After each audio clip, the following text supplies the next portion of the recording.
Suddenly terrified, looking for somewhere to hide. The wolf is at your door. Can you hear him roar? Maybe I'm the monster.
Touching on me, I'm winning so good. Go write that check, cause I'm building too much confidence on that heavyweight flex. I've been earning and working, everybody want this. I'm untouchable, stacked up, Greek God. I got that thunder and lightning, energy rush.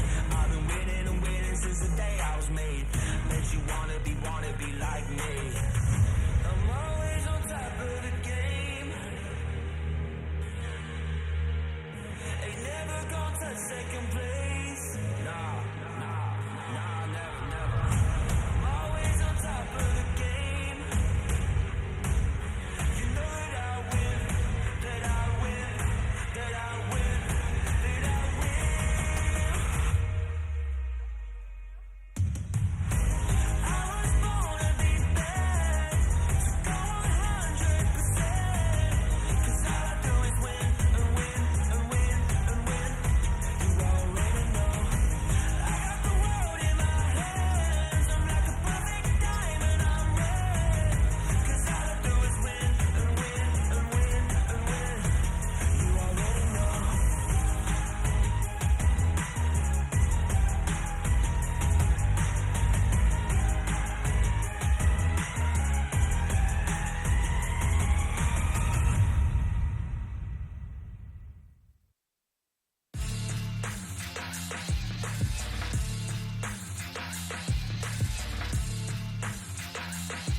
那会儿又多了一颗头，下路风被炸了回去，有危险了，有闪现有进化，但在身边吃了一个弹跳炸弹，交闪躲草丛，成功的躲掉电狱炸弹，同时用专注射击射死飞体。后面是欧卡的赶到，乌迪没有办法完成这个击杀了，被震荡冰封晕在原地。另外一边乌迪是还有点燃的烈力冲击，出发之后死前使出太阳神剑，但点了下去，进化最终没能够解掉这一波的伤害，乌迪还是完成了交换。哇，乌迪。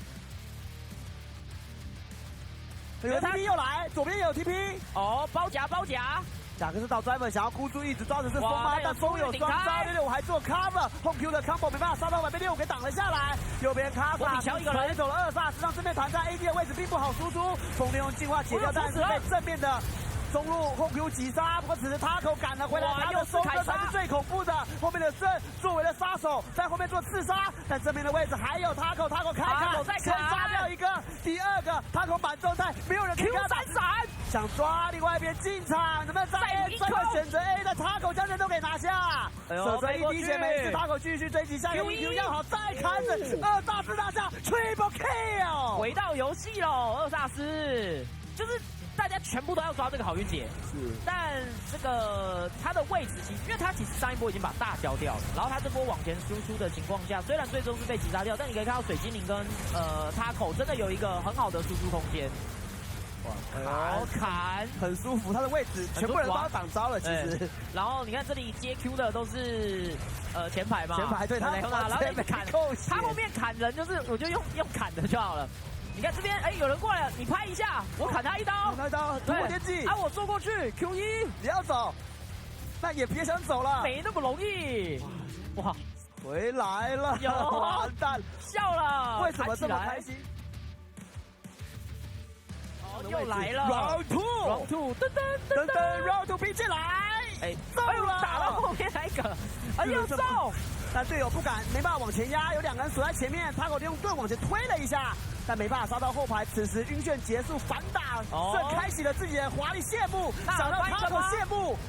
塔口知道自己残血，只能选择做进场，但他的控制能力并没有做太好。随着 driver 的进场放到了欧卡，欧卡被留在原地，此时水晶才选择开大，但对面的前排已经都消失了，看来前排有没有机会？3把留住，但没有队友跟上，而且水晶选择交叉，同时没想到是第4把，在右边突然站了出来，拿下了一个 double kill。电到没电到？还有吗？中击他，有没中？665也跳出来，流星锤带走后 Q， 又打起来了，而且这波有点回合制左边打完之后换右边。就是如果这样的话，但先锋有人的，抓塔口还是今天的剧本。隔墙晕好像是晕小兵，伤害要打的塔口回满，我一刀回血，我再一刀回血，凯撒，反击风暴晕，塔口手位先躲掉，这是凯撒过来，水晶没死，好，满血了塔口。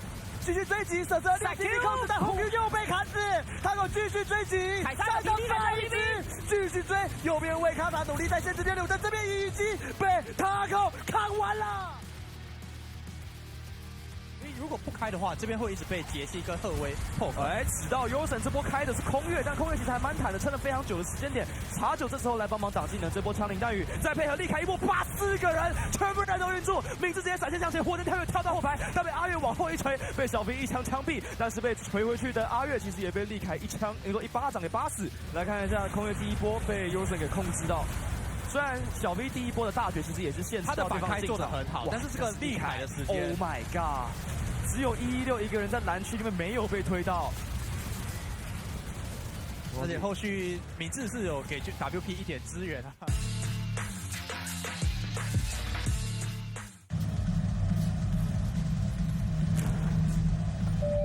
旅客陈志明，华航直飞西雅图的班机即将准备登机。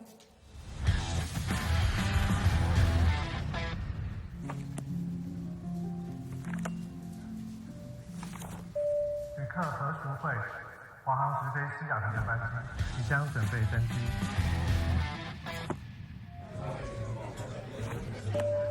China Airlines passenger Michael Chen, your direct flight to Seattle is now ready for boarding.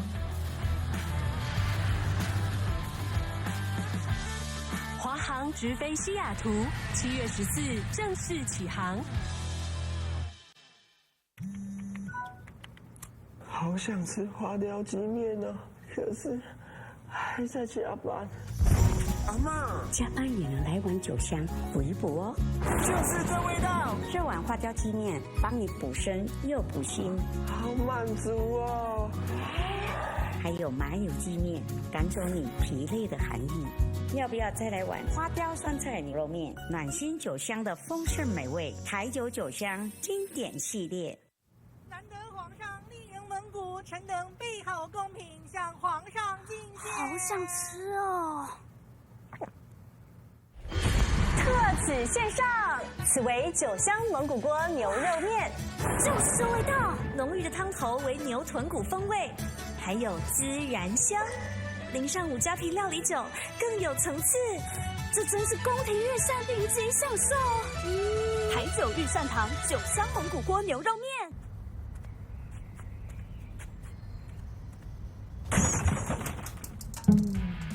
不会多，打路乖尾多，乐趣尾多。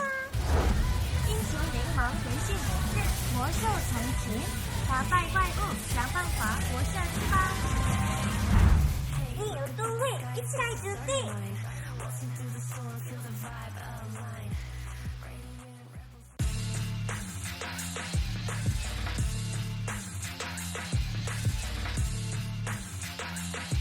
那会儿又多了一颗头，下路风被炸了回去，有危险了，有闪现有净化，但在身边吃了一个弹跳炸弹，交闪躲草丛，成功的躲掉电晕炸弹，同时用专注射击射死飞体。后面是欧卡的赶到，屋底没有办法完成这个击杀了，被震荡冰封晕在原地。另外一边屋底是还有点燃的烈力冲击，出发之后死前使出太阳神剑，但点了下去，净化最终没能够解掉这一波的伤害，屋底还是完成了交换。哇，屋底。有 TP 又来，左边也有 TP 哦，包夹。贾克斯岛 driver 想要箍住一直抓的是风吗？但风有双杀，665还做 cover， 后 Q 的 combo 没办法杀到外，被6给挡了下来。右边卡萨锤走了2萨，实际上正面团战 AD 的位置并不好输出，风利用进化解掉，但是被正面的中路后 Q 击杀，不过此时他口赶了回来，他的收割才是最恐怖的。后面的胜作为了杀手，在后面做刺杀，但正面的位置还有他口开砍，先杀掉一个，第二个他口满状态，没有人可以跟他打闪，想抓另外一边进场，能不能再 A？ 专门选择 A 的他口将人都给拿下，舍车一滴血没事，他口继续追击，下面 EQ 要好，再砍死2萨斯拿下 Triple Kill， 回到游戏喽，2萨斯就是。大家全部都要抓这个好运姐，是，但这个他的位置因为他其实上一波已经把大交掉了，然后他这波往前输出的情况下，虽然最终是被击杀掉，但你可以看到水精灵跟他口真的有一个很好的输出空间。哇，砍很舒服，他的位置全部人都要挡招了，其实。然后你看这里接 Q 的都是前排嘛，前排对他，然后一直砍，他后面砍人就是我就用砍的就好了。你看这边，有人过来了，你拍一下，我砍他一刀，突破天际，我坐过去 ，Q1，你要走，那也别想走了，没那么容易，哇，回来了，完蛋，笑了，为什么这么开心？又来了 ，Round Two， 噔，Round Two 拼进来，中了，打到后面那个，又中，但队友不敢，没办法往前压，有2个人锁在前面，他口利用盾往前推了一下。但没办法杀到后排，此时晕眩结束，反打胜开启了自己的华丽谢幕，想让他口谢幕。他口知道自己残血，只能选择做进场，但他的控制能力并没有做太好。随着 driver 的进场放到了欧卡被留在原地，此时水晶才选择开大，但正面的前排已经都消失了，看看前面有没有机会3把拍回来，留住但没有队友跟上，而且水晶选择交叉，同时没想到是第4把，在右边突然站了出来，拿下了一个 double kill， 电到没电到，还有吗？中其他有没中？665也跳出来，流星锤带走后 Q， 又打起来了，而且这波有点回合制左边打完之后换右边。就是如果这样的话，但先锋有人的，抓塔口还是今天的剧本。隔墙晕好像是晕小兵，伤害要打的他口回满，我1刀回血，我再1刀回血，凯撒，反击风暴晕塔口走位先躲掉，这是凯撒过来，水晶没死，好，满血的塔口。继续追击，舍车6级控制，但红 Q 又被砍死，他口继续追击，再上再一只，继续追，右边为卡塔努力在限制电路，但这边已经被他口砍完了。因为如果不开的话，这边会一直被杰西跟赫威破坏。直到优神这波开的是空月，但空月其实还蛮坦的，撑了非常久的时间点。茶九这时候来帮忙挡技能，这波枪林弹雨，再配合力凯一波，4个人全部人都晕住，明智直接闪现向前，火箭跳跃跳到后排，但被阿月往后一锤，被小兵一枪枪毙，但是被锤回去的阿月其实也被力凯一枪，一巴掌给巴死。来看一下空月第一波被优神给控制到。虽然小 V 第一波的大绝其实也是限制他的反开做的很好，但是这个力凯的时间 ，Oh my god， 只有116一个人在蓝区里面没有被推到，而且后续敏智是有给 WP 一点支援啊。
Your way.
Welcome back, everybody, to another week of the PCS and the high-octane action that it provides. Of course, once again, will be brought to you by Riot Games, Carry International, and China Airlines, who recently have started their new flight path straight from Taipei to Seattle 5 times a week on the Airbus A350-900. You can find those flights on the China Airlines website. And our other sponsor, of course, TTL Brand Noodles, who have released new flavors with upgrades on the beef and chicken flavors. You can find everything you need on the TTL Brand website and have it delivered straight to your door. Now, I'll be your host, Vestian, and alongside me, it is Lo.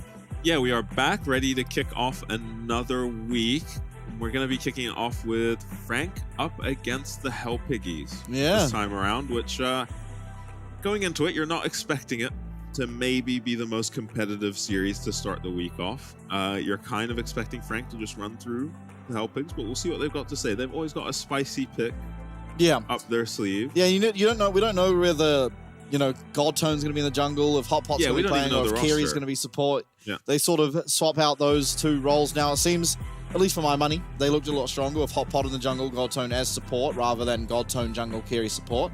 I think they had a better showing last week up against West Point, I want to say. Maybe it was J-Team, I can't remember. But yeah, definitely a lot stronger looking with Hot Pot in their jungle position. So we'll see what they go for tonight.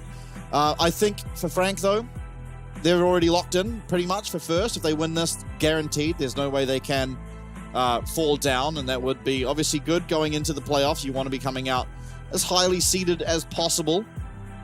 Yeah. So, yeah. I guess for Frank, I think their focus should just be on team cohesion, right? Like, get Wako comfortable on the team, find the situations where it's not working with Wako and the rest of the team, and try expose the players to that on stage now. Like, I don't think they'll have any problems with resources on Wako, but you could maybe try a strategy where Wako's in a very supportive position and see how that feels against the Hell Pigs on the stage. For sure. You'll have to do some experimenting to make use of this time in the breakout group if you're Frank, because you're not getting as good competition. For sure. Now, obviously, as we said, today's match is Frank Hell Pigs to start us off, and a repeat of last Sunday in PSG versus DCG in our second game of the day. And back to what you said, interesting you actually bring that up, as I talked to some of Frank over the course of the week, between last week and this week, and the consensus was that after they lost to DCG, they've found some of the problems they're having and have been able to fix them. Right. So according to at least the members of Frank, some of the players, they have fixed those issues. And I mean, going forward, I guess tonight will be a good place to see if that is true. Obviously last week, completely dominating. So it does seem to be true, at least for my money right now. Yeah, the problem if you're Frank is that it's always going to be in the back of the mind if you've actually fixed those issues or not, right? Just because you're not going to get to play against CFO, DCG, or PSG. Yeah. So it'll hopefully be working in scrims, which is, I'm assuming, why they're telling you things are working out. But you never know until you actually try on stage. I need to cut you off. What? What's God Tone's in the 1v1. Uh-oh. God Tone is doing the side selection 1v1. This is the first time that he's ever done this. Yeah, he's up against some stiff competition. Yeah, not the warmest welcome, perhaps. Not getting his hands on the fiddlesticks either, who honestly wouldn't be too bad in the 1v1. Depends what you're against. Probably be terrible. No, I think he'd be okay. Rumble into Renekton. I mean, this seems like a fairly obvious way to pick a winner. Yeah. I mean, I see Zhang on one side of the map, so I'm already leaning towards him. Barrier Renekton is the choice for God Tone. Both these guys went for Flash, actually. God Tone's in the 1v1. Cabbies, no potions for Zhang. Doesn't need them. Does Renekton even win with ult? Because I have seen a Rumble overheat and just auto-attack someone to death that many times. Yeah. I assume not, honestly.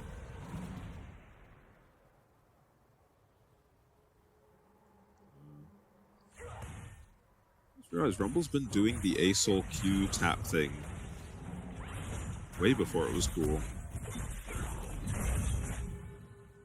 Uptone gets a decent trade-off here. Yeah, but now he's run out of cooldowns is the problem. Yeah, right? Very long cooldowns at this point. And he is dead. Oh, lives. Good flash. He's out. He's going to get to live. Zhang's going to get a lot of XP and gold up on him, though, getting to shove in these waves. I mean, Rumble is one of the champions within League of Legends. Yeah, I That's the mean, analysis I can bring to you right now. yeah, cooldown's just a lot shorter than Renekton. Yeah, Godtone initially got a pretty decent trade, right? And then some of his cooldowns are, you know, 12, even 15 seconds on E, I think. I think the problem is he got a decent trade, but it was still just even. Yeah. Well, it was like, damn, he went even with Rumble, but then you have just another spell rotation. Yeah, now Jiang with TP advantage, flash advantage, sorry. And is working on an HP advantage again.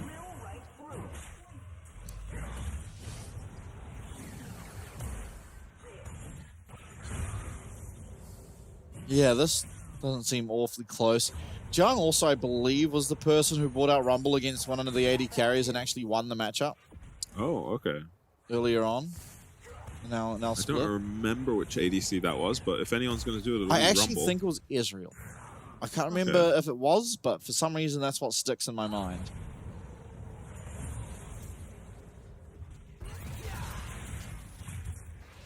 Rumble ulti. Yeah. Just a little bit more damage down onto Godtone, and now Godtone won't be able to walk up to his minion wave. Tries to, and is probably taken down. Yeah, desperately tries to hit level 6, does Godtone. His barrier is just coming up now. Would have been very nice for defending that dive, but good time go by Jiang. Means he gets to kill Godtone before the barrier comes up and pick up a couple plates. Yeah, he 3 plates. Is at almost double the enemy Renekton's goal. Him Morello. Yeah, just full item picked up.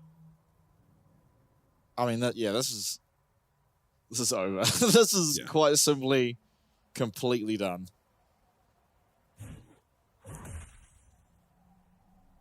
Yeah, I don't think the Caulfield's hammer is going to do enough.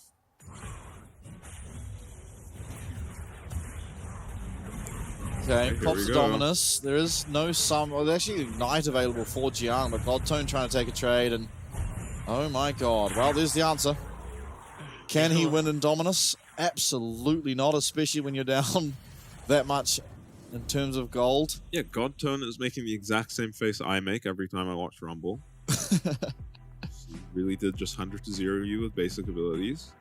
Just one rotation of basic abilities, actually. And the question about Frank, I suppose, is who are we going to have in our mid lane? I'm sure the question will be answered very shortly. Hot Pot's in. Yeah, so that means it's probably Godtone in the jungle. Yep. I mean, you mean support. Sorry, yeah. But yeah. Hard to keep track of the man. And it's Pretender. Going to be playing at least in game number 1 tonight. Not as many games from Pretender as we have had from Jimmian, but certainly been performing well as Pretender. And I wonder if this was one of the issues they've addressed. Maybe they feel like putting Pretender in resolves some issues. Well, they did this last week too, right? They played first game Pretender, second game Jimmian. Yeah. So maybe it's just going back to how they were performing last split, because if you remember, for almost the entirety of the regular season, they were just first undefeated. Frank. Looked unstoppable. And all they did was just one game Jimmian, one game Pretender, one game Jimmian, just rotating it constantly. Yeah, and it was working against, I mean... everyone. Yeah, everyone but CFO, I think, eventually broke their streak. That's right. Now, the side of Hell Pigs. Oh, no. Oh, okay, we don't have Godtone at all. It's going to be Guangguan, Hotpot, Nuli, Ching9, and Kiri. This was probably the best iteration of the Hellpigs. Did we see... we didn't see Hotpot with Kiri. Oh, maybe. Okay, Yeah, maybe it was just Abyss with Kiri, though. It was. So this time we get Hotpot with Kiri. Okay. We'll see how he does. I quite liked Abyss. I thought he performed well. Yeah, I think Hotpot ultimately performed better. I mean, just based entirely off last week. Yeah, we've got a small sample size, right? But Yeah, I think he's played 2 games. I think. yeah, we'll see how he does. Similar impression of Hotpot, Abyss, and Kiri, all of them, is that mechanics are good. Sometimes decision making is not so great. Yeah. Now, who's the hit? 280 carries. Makes sense. Ching9 being by far the best performer. Yeah, not on even the close. Hellpigs. Very strong performances from Cheng9. Wako, the highest DPM in the league, is that 80 carry position.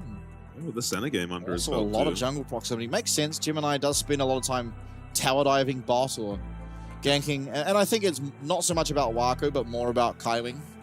Gemini and Kaiwing just playing off each other quite often. Yeah, if you've always got a Leona Nautilus, as Kaiwing often does, it feels good. It feels good to run your jungler down there and play around the melee supports that Kaiwing likes to go for. I think Wako's maybe our only top ADC who's really played Senna. Biddy as well. Frank, gonna be on the blue side after winning that side selection 1v1. Jiang once again coming out victorious. Yeah, Nuli not getting this LB, that is a Nuli specific ban. Renekton doesn't feel like a Guangon specific ban though. No. I'm curious what that sets up. Rumble taken away. What does a Renekton ban set up? I think it's just taking away a good blind pickable champ. What stops people from blind picking Jax? There's just a lot of APs, especially like Gragas completely destroys Oh Jax. yeah, right. I forgot about Gragas. Yeah, and especially now where you can just have it. If you get an AP anywhere else on the Rift, it feels good. Like you like AP junglers, you don't necessarily need them. Yeah. But having an AD carry mid, obviously, that's been pretty much the trajectory of the meta. Talking about AP junglers though, Zyra gonna be locked in first. I think that is a first pick worthy champion. The problem is you can just go like Leona Nidalee here. It should be Leona +1 for help picks. It doesn't have to be support. They could even take Leona Ezreal or Leona Zeri, whichever side of that matchup they prefer, but it looks like they want to take their jungler here and seal some of their picks. And I think anything locked in here but Leona greatly diminishes your chances of winning. Yeah, I mean, Corki is quite good. We'll see. I mean, Regina's already... Lucian Leona. Yeah. This is Lucian Leona. Regina's already brought out the Lucian before, so there's no difficulty in predicting that. But ultimately from Nuli, we haven't really seen anything outside of the Tristana and Corki. He played one LeBlanc game that I remember. I can't, off the top of my head, think of anything else. Yeah, help picks can do the funny Twisted Fate thing here. Gnar locked in, just blind. And Jace is a good matchup into that Gnar, as is all of these things getting hovered. Yeah, all of this is fine into Gnar, which makes it kind of puzzling that it's been locked in blind. Oh. Yeah. Now you don't need to do any shenanigans. You don't even need to ban Jax. Yeah, they don't need to ban the Jax anymore, so this is a great draft from the Helpigs right now. If they're not going to pick the Leona first, they should probably ban it here. Just feels so bad with these AP jungle matchups to have the Leona on one side. Whichever side is against the Leona really suffers. Frank do take it away. Senna banned away. Israel. As you were saying, Leona is completely taken away from the side of Helpigs. Can't pick that one up. Yeah, and I guess you can ban the Nautilus too. Doesn't feel as strong as the Leona. Maybe just thinking about ADC matchups, Helpigs can take Zeri immediately. Yeah, so they ban away Kalista. I guess we'll just trade Zeri for... It's Fortune. Kai'Sa? Yeah, okay, Helpigs actually want Kai'Sa themselves. Does fit their comp a little bit better than the Zeri. I forgot about MF. It's also a very good champion. Don't think there's quite enough CC on either comp yet before we see the support. Oh, I don't know. We have Zyra, Gnar. There was also I think Frank card. can definitely pick it easier than the Helpigs can. Now we will see Frank's bot lane here. Kaiwing usually doesn't get to play Nautilus, so we'll see if he takes this opportunity. Someone who has Nautilus banned away from him very often. This is an amazing Jhin game. Yeah, we could see Wako just 1v9 this game. Yeah, a bunch of squishies. Not often are there metas that allow for that. Yeah, the closest thing you can pick that it actually annoys this Jhin as like an Ali or a Braum. But yeah, it's still already such a good Jhin game. Rel likely to be locked in. Is climbing after all. Choosing not to go for the Nautilus very often these days is Kyring. Yeah, he's actually had the choice to, right? This is the second time at least. Yeah, multiple times. It's been a lot. Rakan over Ali. Yeah, well, Rakan does well into the Rel. It's very hard for Rel to ever lock down the Rakan. Alistair is just a solid pick all round. A lot of CC. It makes Jin's life a lot more miserable. I think there are arguments for either because the Rakan gives you actual engage on this comp. Whereas Ali is not engaging on anything. But Ali feels way better into the spot lane matchup. Yep. Which if you're Helpix, you already probably have to think about snowballing this game and how you're going to do it. Yeah, it's not going to be an easy task. Yeah, I don't know who I favor late game. I think it's Frank just because of how squishy the Helpigs are. Yeah, I mean, we'll see. This Twisted Fate could get out of hand. I don't really know who's matching him. Yeah. You know, generally there's some lockdown that you can apply onto the Twisted Fate or at least force out summoners. Yeah, but that's not really true this game.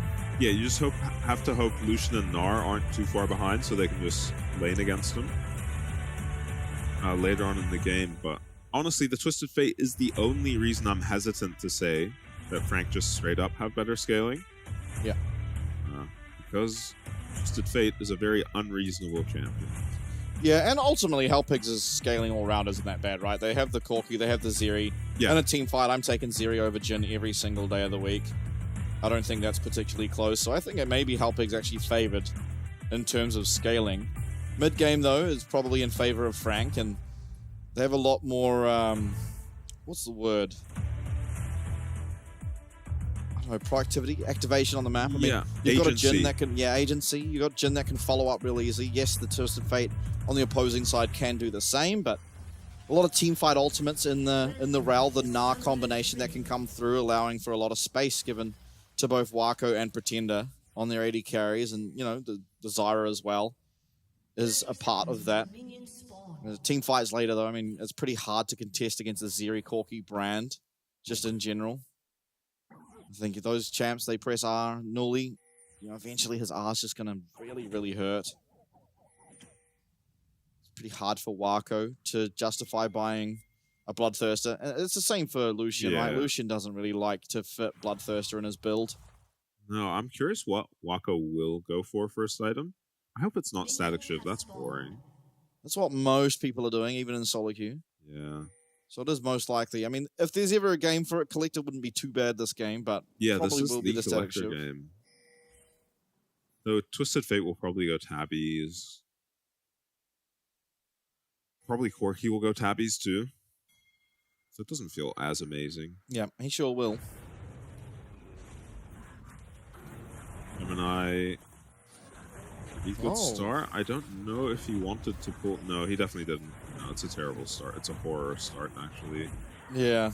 2 of his plants are attacking the Raptors, so we won't be breaking any records today for Gemini. You actually do this whole camp over the wall, by the way. I think you might need your Snare to do it, otherwise they just walk out of range. Nah, because they just sit there hitting the plants forever. It actually takes them 4 autos to kill each plant, by the way. I was Zyra jungling recently, so I watched some clear videos. You like finish your red and you stand over the wall, and you can legit just WWQ smite and walk away from the camp. And it... He smited red. Oh, okay.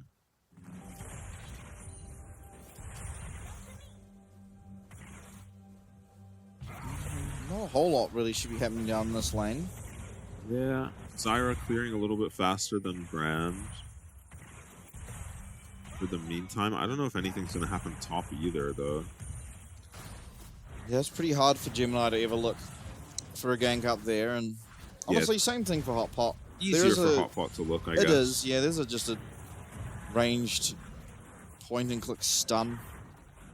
One of the most egregious abilities. Yeah, problem is Gnar is ranged as well, right? With fleet footwork, so he's never going to be low enough to just dive. Yeah.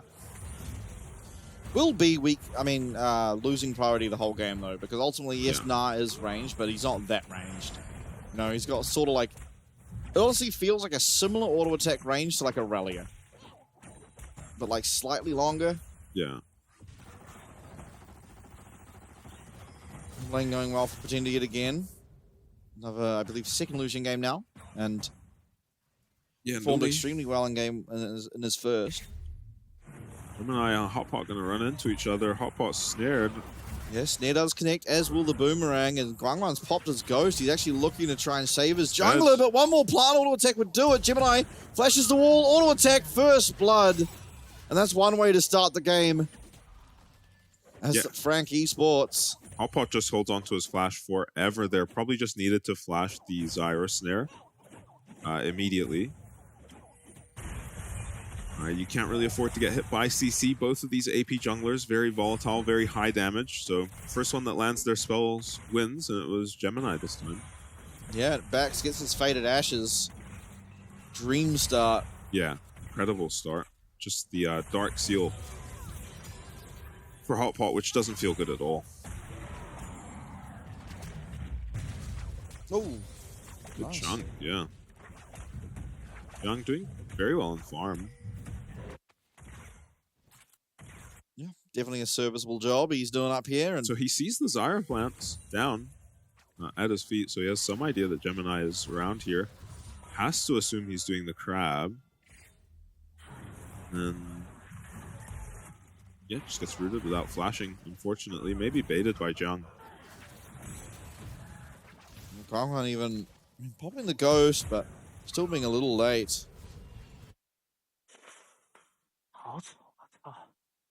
Yeah. Hotpot not happy with that flash.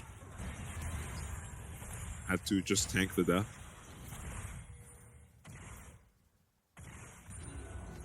As unfortunate as may be, it is true. And again, great start for Frank. They're up 1k gold already, and Gemini looking to take Hotpot's jungle as soon as it spawns. Yeah, Hotpot nothing to take on the other side. And we see these matchups get out of hand pretty quick, the AP junglers.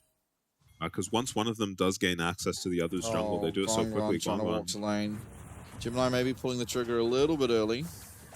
Yeah, but I mean, how doomed is this for Guangwan? Yeah, just being completely zoned off. Hotpot is trying to do the same thing bot, though. Let's see how this goes. Okay, yeah, level 5. All sums are available, and Kaiwing dismounted. Yeah, different. Means it's easy to select one target and ensure CC lands. Flash from Wako to answer. That's going to be Ching9 tanking tower to start. Wako still does have barrier, pops it. Kiri's going to go down. That's a kill traded, as Kiri actually the one that picks it up for the side of Halpigs. And now Kaiwing's 2v1, but he is going aggressive. Pretender now here, trying to get into range. Kaiwing with the speed up. There's not much mana left on this Lucian. Flash forward, one more auto attack will do it, and it is a confirmed kill yet again. 3-1 and a double kill down bot side for Frank Esports' team. Yeah, nice move from Pretender, who just has complete control over the mid lane and has a CS lead to boot. Trades the kill back for his bot lane. It was a sloppy dive from Hellpigs, but they do end up getting both of Wako's sums and the kill. So until the Lucian rotated, this was very good for Hellpigs. And I think here, Carry just flashes but doesn't use his pull, which is very well played. You can expect Wako to react to a flash alley, so bit of a mind game there, not using his Q. Has it here to make sure Wako goes down.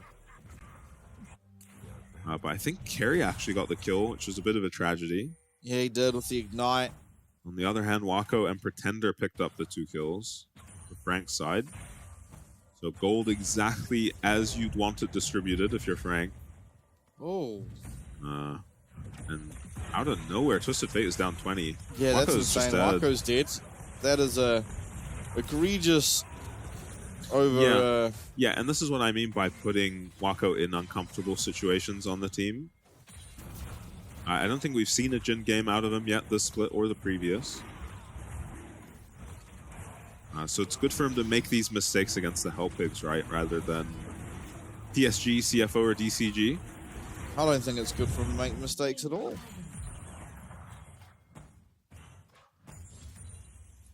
The last won't be too impactful on the game. 2K still their advantage, and they do lose the Dragon off the back end of that. Looks like a monster flank from Carry just in picture-in-picture now. This time they can actually donate the kill over to Cheng9, who has been a strong performing member of this team. So that is who you want the gold on if you're the Hellpigs.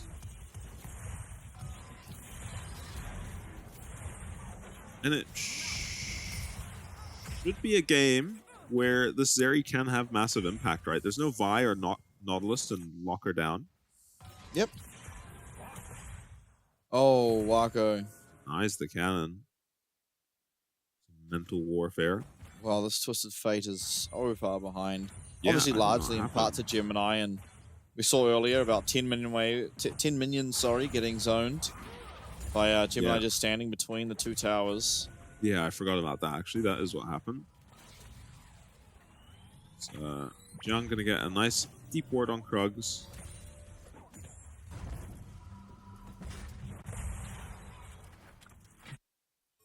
Cheng9 is completely zoned off of this wave. Does not know where Kaiwing is, so has to just play really far back. Oh, nice Q poke. Yeah, Pretender's lightning crash used here for Cheng9 as Wako's just going to run for his life. See if he's able to get out. Curtain call now coming through. One. Flash away from Cheng9. Oh, okay. Wako actually ends up winning his opponent's flash there. That's advantage Wako. At least for now in the 1v1 though. Here's Carry. Carry's here though. A dead Jin. Yeah, Wako's got nowhere to run. Will just be taken out. No assist for Cheng9, but that still feels pretty good to get the Jin off the map. Yeah, 1 in 3 now is Wako. Do they go for a plate on the Hellpigs? Doesn't look like it. Yeah, it's too dangerous, right? Cheng9, he has cleanse, but still, you don't really want to be using that to try and secure yourself a plate, and you would have to use it if Kaiwing were to simply press Ignite on you. Yeah, Kaiwing threatening the freeze, hoping to stop their bases. Hotpot going for Jiang. Yeah, Jiang gonna have to flash. Mid lane even. Heavy trades coming out. The culling gonna be pretty much dodged away by after Nuli just dashes away with that Valkyrie. Yeah, advantage Nuli, but both mid laners with TP. We'll see if they opt to use them here. Might be wise to hold on to these TPs. Nope, Nuli's going straight back in. And that'll probably prompt Pretender to do the same.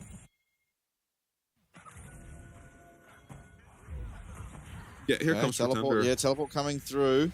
One Void Grub was picked up there by Hotpot, and the rest look like they're just going to be the side of Frank. So 5 in total, and Kiri looking again. What a nice Q, but maybe it's going to result in his demise as he does have to pop that ultimate. Unbreakable will, but he will be able to get away. Yeah, Carry had already used his headbutt, so no point in the pulverized flash there. Had to just settle for Wako's flash when he got it, but either way, Jin no flash now. We won't have Ali's flash to punish. Oh, Guangon's just dead. Oh, yeah, no. Hotpot's here. Jiang, oh my god, the sidesteps are immaculate, but it's not going to matter. This is just going to go down to that brand passive, and the Pyroclasm is just success after success really coming through. Cheng9 running for his life. There's nowhere to go. 4th shot. Wako gets himself a second. Yeah, Cheng9 not adjusting to how quickly he's been swapped onto weak side now once Brand shows up. Carry trying to keep Gemini out of his jungler's bot side.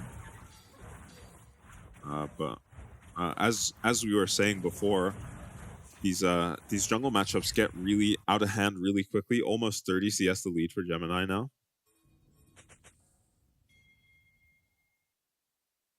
And yeah, we're gonna see how Cheng9 found himself in this position. Does see the entirety of Frank because he has the Twisted Fate ulti.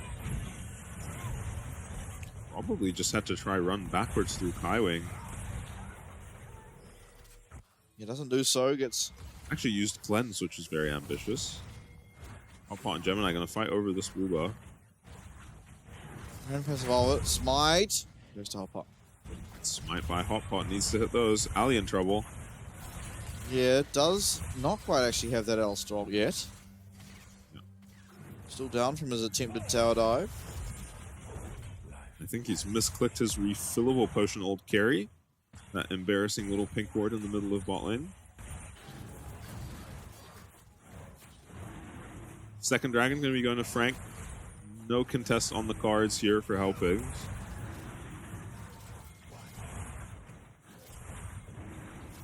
Yeah. 1-on-1, other dragons. Yeah, here's Kaiwing in the mid lane. We'll be running into Hot Pot if he chases any further, but... Oh, takes a chunk here. Yeah, ultimately should be okay. Yep, shouldn't amount to too much. Might mean some pressure on Jiang now. As Rel will be off the map. Lily's done a really good job of containing Lucian in this 1v1. Yeah. Not yeah, easy. Considering the items, I'm surprised the trades are going this well for Corki. You hope he has his Triforce in base, but might not. I doubt it. No, he's nowhere near. Probably just a phage. There it is. Cells is refillable as well. Oh, Cells is refillable for a pink ward team player. We'll get to now go sit in the side lane as the Corki. So small window for Pretender to punish him while he's got a massive item advantage. Carry gonna have to ulti here. Yeah, well played, Gemini. Very highly skill intensive that interaction was. Yeah, just one spell. Pretty cute, it was 2. 2 spells, half of Ali's HP gone.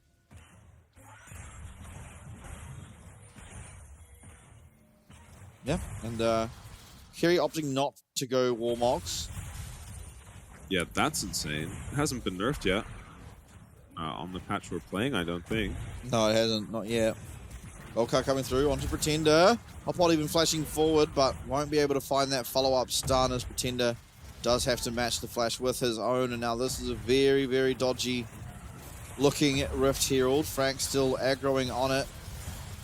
They will ultimately be able to pick it up by the looks of things, so great job by Frank Esports to secure yet another objective.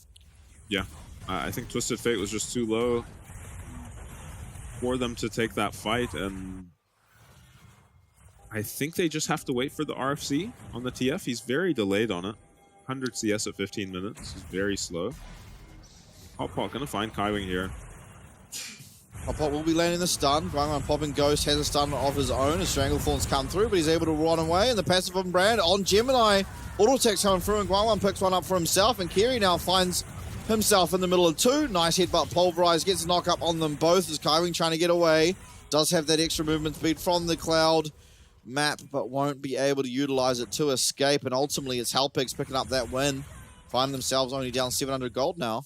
Yeah, Frank make a half-committed play in the top lane, just 3 members there versus 5 of the Hellpigs, and get punished to the maximum for it. The Twisted Fate doesn't even go down. And I don't know if they even got any flashes out of this. Thinking Twisted Fate, Destiny comes through. He's got double buffs, and Jiang didn't pick up his boomerang during that stun. Flash available for Guangwan, but ultimately Jiang able to create enough distance that he does not go down. Yeah, massive performance from Guangwan, including in this fight, where he holds onto this gold card here, doesn't throw it at Kaiwing, goes onto Gemini, so that Hotpot can get all of this damage out. And I think they do actually pick up Hotpot, sorry, so they did get 1 kill back on Frank, but Guangwan is so strong in this fight, and nice play from Carry to knock up both members of Frank. Make sure this is a clean play for them. Guangwan will then ulti bot, get Jiang's flash, and take bot tower by himself. This is a night and day performance on this TF compared to last series against J-Team. Nuli! Tinder! Oh, he just gets solo killed, rather, as Nuli gets super aggressive on this Corki. Now Wako trying to answer back with that curtain call. Misses 1, misses 2, hits 3. Valkyrie! Oh my god, that was close. He Valkyrie'd into the wall a little bit, but it did enough to get him out of trouble there. Nice play from Nuli, who's 2-0 out of nowhere now, and is just the most fed character on the map. Yeah, Hellpig's now up 2k gold. Yeah, from behind 2k gold. So this is about a 4k gold swing. Can they do it? Can they get their first game win? It's looking like it.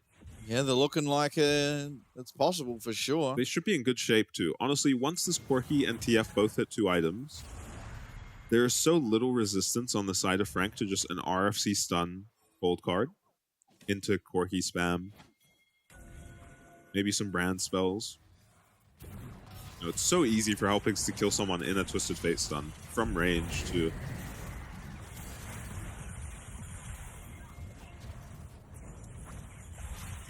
Like we're now 2 items on this Jhin. Rift Herald mid is going to buy Frank a lot of time to get onto this Dragon Carry monster flank. No flash. No flash will carry. Be second of the game. His position is no one. Yeah, no flash on him though. He's on Wako, but he's all alone. There's absolutely no one here. And Guangguan trying to answer back on the other side. Janglethorn's come through though. That's a lot of damage. Through comes the Magnus Storm. Jung's going to be able to pick up at least 1 kill. Ching9 with that lightning crash trying to find the damage onto these carries. But he's kind of stuck in no man's land. Now Nuli turning up maybe can do what is required. Hotpot stuck in that pit. Does not have flash for just 5 more seconds. The Dragon's taking him out. He is alive. Flash now available. He's able to get out if he wants to. He's auto-attacking. He's dodging every Q. He's going to commit his own life. Not going to flash away. Kerry now coming back. Going to go down. And Nuli going to get stunned. Going to get knocked up. Shut down as well from Jiang on the bottom side. But ultimately Nuli will be taken out too as he's trying a lot to try and get the damage through here. But there's just too many members. Yeah, eventually it will be taken out. So much damage done by Nuli at the end, but somehow Frank just make the Hellpigs dizzy, and the Hellpigs end up on the wrong side of the map, trying to chase their own Alistar, and they get punished for having such an amazing flank. I thought that flank was almost guaranteed to work just because of how mobile Zeri and TF are getting around these fights. But Kerry just finds himself in the middle of 5. Hotpot as well, battling his demons in that dragon pit. I'm in disbelief he did not flash out of the pit, but even if he did, he'd be on the wrong side of the map. Yeah, I think he just dies anyway. I think it was good to hold on to a flash. Yeah, RFC almost finished now for Guangguan, and that fight also started with Gemini just finding Guangguan super early, and it was a 1-for-1 Zyra for TF, but you'll take that trade as the Zyra every time. Yeah, especially if you got all your abilities off. Yeah, Zyra already just has done so much damage, whereas TF is a champion who scales the longer he's alive in a fight. The more stuns he can throw out, the more oppressive he can be.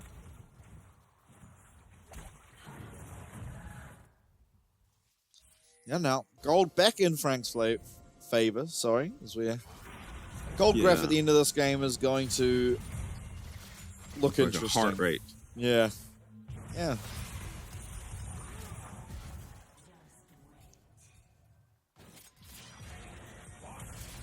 Thunder picks up Essence Reaver now. So big spike for him, but not nearly as big as this Corki spike. Yeah, Noli is very, very strong. And also not as big as this TF spike. These might be the 2 biggest spikes in the game. Only Ezreal really giving these 2 champs a run for their money in terms of 2-item power spikes. It's actually Frank who have complete control over the Baron. They do kill it really, really quickly.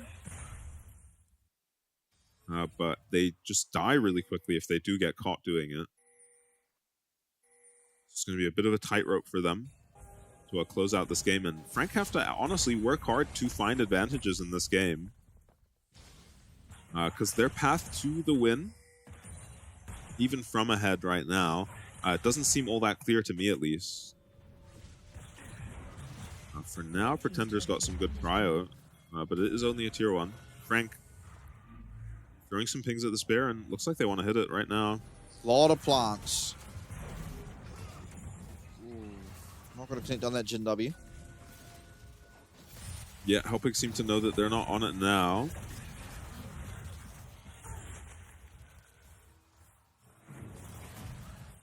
Looks like Guangguan's going to be swapped down to the bottom lane. Yeah, not going to be the fastest. Oh, nice Baron of all time. damage. Yeah, Gemini Pyroclasm is not going to get the bounces. Baron. It only auto attacks the 1 time, but Gemini is going to have to recall. Yeah, can they find a Twisted Fate ulti here? No. Guangguan not willing to ulti in on any flanks here, so Now that they see all four, I'm surprised you didn't commit it, but ultimately won't do so. Snare onto Kiri means he's going to take a whole chunk of damage. Yeah, actually a surprising amount of damage on him, but Helpigs will get to reclaim some Baron vision. I don't think they'll get to keep this for long. Earlier on in this game, Kiri had a Kindle gem. Yeah. And he sold it to go Warmogs. Right, so he that forgot. Can't be right. Well, maybe he forgot it doesn't build out of that anymore. Yeah, maybe. You probably shouldn't be forgetting Hopefully those things. Hopefully it's not the first time he's building Warmogs this patch. Frank again incessantly setting up this Baron vision. And you have to wonder if the Helpigs should just be grouping a bit to fight for this Baron vision. This seems like an unpleasant way to play the mid game, constantly worrying if the enemy is soloing the Baron or rushing the Baron. Yeah. Ultimately, it kind of feels bad not having your TF with any side lane pressure, but that's just the game state we find ourselves in. It's currently also just no ulti, and TP is up on this Gnar.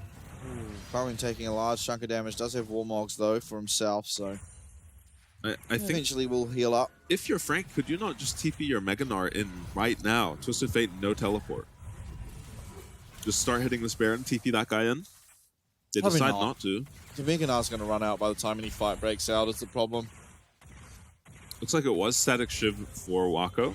Yeah. To RFC, probably IE now. G9 as well. Almost completing his Infinity Edge. Yeah, Carey's still waiting on his Warmogs.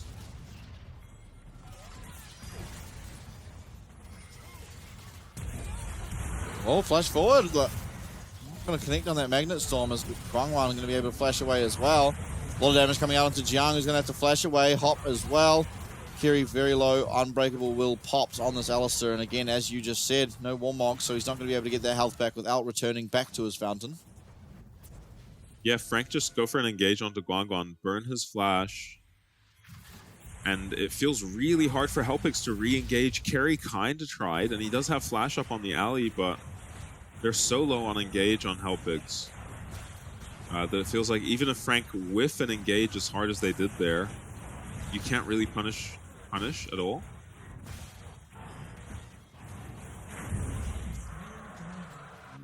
Now will be the third dragon picked up.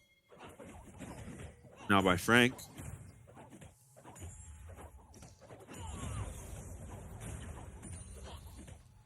Yeah. Jiang losing flash in that fight. Coming as well, of course. Was all of that traded just for Guangwan? Both of his sums, but still. Two members of Frank without their flashes, just the one of Helpigs. Yeah, and I think Frank have recognized how much heavy lifting this Twisted Fate does in the Helpigs comp. And they're just targeting him because they pretty much have no CC without this guy. And he does have the best CC in the game, so killing that guy feels very good.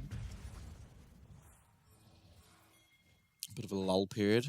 It was always a slow journey generally doing the Baron when you have a Jhin, but it's a little different in this meta. Obviously, if you can bring the Lucian over, Zyra as well. Yeah, not a bad Baron for either team.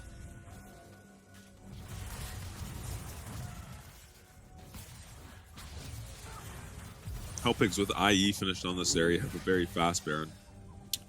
Wako, despite 3 chain deaths in a row early, is the richest person on the Rift. Actually, Ching9 taking him over now with the clearance of that wave. And Baron on. Baron started. A lot of plants is getting burnt down to half HP. Now 8,000 is its health total, but Frank going to peel away from it. Mega Gnar available for Jiang, but he does not have flash because of their prior fight. And ultimately, the presence was enough to thwart any Baron attempts there from Frank Esports as Helpigs fight for mid-wave control.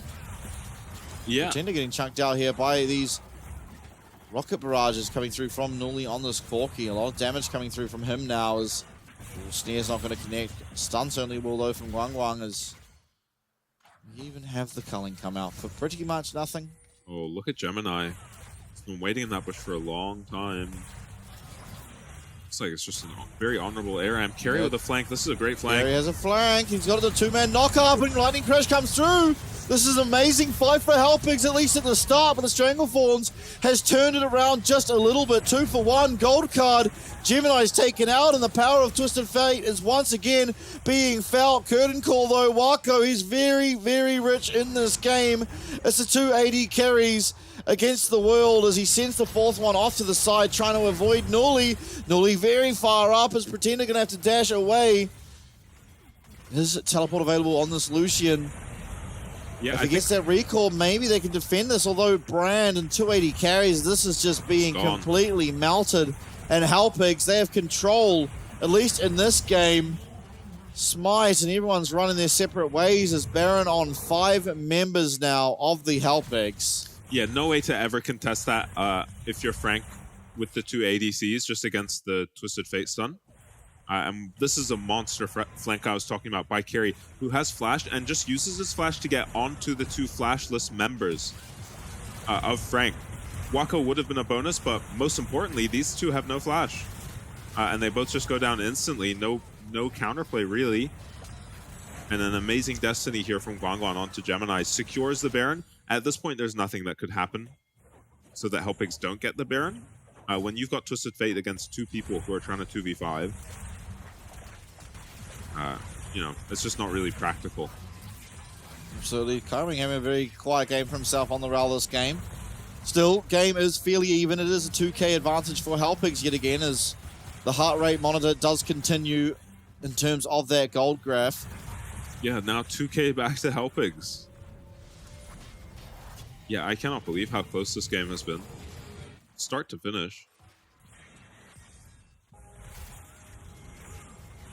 And Helpix, this Baron is going to give them really good position on this Dragon, which would have been Frank's soul. Yeah, they can fight for it. Nice near landing. Alonso CC, and we've committed our entire engage onto Hot Pot.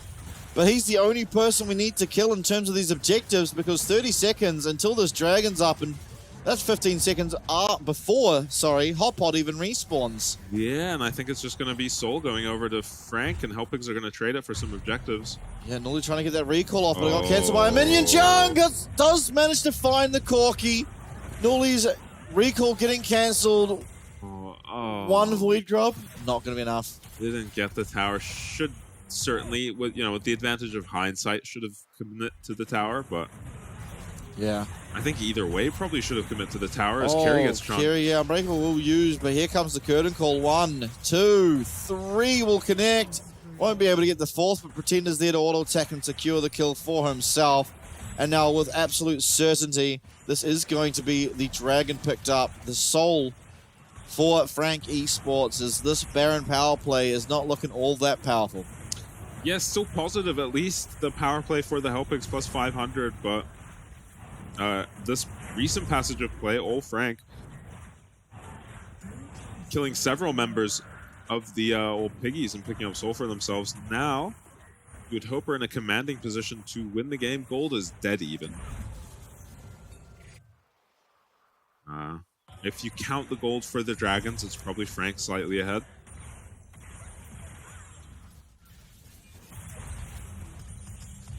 Things going very well. It feels good to be a triple air Drake Jhin. I'll tell you that much. Yeah, a lot of movement speed. Not the most useful soul on a Jhin, though. No, probably the worst. Yeah, definitely would be. I don't know if you even get the move speed after the ult Nah, finishes as soon as you press R. Oh, Christ.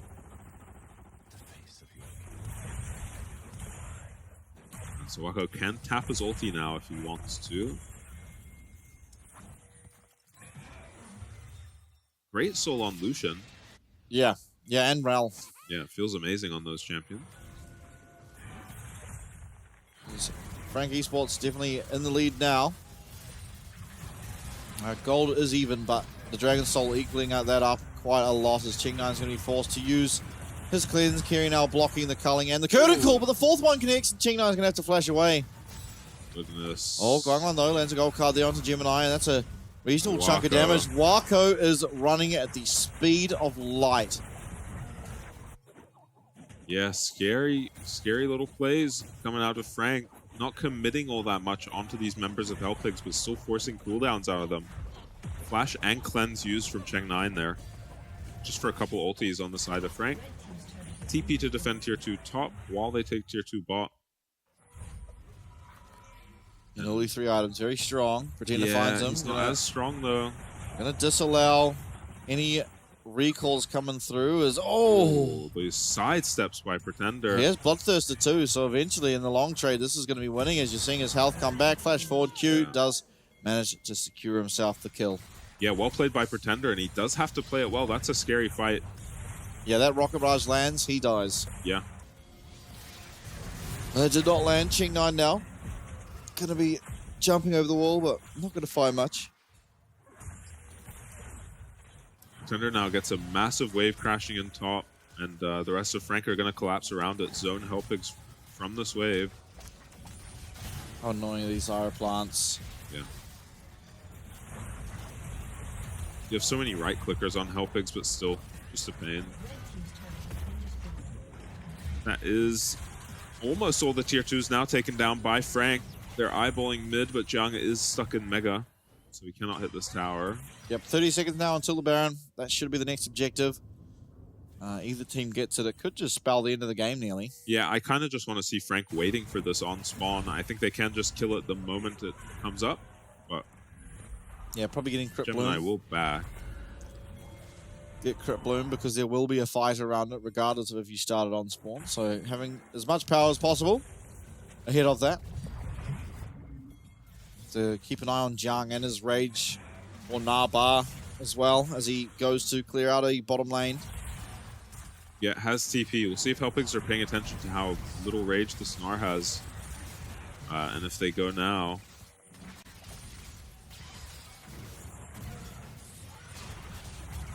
Hellpigs control over the river first. Do have the priority over the mid wave. Teleport coming through somewhere from Jiang as he's right in the back. He's all alone though. He does find a one-man Narol, but it's on Zakiri who breaks it on Unbreakable Will. Cheng9 is going to get stunned up. That's teleport now gone from this. The Mega Form also has now gone away. Won't be too long until that's back up as aggression over the mid wave. Mako though deadly accurate with those Ws. Yeah, very good with these Jin Ws, Wako. Hellpigs worried about Frank starting up this Baron. Frank have started it up as we can see. Yeah, it's getting lows. Hellpigs have no idea. Yeah, I think they're wise to the idea it's probably happening though as more W's landing. There's no ultimate here for Kiri. Does just go forward. 3-man found, but through comes Kaiwing. It's a nice Zonyas from Hot Pot to avoid any damage there, but it's ultimately Frank with the first kill onto Kiri. Pyroclasm as well does come out, but doesn't find a kill, and that's a lot of cooldowns used for both sides. Yeah, all of Guangguan's HP is gone.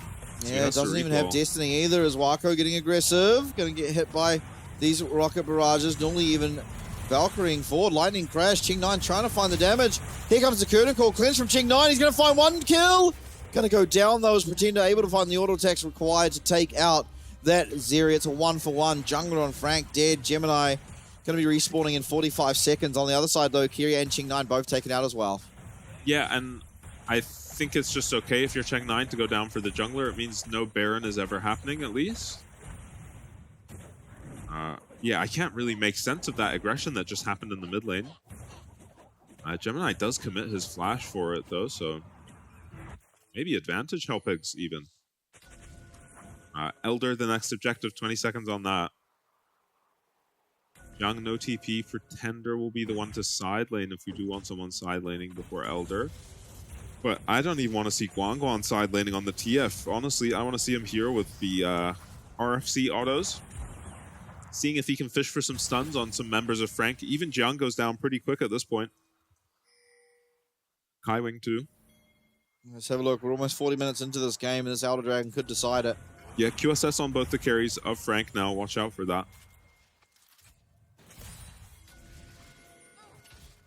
Uli now mega strong, walking out of base with an IE. Yeah, we really need our Corki to get here. Does have teleporters, going to use it to their bottom wave as Frank are the first to start up this dragon. Straight at Jung here. Is just sprinting forwards. Oh, Nuli's just not running at Jung for some reason. There he is now. Jung going to have to flash away as Guangwan teleports on in. Kiri's going to lose a lot of health, but does have the Warmox to sustain himself up as soon as that passive starts ticking away. Climbing, trying to find a flank, finds himself on one as Guangwan going to pop the ghost. Curtain Call though coming through. He's very, very low, doesn't have Destiny. And this Elder's down to 10k HP. Jung marking Kiri, stops him from getting any further healing now on this Alistair's Warmogs. And Guangwan's so low. So many plants, so many traps. It's so hard to play these. There's so many squishy members of Hellpigs. Down it goes. It's Pretender who picks up the Elder. 2 people immediately wiped out. Jung gonna only need to find a couple auto attacks on Kiri, who does pop the ult, but he's eventually going to go down. Ching9 as well, getting aggressive. Newly the last to go down, but eventually probably will be found. Not going to get hit by that ult. In fact, will have the chance to recall, but it is just one Corki against 5 Elder Dragons. Wako just walking forward. Pretender flashes forward, and Jung takes the kill with that boomerang. And it took 40 minutes, but Frank Esports will take game number 1 up against Hellpigs. Yeah, Nuli and Cheng very strong this game. They do what they can in those fights, but just feels like Pretender and Wako are stronger. Frank pick up the Elder Dragon before Hellpigs really even get a chance to fight, and I guess that's the problem with the lack of engage you had on the Hellpigs comp. Maybe something like the Rakan over the alley could have found a fight there. Yeah. But no luck this time around for Hellpigs, who so pretty close. Impressive performance by them. But yet again, I mean, just continuing to prove that the individuals of Hellpigs are very capable. I mean, going toe-to-toe with such strong members that the side of Frank Esports have, and almost winning. Did anyone even feel outmatched on the side of Hellpigs that game? I don't think so. No? I don't think we were feeling any disparities. Maybe Jungle. Yeah. Hotpot kind of struggling, but ultimately, I mean, it started pretty terribly for him, right? Goes bottom, top, out of his clear, and Zyra's just there 10 seconds before him, so walks out, gets snared, goes down for first blood, and it becomes a lot harder from there because, as you said, these two are just such snowbally champions that if one gets a lead, then he can just walk in pretty much at will to Hotpot's jungle and take whatever camps he wants, and that's kind of what was happening. So the only real disparity I felt was probably in that lane. I mean, Nuli as well, they were ahead, got caught out on that bot wave by Jung. I think that could have been a game-deciding moment. You know, they were ahead at that point, and he could have either taken the tower and gone down, or recalled earlier. Right, yeah, I does it remember right this. in the middle and gets neither. Just goes down and gives some gold over to Frank Esports, and ultimately it's these mistakes that costed. Yeah, there were Hellpigs also win. there was also the moment where Cheng9 also in the bot lane, but this time for the tier 1, just finds himself surrounded by 4 people. Yeah, right. Completely alone as well, which usually means you have completely lost the pulse of the game. You know, you've lost track of what's happening in this game if you're surrounded by 4 enemies as an ADC. So a couple of sloppy mistakes, but these are not the type of mistakes I was honestly expecting to be talking about when it comes to this series, right? Yeah. I do wonder how much of it is Frank playing worse this game, though, because I mean, Wako was 1-3 at the start of the game, just getting caught out randomly, constantly. Kaiwing messed up some flash engages. A lot. I didn't see a single engage out of Kaiwing this game that made you think that it's like, if your nameplate's off, you would never guess that was Kaiwing. When usually Kaiwing is good for from level 2 onwards. Perfect massive. engages just constantly. Yeah, and it is hard to do that against what is essentially 380 carries, right? It's not easy to find a good engage as Rel onto 380 carries. Yeah, but 2 of them with a dash. But if, ultimately, there has to be an angle where you get at least one of them, and a lot of them were just planking on all of them. So yeah, I mean, one of them mid lane I think was just a flat out missed engage onto Guangwan. Well, he flashed it. Use anything. He flashed it was a flash for flash. Okay. So it wasn't missed. Kaiwing flashed for it, and Guangwan flashed away from it. Okay, that's just good reaction time. Yeah. But not the usual Kaiwing we see, not the usual Jiang we see, and I think it's because of this very questionable Gnar line pick. I don't really understand the logic of the Gnar line pick. He has matchups he loses. Yeah, a lot actually. He's not super useful late game, like it's not, yay, we got Gnar this game. He can go even and just farm. It doesn't solve the Twisted Fate problem. I think against a stronger team at using the Twisted Fate, you might just lose based off that. Yep, PSG are going to run you over. If you blind pick the Gnar in that situation, you might just lose. Yeah. But also, I don't know how you answer the 3rd pick Twisted Fate that's coming into a Jax ban. Because that's also what's coming. And if you pick Jax preemptively, they just lock Gragas 3rd. So I don't know what the solution to this. We'll see if DCG have a solution later today. We're going to get the Elder fight replay here, and Helpigs are in an advantageous position to fight multiple times throughout this fight, but they just can't. It's just Guangguan walking in front of everyone, hoping to land a gold card, because otherwise it's just Ali with no sums up trying to engage. And yeah, Helping's a little bit split up here, as Cheng9 gets beat up by Wako a little bit. I mean, it's just already solo. Brand is dreaming if he thinks he can walk up to this thing without getting melted. Does get promptly melted. Yeah, and I mean, this is a fight where one team is Elder and one team doesn't. Yeah. By the end of it, you know. Yeah, already when we're just down to carries, we're stat checking each other right from behind gold, but we're now also doing it against Elder. So I'm excited to see the gold graph, because this game. Yeah. There it is. Oh yeah. Yeah, a little bit less red than I expected. Yeah, I think so too. I'm also in agreement with you. But yeah, it felt like Helping spent more of this game in the lead than this. But yeah, apparently not. Either way, I mean, it was a weird draft. It was a weird game. And Frank were eventually able to get it done, but when you're a team of the caliber that, you know, the players of Frank Esports are, you're not expecting to go 39 minutes against Helpigs. Now, yes, this is the first time we've seen this exact iteration of Helpigs, where Godtone isn't playing and we've got Kiri and Hotpot in at the same time.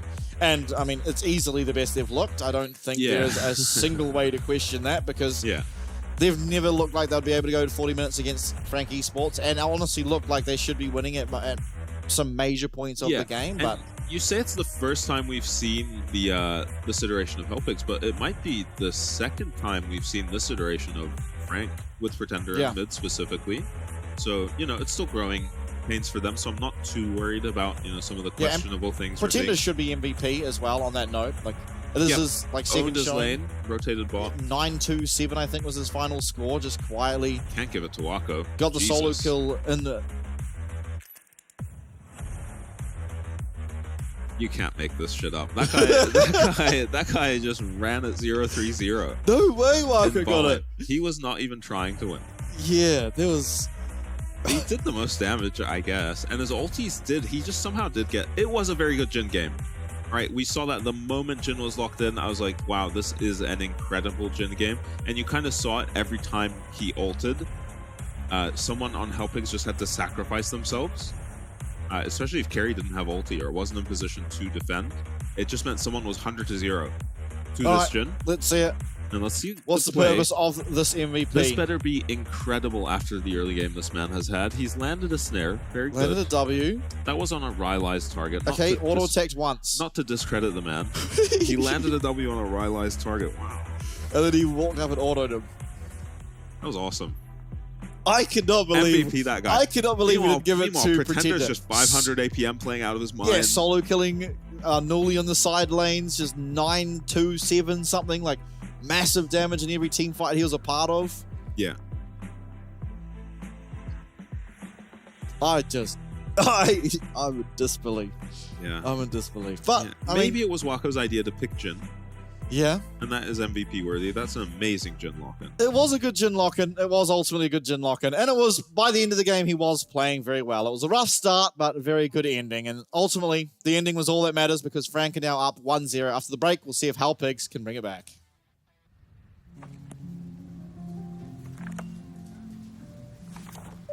旅客何淑慧，华航直飞西雅图的班机即将准备登机。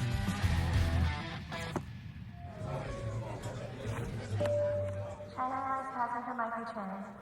Your direct flight to Seattle is now ready for boarding.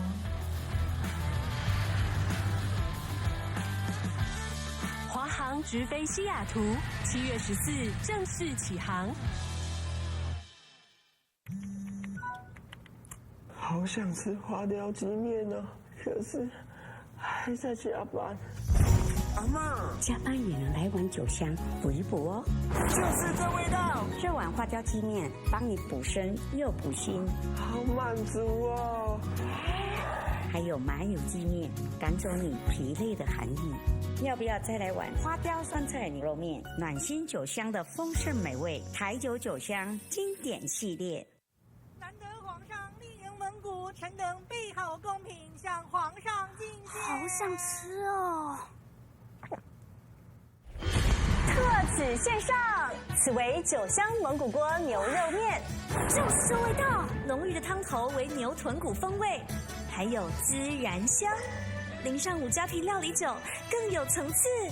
这真是宫廷御膳顶级享受。台酒御膳堂酒香蒙古锅牛肉面。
Yeah. Come from nothing in the world, but it's all good. Catch you looking at the stars like we all should. I'll be lighting up the sky like a star burns. I've been standing in the shadow, now it's my turn. See me aiming at the mark with my eyes closed. I'll be shaping up the rock with the grindstone. Now I'm stepping up my game, got my mind set. I'll be dancing in the stars like a silhouette. I'll be dancing in the stars like a silhouette. Woo! What's good? I'll be dancing in the stars like a silhouette. Woo!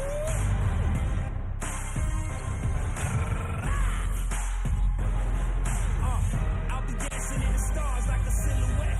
When you hear them go wild, it's a home crowd. But you never slow down when it's sold out. I'll be ready for it, I can take it home. When you see me in the frame, I'm a Van Gogh.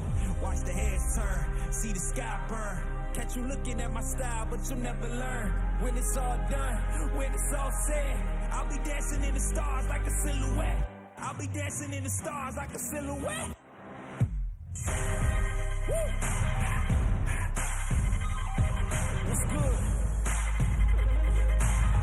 I'll be dancing in the stars like a silhouette.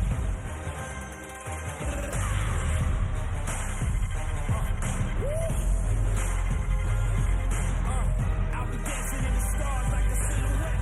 I'll be dancing in the stars like a silhouette.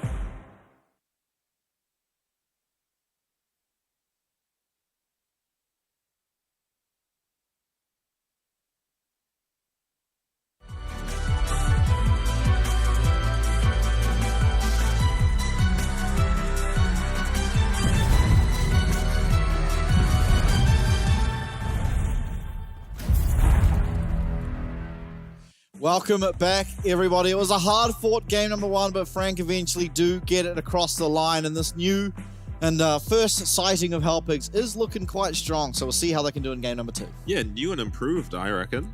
Looking very good, the old Hellpiggies. Not that they didn't look good with God Turn. Maybe different. Maybe different rather than improved. It's a good different. Biggest takeaways from that game, if you're the Hellpigs trying to win it? Probably just need some engage, really. Yeah. Jimmy coming in. Jimmy going to be playing game number two, yeah, for Frank Esports. Seems to be what Frank Esports are doing now. I don't think it's like last split where it's a legitimate strategy they're trying to employ. I really think this is just we're against weak teams. So maybe we can alternate our mid laners, but yeah, it is still a maybe. There are so many uncertainties because we're not going to see Frank against the top teams. Yeah. Not going to really get to know until later on down the line. And neither are the other teams, though. So it's up to Frank how they use it. What have you noticed? I don't know. There's someone in the background was changing their emote wheel. Oh, yeah, the emote wheel. Not something we think about between game to game, actually. No. How the emotes should change. That's one of the best parts of Frank, is you can see what everyone's doing. Yeah. You can see where we're at as well. If everyone's hopping in lobby or if we're in champ select or what's going on. Uli had a pretty good game for himself last game. Got very fed on the Corki. Couldn't quite get his team across the line, though. It's been something that's consistently true, right? Is that he quite often finds himself at advantages, but it never seems to eventuate to wins. Yeah. Which is a concern. Yeah, my worry with Nuli is that he's very good at playing safe and not losing his team the game, but we haven't seen him win his team the game yet. Yeah. And not every player on your team needs to be able to do that, but usually someone does need to be the risk taker on the team, willing to lose their team the game or win their team the game. Because without taking risks, it is just difficult to win against this level of team. For sure. Now, Band's looking mid lane bans for the side of Frank. Yeah, Band's looking pretty similar. I think Hellpigs have banned the Senna earlier than they did last time. That did go make it to second rotation. Interesting. Actually, the TF themselves banned by Hellpiggies.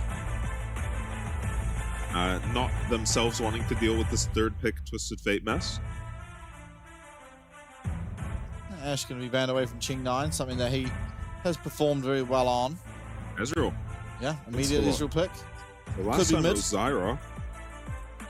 Ching9 typically the one that picks it, but it could always go to Newly in the mid lane if they choose. Maybe should this game, because the solution blind pick just feels so strong.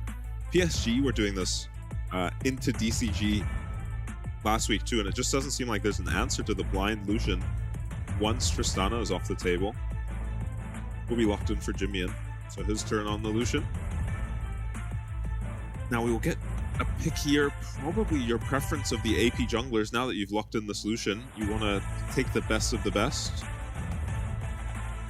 And again, by locking in Zyra here, Frank are very vulnerable to a Leona pick. I'm not sure what Helpig's hesitation is to pick the Leona. Already a very good pairing with the Ezreal. Leona ulti, Ezreal ulti. You've already got a half HP Zyra. Nidalee Sphere will finish her off, probably. Yep, so this time, going to go for that Nidalee Renekton, a bit of power up in that top side. Yeah, it should be Leona for Frank. Unless there's a mid pick they need here, like Cassante or Gragas. Could just go for the Jax to get that honorable Jax versus Renekton lane. A timeless classic now on that top side. Yeah, I wonder what's scaring these teams off of Leona. Well, I think in this game, you wanted the Lucian, you wanted the Zyra, right?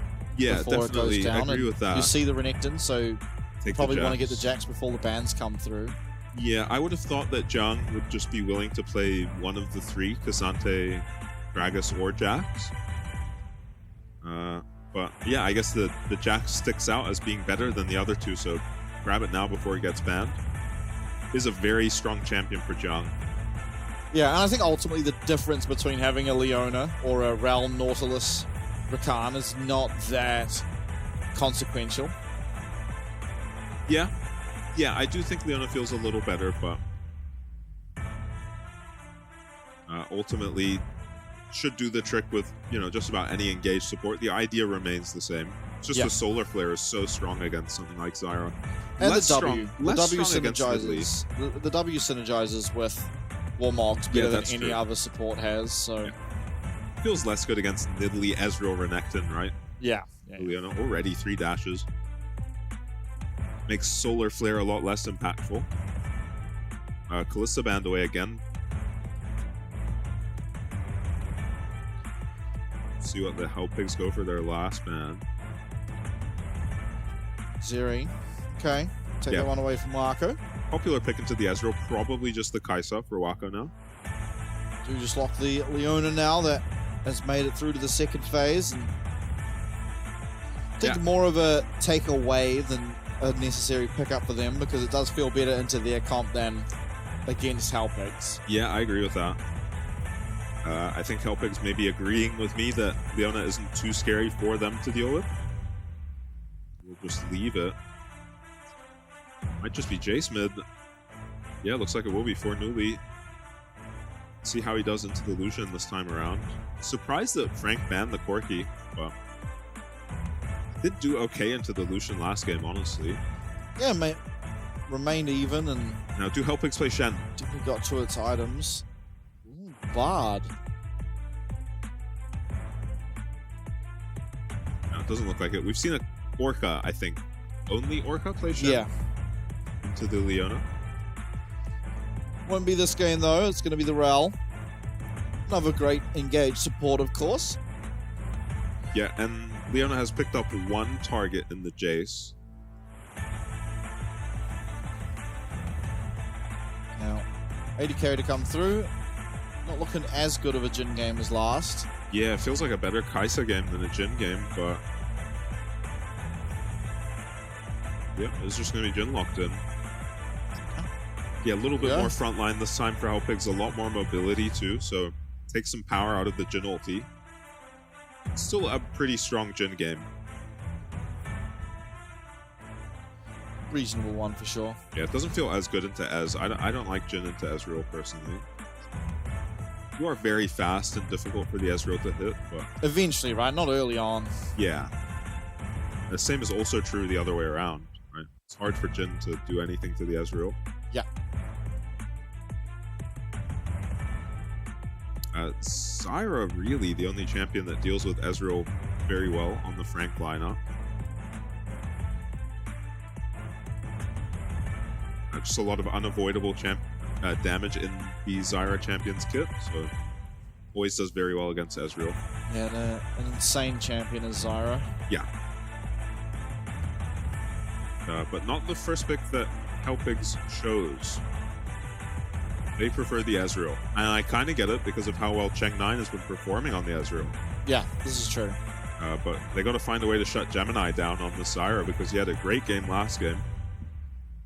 A very early advantage found by him. Now, it shouldn't be as easy against an Italy. You can't really catch that champion out quite like you can. The brand. No, no way, yeah. It's the opposite, right? It's like onus is on Nidalee to actually do something early this time around. Yeah.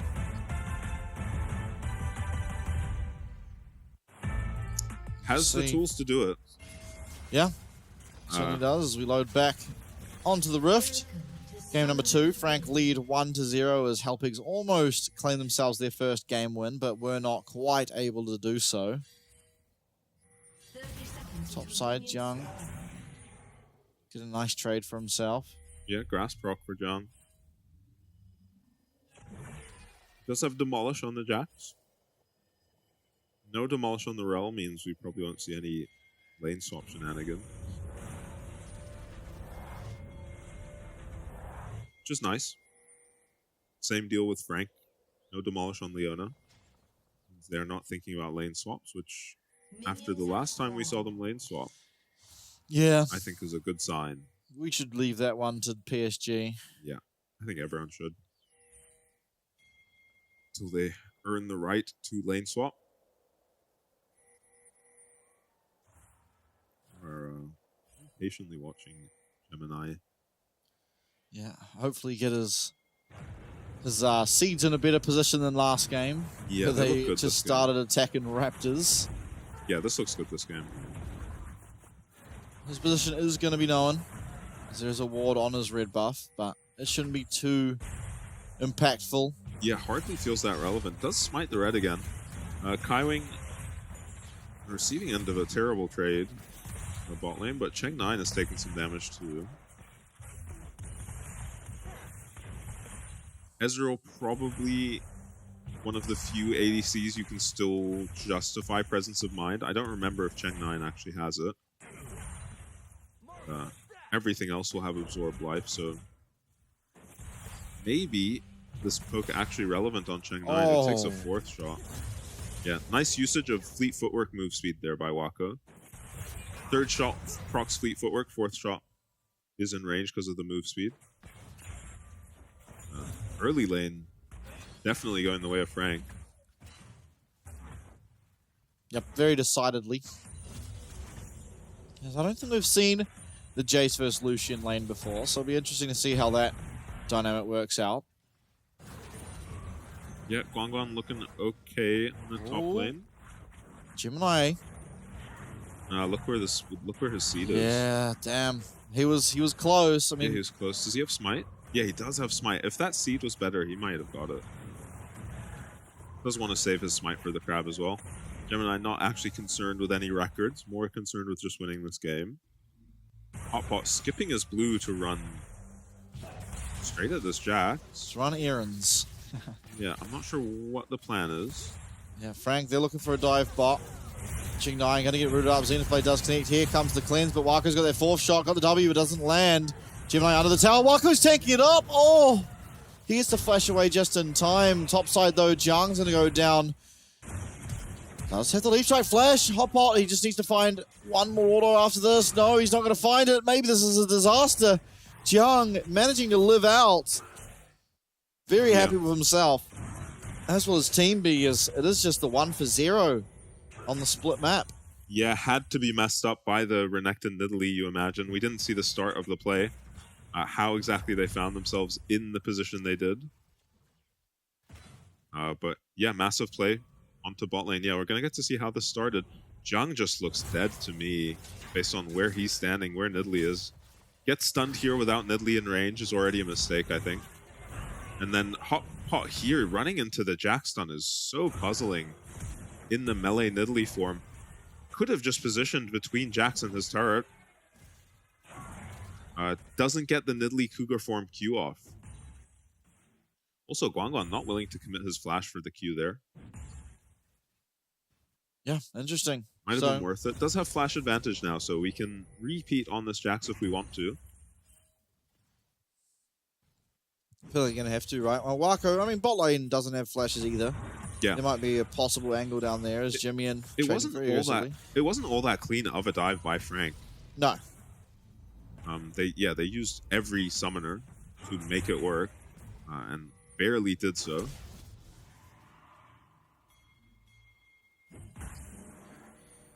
Yeah, I mean, Frank, early advantage yet again. They found themselves at a pretty similar position last game, but weren't able to capitalize on it immediately. Yeah. This time around, it's a Vamp Scepter for Jimmy on the Lucian, so probably Blade the Wrong Blade. King, yeah. Don't see that too often these days. Hellpig's position for this dragon. Now, Chovy started doing it in solo queue, so now everyone does. Ah, yes. Yeah. Church of Chovy. Gemini going to be a lot closer to 6 than Hot Pot. I'm not sure how much closer, but engage on Xenoblade connects, but that dismount going to knock up Kaiwing on his entry. Yep, that's a nice interaction for Rel. I didn't know about that. Gemini going to steal away. Any camp he steals is massive right now for getting his level 6 nice and early. Ooh. Yeah, Cheng9 under a lot of pressure. No flashes this time. Yeah, this is scary. Who is going to tank it up? Kaiwing is looking to. Cheng9 is just dead. Kaiwing taking that one. Yeah, just no E. Very, very low on HP. Gemini will be happy to tank this one up. Actually, Wako does. And collects himself his prize, which was just a kill there onto Kiri. Yeah, Grubs picked up by the Hellpigs, but those are going to be traded for the Dragon, and I don't think they're getting any advantage top lane to match what Frank are able to achieve in the bottom lane. Yeah, just the Grubs, but I mean, ultimately, you'll take that trade if you're Frank, assuming you can pick up the next set of 3, which the lead they have got themselves probably means they should be able to do. Yeah, I think so. At that point, Jax is just going to be ahead of Renekton. Jung is somehow up CS. Oh, will get this red. Kaiwing is around, though, and won't be spotted. He's running very quickly at this Renekton. Ooh. What just happened, mid? Jimmy and solo kills out Newly. Hopefully we get a replay of that as... Yeah, both flashes used.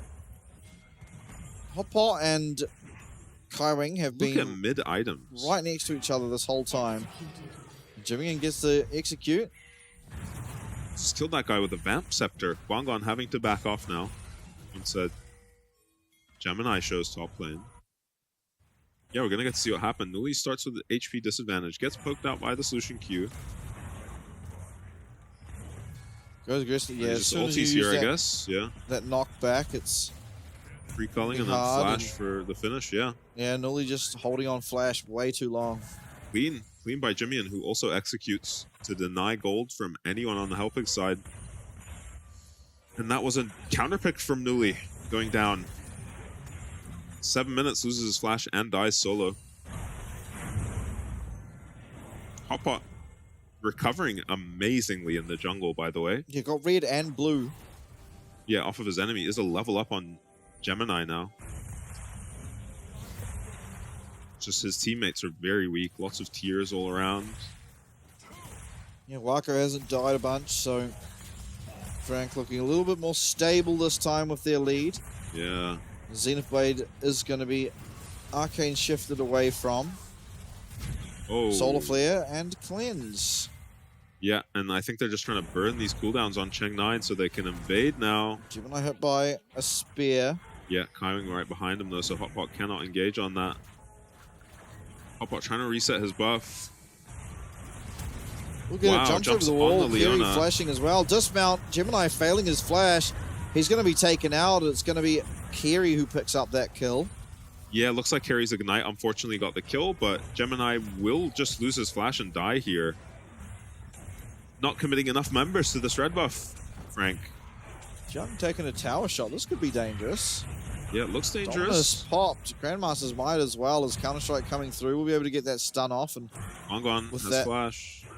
Is going to be back to the safety of his turret with teleport available. Should be able to get himself back to this lane and in a reasonably okay position. Yep, looks like a free recall for Gongon though. He does take it. Won't have to use his TP. Maybe just stays to get a good trade-off and then TP back. Also could be very close to his, I'm assuming, Eclipse. These items, I'm not actually sure. I hope it's not a Black Cleaver Renekton again.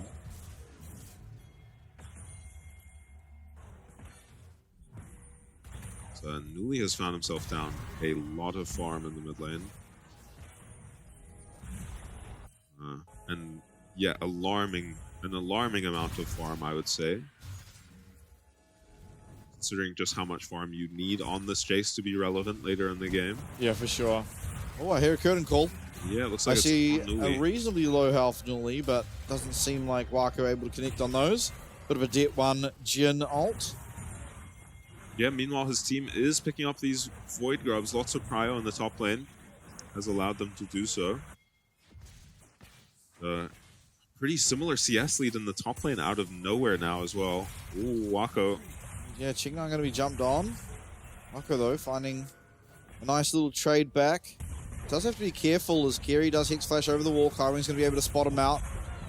Magnastorm does go wide. Forces out the flash, though, from Kyrwing, so realizing that there is the angle to kill, if not for the Leona flash. Yeah, you can kind of see how strong Ezreal could be into the Jhin, right? That was a Sheen against a full item. Yeah. Completed. You know, Ezreal does really well to get on the Jhin, and nice poke from Cheng9. Cheng9 might just be the greatest of all time. Yeah. Looking feisty on this Ezreal, just down a lot of money because of how hard he's been focused this game. 0-2-0 on the Ezreal. Doesn't seem to have shaken his confidence, though.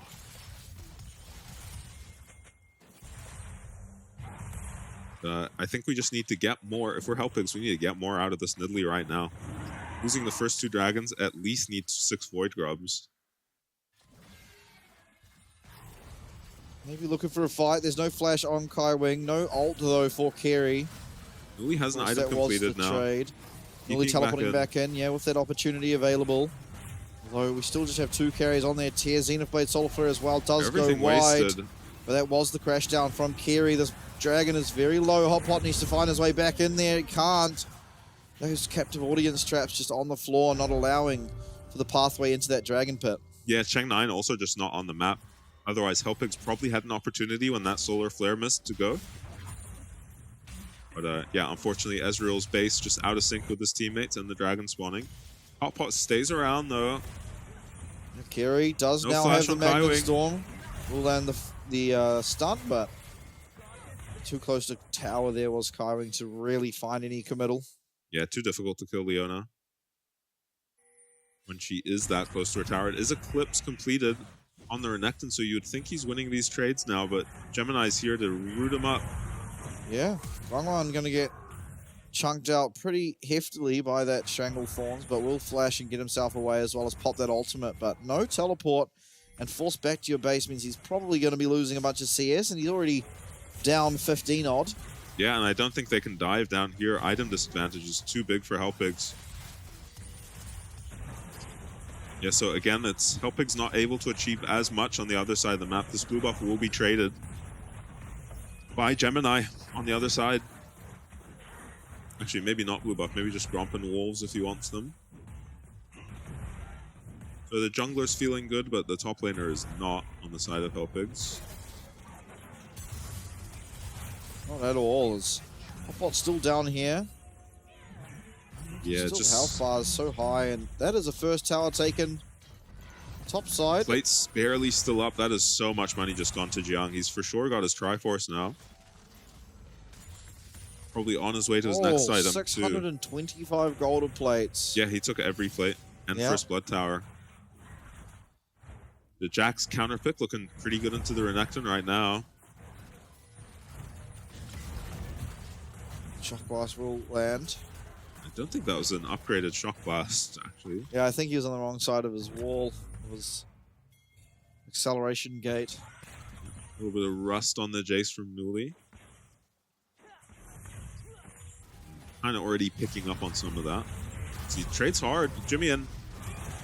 Yeah, not going to be found though as Guangwan comes in aggressively. Going to force out Jimmy In's flash. Kaiwing's going to be taken out. The fruits of their labor earlier in getting Kaiwing's flash down on the bottom side.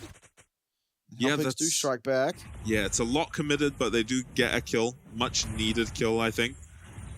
And they get it onto Newly, but someone's got to defend top, fellas. Here comes the teleport. It will be Guangguan TPing in, but he gets one more of those roams and his tower is gone. Not often you can really roam as a top laner, so should hopefully be able to hold on to this tier 2 tower, Guangguan. Maybe just need some wave clear against the Jax. Do you just die if you go Stride Breaker? Yeah, maybe. Surely you don't need a Tiamat anyway, as the Renekton. I don't think so, but Stridebreaker has Tiamat. Yeah, that's what I mean though. Maybe you just don't need a Tiamat as Renekton. Well, we'll see what he goes for. As Rift Shield being started up and getting taken out by Helpix. Seemingly Frank wanting to come in from that top side, while Wako and Ching9 battled out in mid.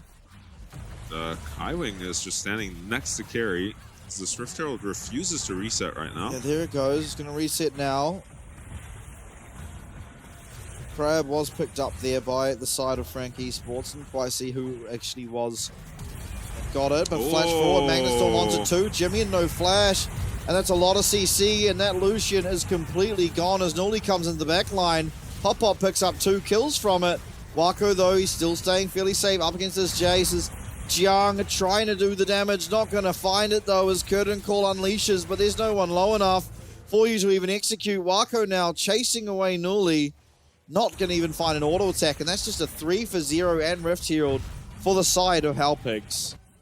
Yeah, I mean, an amazingly well-played fight, especially from Carry, who managed to find the engage onto Jimmy, and who was flashless because of that mid-play earlier. And yeah, Helpix win the fight, grab the Rift Herald. They get a top tower for themselves as well. Still down gold, though. Yep, down gold. Now they even it up. It's going to be Dragon, 3rd of the game for Frank if they're able to pick it up, and they do have the fast pathing to it. Yeah, and it's just this incredible engage from Carry. Lucian uses dash and still gets caught, so he doesn't even have dash to get out of this follow-up CC. Oh, we've missed Stranglethorns. Yeah, it feels like we missed Zyra ulti. There from Gemini, so that is an uncharacteristic miss. Jimmy almost takes out almost takes out Hot Pot. And Newly, actually, that whole fight, that Jhin ulti came out so late because Newly was just dancing in front of this Jhin. Yeah. The entire fight, not letting him ulti. Well played by all involved in that fight from the side of Helpix, as Wako is chunked extremely low, and this Dragon's just going to be Helpix's to pick up. Yeah, looks like it. Same build for Wako on the Jhin. Going for the Static Shiv RFC IE build. Oh, wow.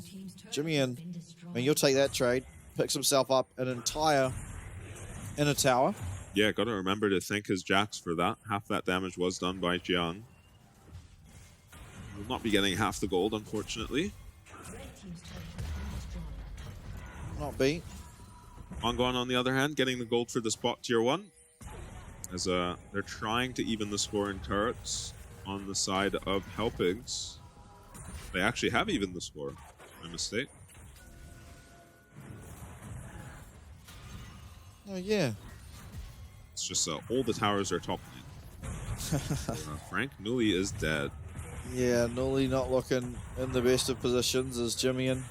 Wow, what a nicely placed culling. Dominus on the bottom side as Helpix are trying to look for some play on the split map again, but aren't able to do so. It's been a consistent theme is that they try and trade on the other side of the map, but never are quite able to do so. Yeah, now they're going to force without Renekton ulti, it looks like. Jhin is here way sooner. Yeah, Zenith Blade does connect there onto Guangguan, who trades back really nice with that Eclipse shield helping out. Teleport as well coming through here from Jimmy as they do claim one. Kerry going to go down nice and early. Snare there from Wako as he's going to use the curtain call. 1, 2. One more will do it. Can the third, fourth? Yes, the fourth does land.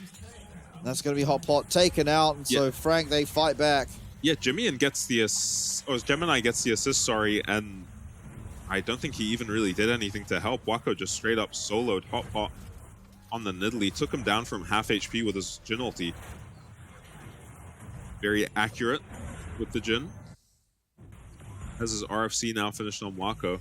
Jiang is just constantly finding a lane to shove. Keeping him very high XP on this Jax, very fed. Cheng9 quietly though, has fully stacked his tier, has picked up his Triforce, is one more base away from being the strongest champ on the map right now. But Helpig's looking to force the issue around these Raptors.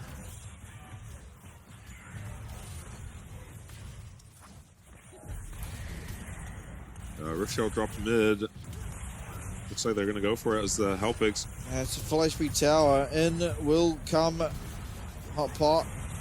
Will be completely okay. Kerry, though, stunned up under that tower. Does have to flash away from that snare as the culling was also used. Solar Flare now.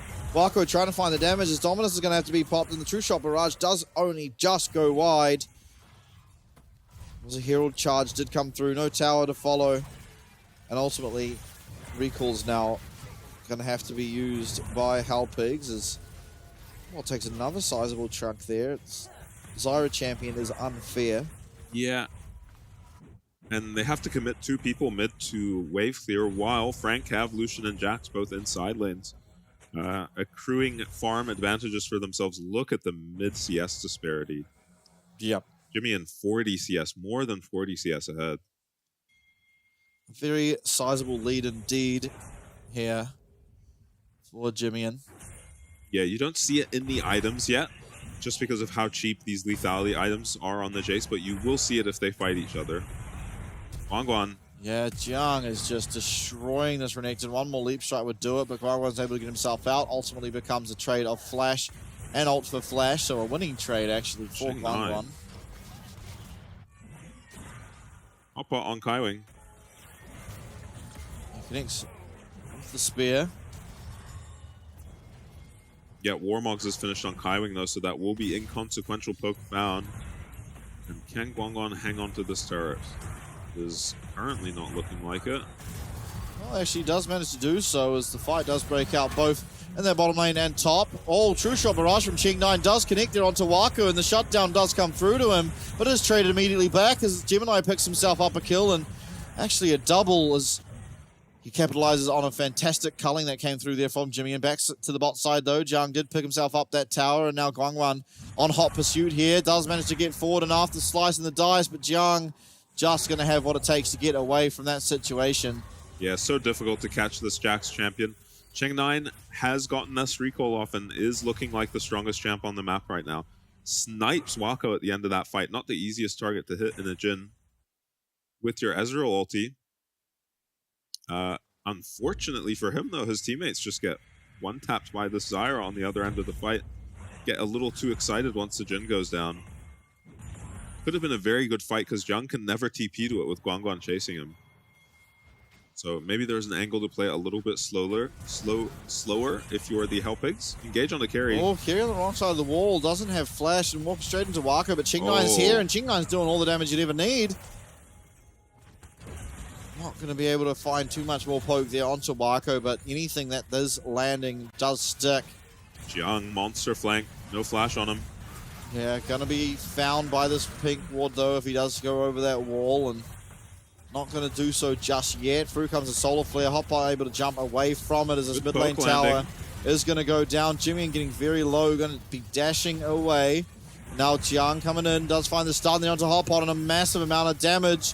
But the damage is being traded back as Guangguan comes in. Strangle Thorns, and here comes the curtain call. 1, 2, will miss. 3, last one. Will go wide. Ultimately, no one. Actually, Nuli going down. I didn't even see that. Xenoblade connects there from Kaiwing. He gets stunned up. He's going very low, and there's a lot of plant damage coming through. But ultimately, no kills as Hot Pot. He's going to be looked at now. Gemini coming through. will disallow this red buff and be taken. Oh, Hotpot got snared. Got snared up. Doesn't matter though. He's very, very low. He burns in the plant. Auto does take him out. Now teleport from Guan, who's on a flank. This fight's been going on for a very long time, and we're yet to see a winner, but Guan getting slowed up. The red buff's proven to be consequential. Guan now, he is just completely stuck. One more dash, not even going to need it as Jin going to confirm that kill as well. Yeah, Cheng9's still very strong, but it's kind of the pieces around him that are falling apart. Nuli goes down very early, nice ulti onto Jiang, doesn't quite finish him off. Yeah, Nuli goes down very early in that last fight. The rest of the team kind of just falls apart afterwards once Jin gets the ulti off. Tower goes down, Nidalee gets caught at the red buff. Tough sequence for Helpigs, who were evening this game up, but now are 6k gold down. It's going to be pretty hard to play from this point on. They do have a poke comp, so if they can try and land some poke before whatever next objective they contest, likely to be Baron, but... Yeah, I mean, the poke comp of all poke comps on the Helpig side. Only champion that doesn't really fit is Renekton. Maybe you just want some frontline.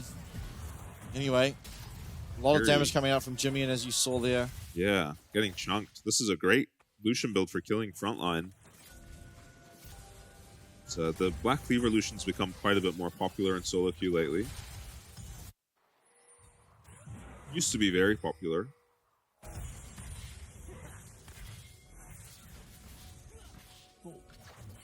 Also that. Happens. Who's shooting at Evelyn? Hey, Trishot Barrage come through. Wow, massive chunk onto Gemini Wako. Carry can go. Oh, doesn't land the stun. Has flash. Got to be wary of this flash engage from Carry. Do Frank. It can be a massive turning point we saw earlier on in the game. Ching9 definitely has the damage they need. But look at this bot wave for Helpigs.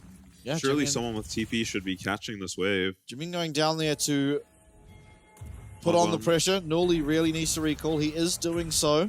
Should be able to defend this tower now, but... Yeah, this shouldn't be the highest tower damage Lucian build, so he shouldn't just one-shot it or anything. We'll see how much damage Jimin can get to this. Yeah, it is a lot of damage, but it should be okay. Not even half, so he's okay. Culling coming through. Wrong one here though, Jimmy, and he has flash. This is going to take an outplay. Oh, Jimmy, and I don't think there's an outplay to be had here. He is kiting. Flash from Guan.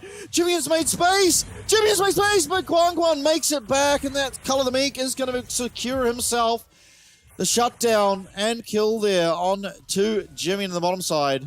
Yeah, Jimmy has TP, but he is down for 40 seconds. I'm surprised the Helpigs aren't going for anything. I guess against Jin ulti and the Zyra ulti, it's just too scary. It would be 4v4 for a time because Guan very low, had to recall, no teleport. Yeah, even now though, they could try, but it's still very risky. Even 4v5. So, bit of breathing room for the Helpigs now. Some much needed resources on them. And some time to just shove out these lanes. Yeah, Ching9 now 3 items, but man, this is Nuli. Yep. There's nothing to complain about really for the side of Helpigs at the moment. They are down gold, but in terms of itemization, they're on a pretty strong point of the game. Yeah, Jiang not going to be able to connect quite. Nice use of the blast cone, but yeah, he's just completely gone. Flash away, does get that counter-strike off, and somehow he's surviving. The leap strike even to get him out is actually going to be Gemini who picks up a double kill. Through comes a curtain call. That's a triple. Could we be on the Penta here? Could be looking for the Quadra, the Strangle Fawns. That's a Quadra. Only Ching9 left. And the Zhonya's. Can he find it? No. Wako will take it as eventually after that Zhonya's Ching9 able to take out Gemini. So close. You can see it in his player cam. Slight giggle on his face, but ultimately he's going to be happy because after 30 minutes, it is going to be Frank Esports who take the series after game number 2. Yeah, I mean, it's maybe the ultimate result you expected for this series, but these were not the games we expected. This was pretty impressive from Helpigs. Yeah? Considering the competition they are up against here. kind of saw it at the end there. Jiang just styling though. Yep. Jiang somehow in the middle of 5 people makes it out. Without his E on Jax, just one Ezreal Q I think went wide while he was stunned there on the Jax, and that was the difference between a wipe and the free kill. Yep. On the Jax, it is that close when you are that far behind. On the Helpiggies. Very close. Ching9, he's not happy. But ultimately, I think Helpigs, they should be. Yeah. If you were against anyone in your group that isn't Frank, I'm pretty sure you're winning both those games. Yeah, I honestly, agree with the resistance they put up against Frank was more than we've seen them for the rest of the split. So I think, honestly, a valiant performance, and you can be happy with yourselves if you are Helpigs after that one, because no one came in here expecting them to take the series off Frank, and for them to go that close is pretty good. And I hope that it is Helpigs raising their level rather than Frank lowering their level. Sure. We won't know until we see these teams against other teams, of course, but I think we could be in for a very interesting contender stage if Helpigs are going to play at this level. Yeah, well, for the remainder. I think they're 2 wins behind JT. No, West Point. Yeah. So I think it's like near on impossible, because even if Helpigs themselves, but they could make it really Yeah. interesting for J Team and West Point, because J Team just beat West Point to put themselves up 1 win. Yeah. And so the only games that West Point have left are Helpigs and Frank. Yeah. Right? So they versed Frank. Have West Point versed everyone? They fought JT They've a only second got time. Helpigs left. That's all they've got. So they need to win that. Did they fight Frank a second time? Sorry, I've got the hiccups. Frank a second time. West Point, yeah, I think that was the first game Frank played of the contenders, and they just destroyed them. Right. But Yeah, either that way, I rings a mean, bell. ultimately, West Point are going to go up against Helpigs. Yeah, so are J-Team. And no, I think Helpigs already versed JT. Anyway, regardless, let's just say it's only West Point going up against Helpigs. If Helpigs beat them, then West Point can't contend for second place in the group.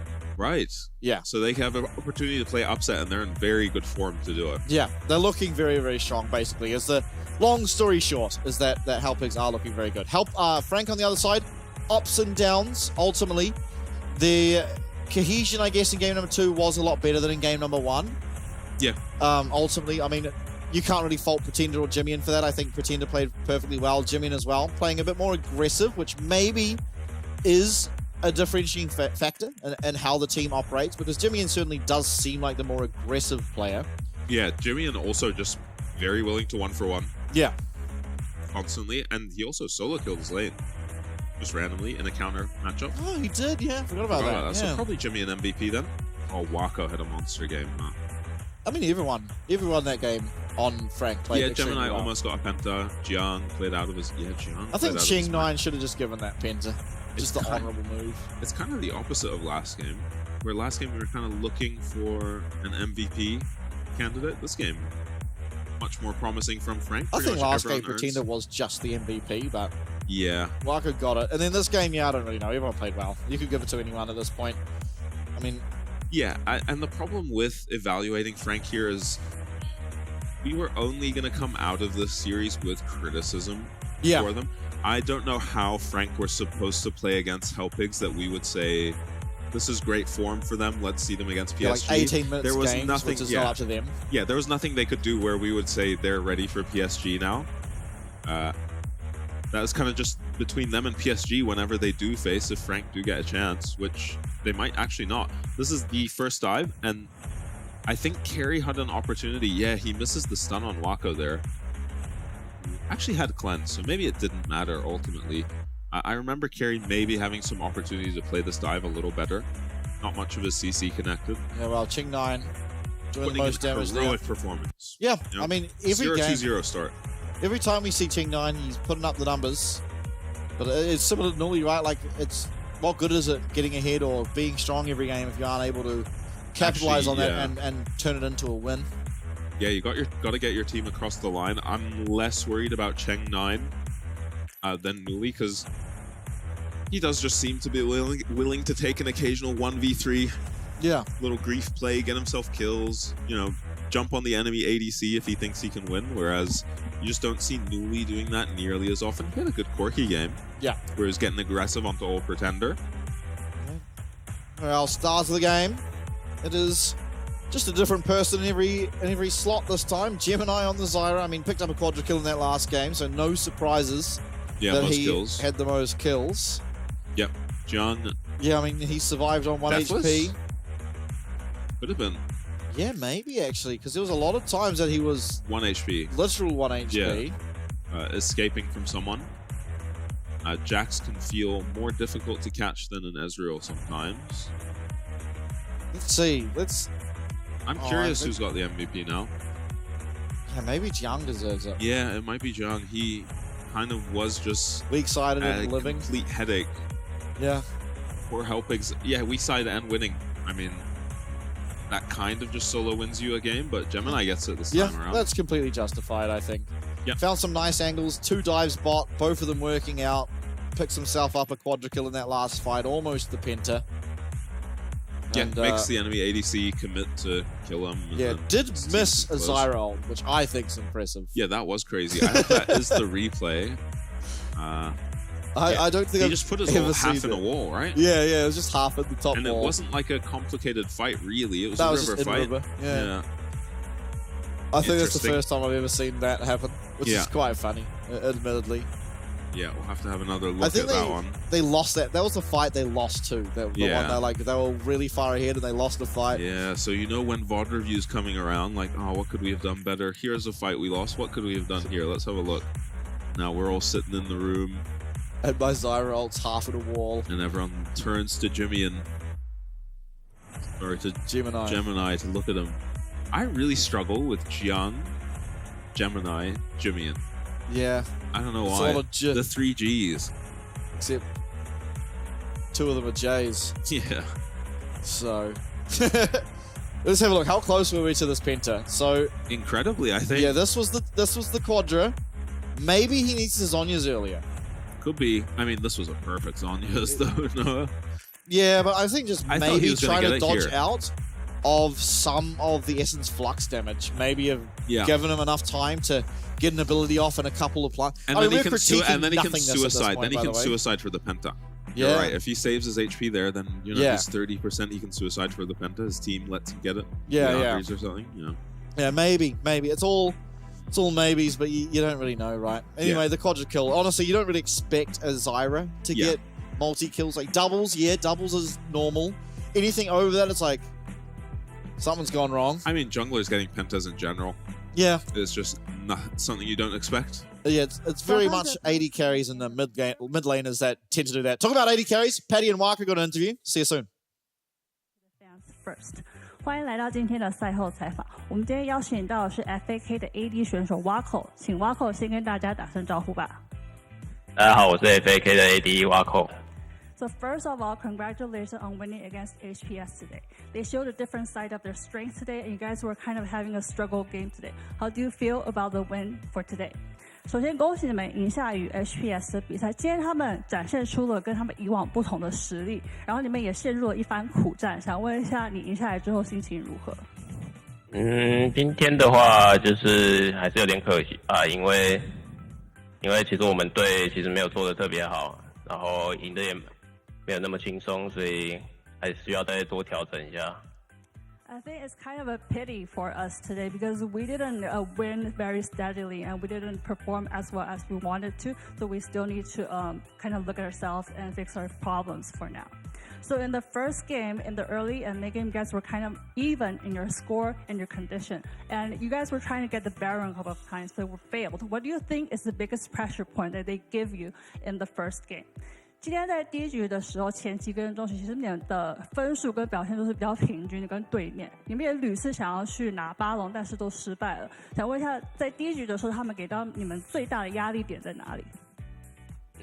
第一局的话，就是其实我们辅野可能出了一点问题啊，就是我们其实没有那么多是联动在一起的，所以就会看起来我们一直是被对面牵着走的。I think the biggest problem is our support and jungle synergy. We weren't that synergized with each other in the first game, so we were kind of led by them in the early and mid games. I think that's the biggest problem that we had in the first game. So this season, even though you have you and Gemini and also Kaiwing, 3 experienced pro gamers on your team, you guys were still kind of unsteady in your early and mid game. And you guys, it's kind of affected your score. I want to ask you, what do you think is the biggest need of improvements for FAK this season? 在这个赛季，其实 FAK 有包括你 Gemini 跟凯文3个老将在队上，但是你们前中期的表现一直不太稳定，然后也可能有影响到你们的成绩。想问一下，你觉得队伍现在最需要改进的地方在哪里？我觉得最需要改进的就是我们队，我感觉我们队其实都蛮固执的，就是有点太硬了，就是我觉得我们彼此都需要软下来，这样沟通才会更顺利，游戏也会更顺利。I think we need to fix our communication a little bit. Our players are very strong and we're kind of steady and stubborn in our ways. So I think we need to all soften down and talk to each other a lot more to fix our communication problems. So we'll play better in the rest of the games. So PCS just announced that they're going to have the summer finals as a roadshow on Taipei Heping Basketball Gymnasium for this summer. You played there before. How do you feel about playing there, and do you want to play there again? PCS 刚刚宣布会在台北和平篮球馆举办夏季决赛。你自己曾经有在这个场馆打过比赛，自己体验感如何？以及你有没有想要再回去打一次决赛？其实我是蛮喜欢有观众在台下的感觉，因为这样就会让我感觉到一个当选手的快乐。所以希望的话还是可以再进去打一次决赛啊。So actually, I feel very good to have audiences in front of me. It makes me realize how good it feels to be a pro gamer. So I really hope that I still have a chance to play at the stadium this season. Thank you so much for the interview and congratulations for your win. 再一次恭喜你们获得今天的比赛。我们把镜头转回主播台。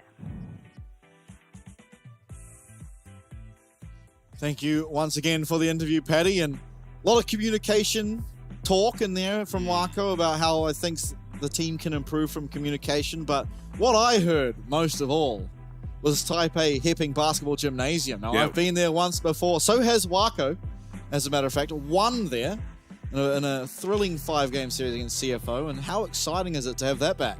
Now, she did say just for the final, right? Yep, the grand final. So it'll be the same as last summer, I imagine. Yeah. I don't have all the information on it yet, of course. Yeah, Wako and Frank, long way to go there to make it there, though. Yeah, that is true. But out of everyone, Jimian is probably the most experienced. Well, Jimian and Gemini, because they started off going into playoffs of last summer at like 7th or 8th on the CFO, made it to the grand finals, 5-game series against PSG.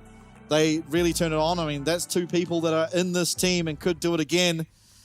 We'll see you after the break for DCG versus PSG.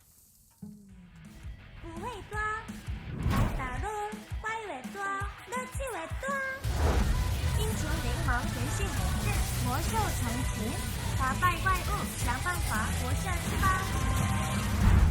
你有多位，一起来指定。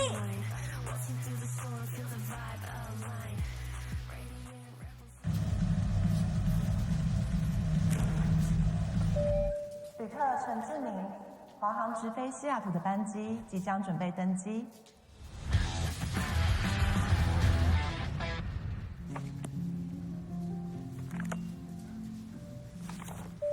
旅客何淑慧，华航直飞西雅图的班机即将准备登机。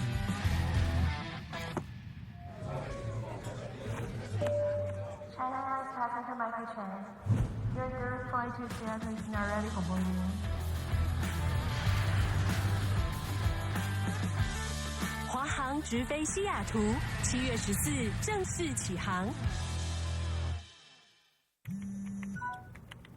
好想吃花雕鸡面哦，可是还在加班。阿嬷，加班也能来碗酒香补一补哦。就是这味道，这碗花雕鸡面帮你补身又补心，好满足哦。还有麻油鸡面，赶走你疲累的寒意。要不要再来碗花雕酸菜牛肉面？暖心酒香的丰盛美味，台酒酒香经典系列。难得皇上莅临蒙古，臣等备好贡品，向皇上进献。好想吃哦！特此线上，此为酒香蒙古锅牛肉面，就是这味道，浓郁的汤头为牛臀骨风味，还有孜然香，淋上五加皮料理酒，更有层次。这真是宫廷御膳顶级享受。台酒御膳堂酒香蒙古锅牛肉面。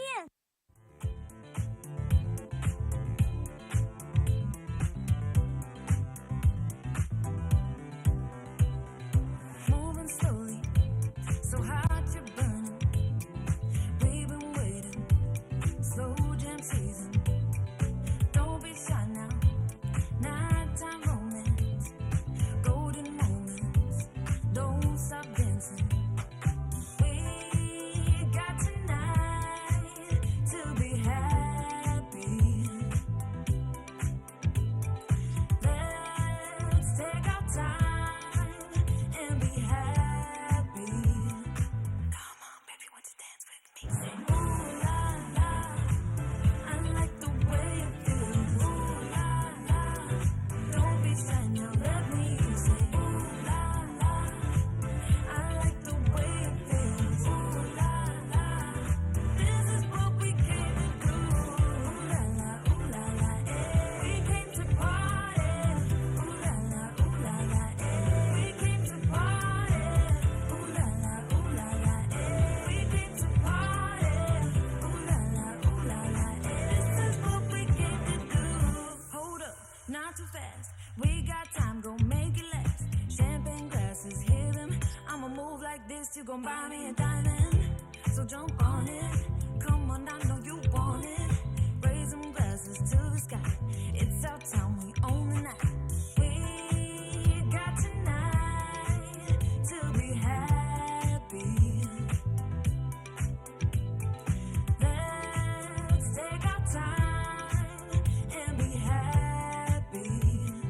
Come on, baby, won't you dance with me? Say, ooh la la, I like the way it feels. Ooh la la, don't be shy now, let me say. Ooh la la, I like the way it feels. Ooh la la, this is what we came to do.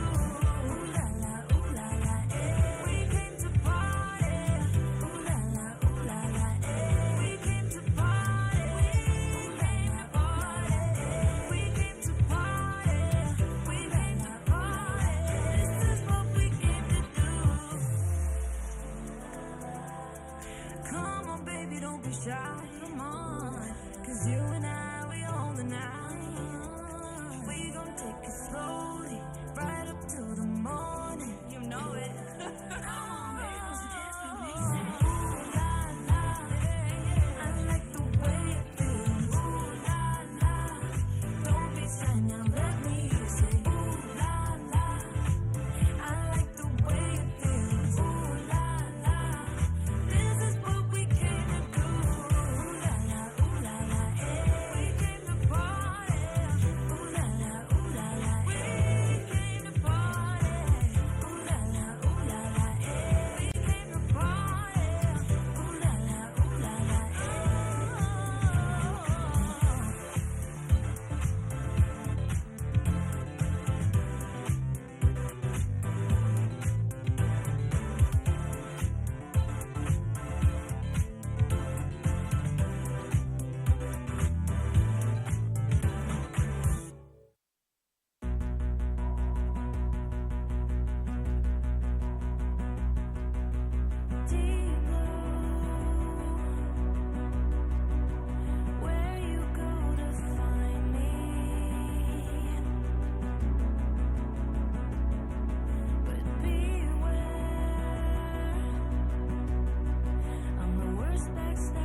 is a playground. Don't believe in what goes around comes around. If you're sick of me, don't forget to bear in mind there's nothing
the ground. 'Cause I can take this pain.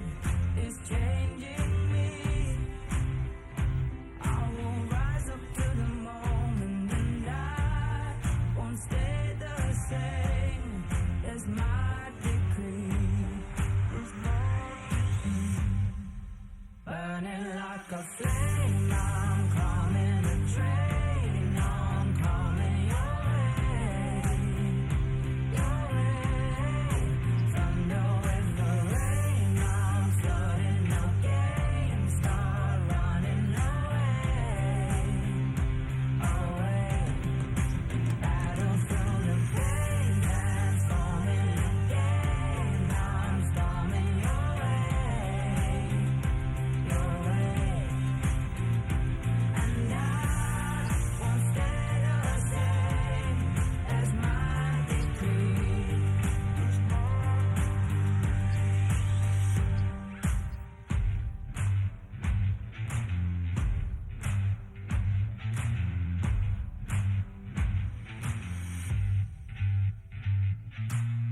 I'm no immortal, but my fire will never die. They take me for a fool, I'm taken for a ride. The more my feet are battered, the more I'm taken down. The more they get down and they sit, I'm fighting from the ground. 'Cause I can take this pain, it's changing me. I will rise up to the moment and I won't stay the same. That's my decree. It's my decree. Burning like a flame, I'm coming a train. I'm coming your way, your way. Thunder with the rain, I'm flooding the game. Start running away, away. Battlefield of pain, transforming the game. I'm storming your way, your way. And I won't stay the same. As my decree.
Welcome back, everybody, for our second series of the night, and it's the big one. It's the Challenger Group, and it's PSG versus DCG once again. Last time these two teams met was Sunday last week, in fact, and it was PSG taking that one out quite cleanly. So DCG, they've had 5-ish days to prepare to change it up and to try and look for their win here up against those Titans. Yeah, I think if you're DCG, you're wishing you had a little bit more time, or maybe a patch or two between these matchups you've got against PSG, because on this patch especially, they just look infallible.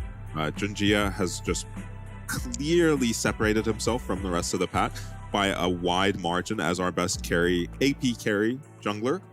Aja seems to have separated himself from even the likes of Driver and Rest in the top lane.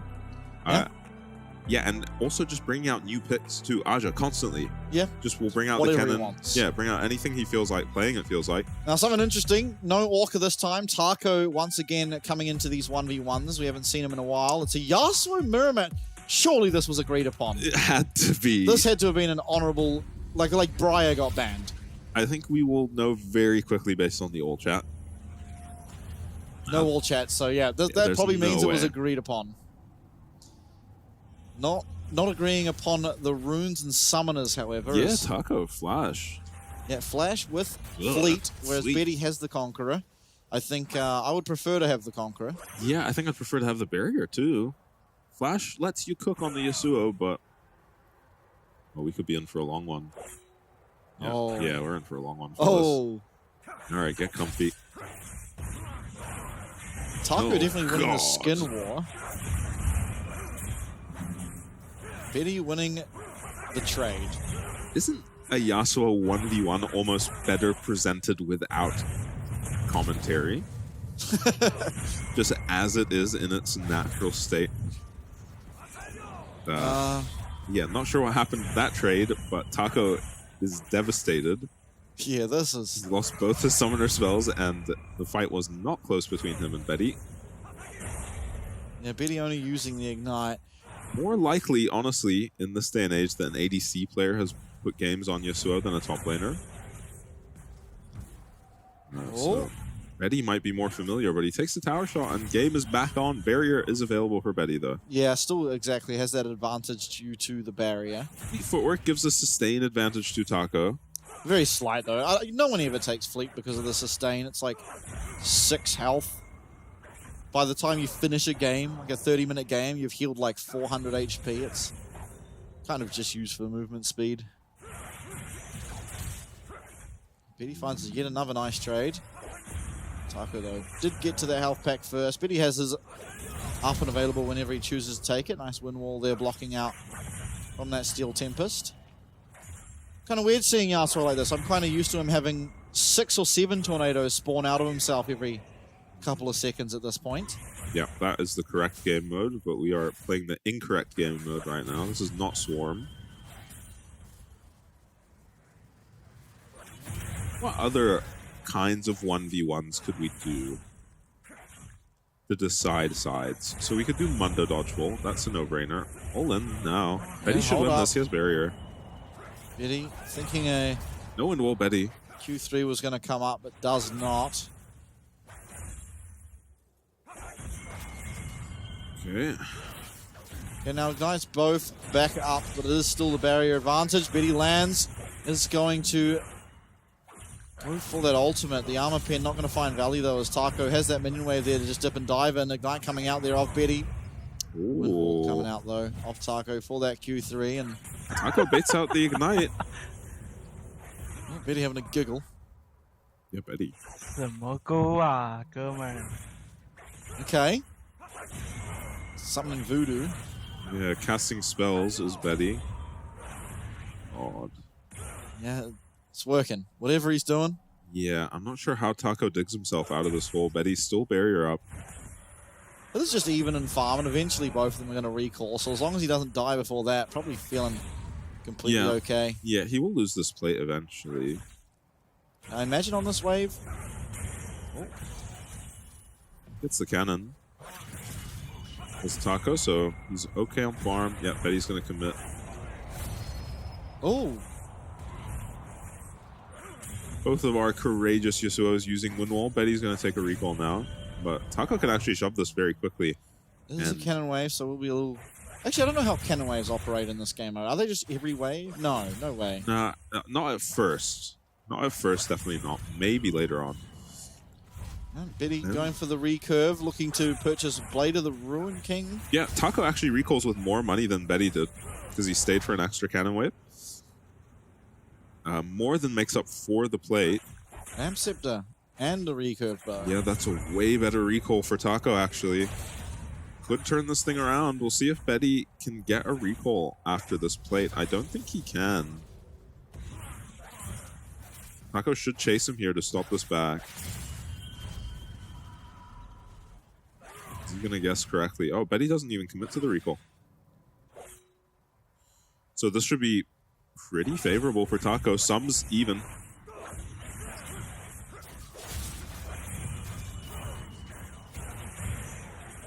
Ooh. Oh, yeah. Taco landing a nice ult, but Betty's going to answer back in kind and Q3 available for Taco. Very nice win wall, though, coming out of Betty. And Taco not win walling. Conqueror fully stacked. Yeah, win wall not coming out there. But the Q miss from Betty. And this is a very close 1v1. But barrier up. Barrier comes through. One auto attack will do it. And Betty finds it. Feels like a Conqueror difference. Yeah, barrier makes the difference there, too. Conqueror. I mean, Taco plays it so well to make it that close. Being down Conqueror. There's the old chat. 什么意思？ Definitely an agreed upon 1v1, I suspect. I think so. I think that's honorable, though. You know, I think that's the more honorable approach. Yeah, not a predetermined result, but we can decide on a champion to play together. Yeah. It's much more fun to watch this than when it's like Heimerdinger versus Jax. Yeah. Yeah, I agree with that. Now... Oh, look at the recall for Betty. Yeah, Full Blade Ruin King has a elixir of wrath. Yeah, and he's just going face now. Yeah, he really can just send it. Taco haven't used Window already. Sudden death will begin soon. Right, and to not really anyone's surprise, sudden death is going to come through. Nice knock up, and the follow-up. Betty playing fantastically well as Taco. He can dive. Finding himself at the very, very wrong end of this trade. Betty still does have win wall, not going to be able to find any real use of it. Taco dipping, diving through those minions, is going to keep himself alive. Has that flow shield available for himself, but is just going to opt for a recall. But that probably means the end of this game. Doesn't get it. Yeah, Betty, full HP still, even having lifesteal to top up the very minuscule amount that is even missing. Yeah, barrier back up for Betty now too. Taco jumps getting in there, but Ignite coming out, and win wall is matched. 1E. 1E is all it'll take as Betty's finding it. Betty will eventually take this one out and will claim himself side selection here. Yeah, Betty uncontestable in these mirror matchups. Yeah, second one. Yeah, he's played the Kalista mirror. He's played the Yasuo mirror. Managed to win both. Yasuo a bit more one-sided than the Kalista. Absolutely. Taco on your screen, though. Formidable showing. I don't imagine he's put a whole lot of reps into the Yasuo. No, I don't think so. Honestly, pretty safe bet just based on his runes and summoners. There it is. The 5 pieces of Exodia.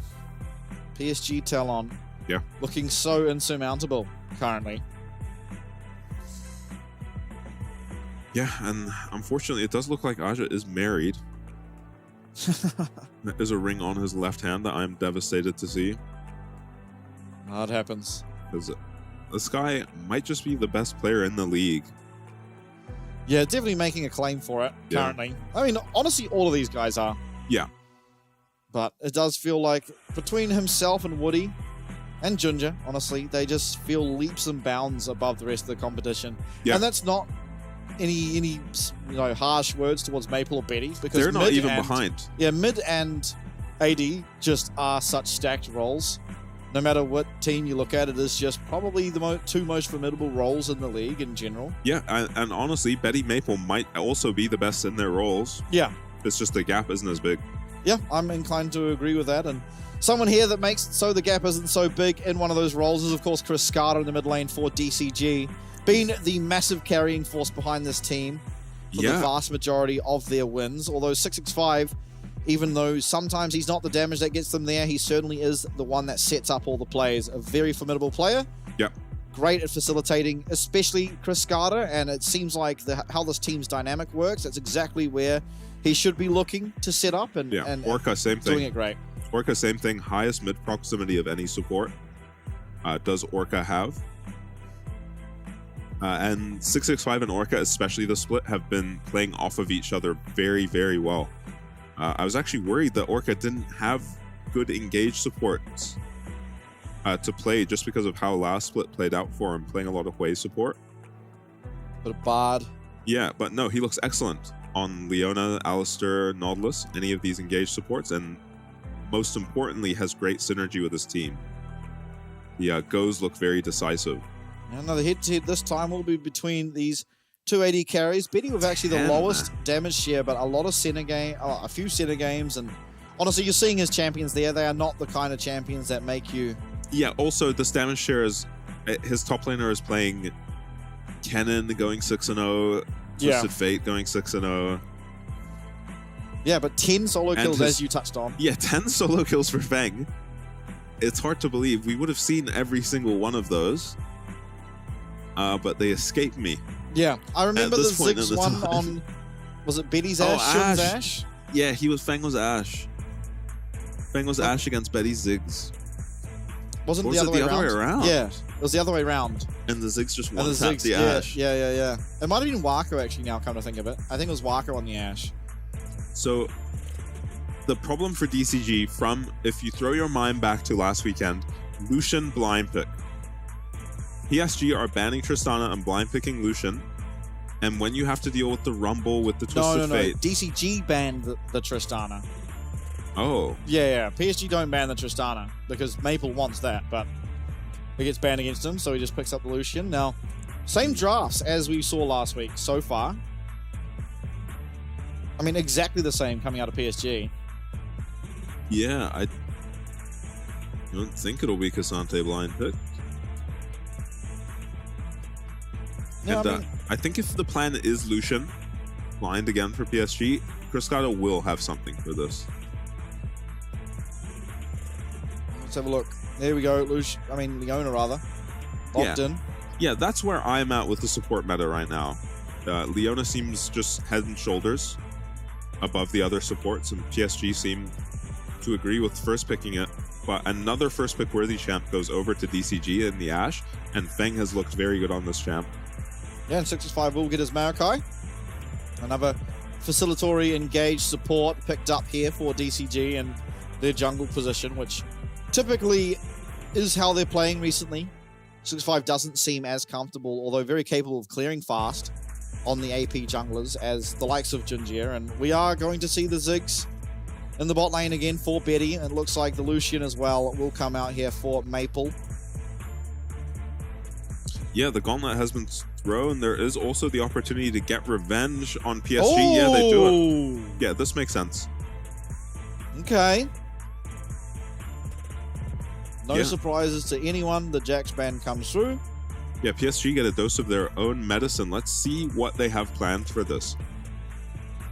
Because they had to have seen it coming. Taco might be the only person as keen on the Twisted Fate still as Aja. Yeah. After a few nerfs, pretty much everyone else has put the champion away. Lee Sin, so we're thinking Maokai is going support. Right, yeah, I didn't even notice that. Also means we're leaning towards something like an Italy. There goes the Skana. Interesting. Yeah, that is a top and jungle ban. And PSG have left their jungle position flexible for now. With AD and Lucian AP on the Ziggs, you're not forced to play anything as Junjie. Though I think you need one more damage threat between Aja and Junjie in this game. I don't think Lucian Ziggs with frontline gets you across the line. It's actually PSG abandonedly, truly thinking that Maokai is going support. Yeah, convinced.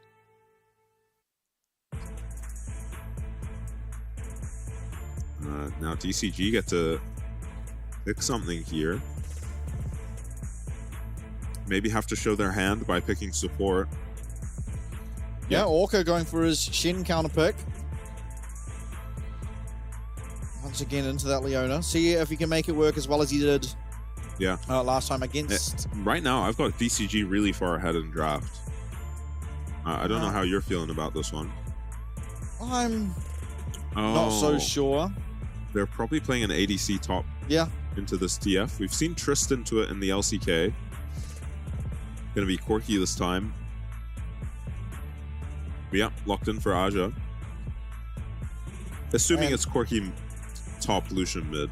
Yeah, I think, honestly, PSG, they would have, being the team that loves the Twisted Fate the most, they're probably the team also most aware of how to play against it. Yeah.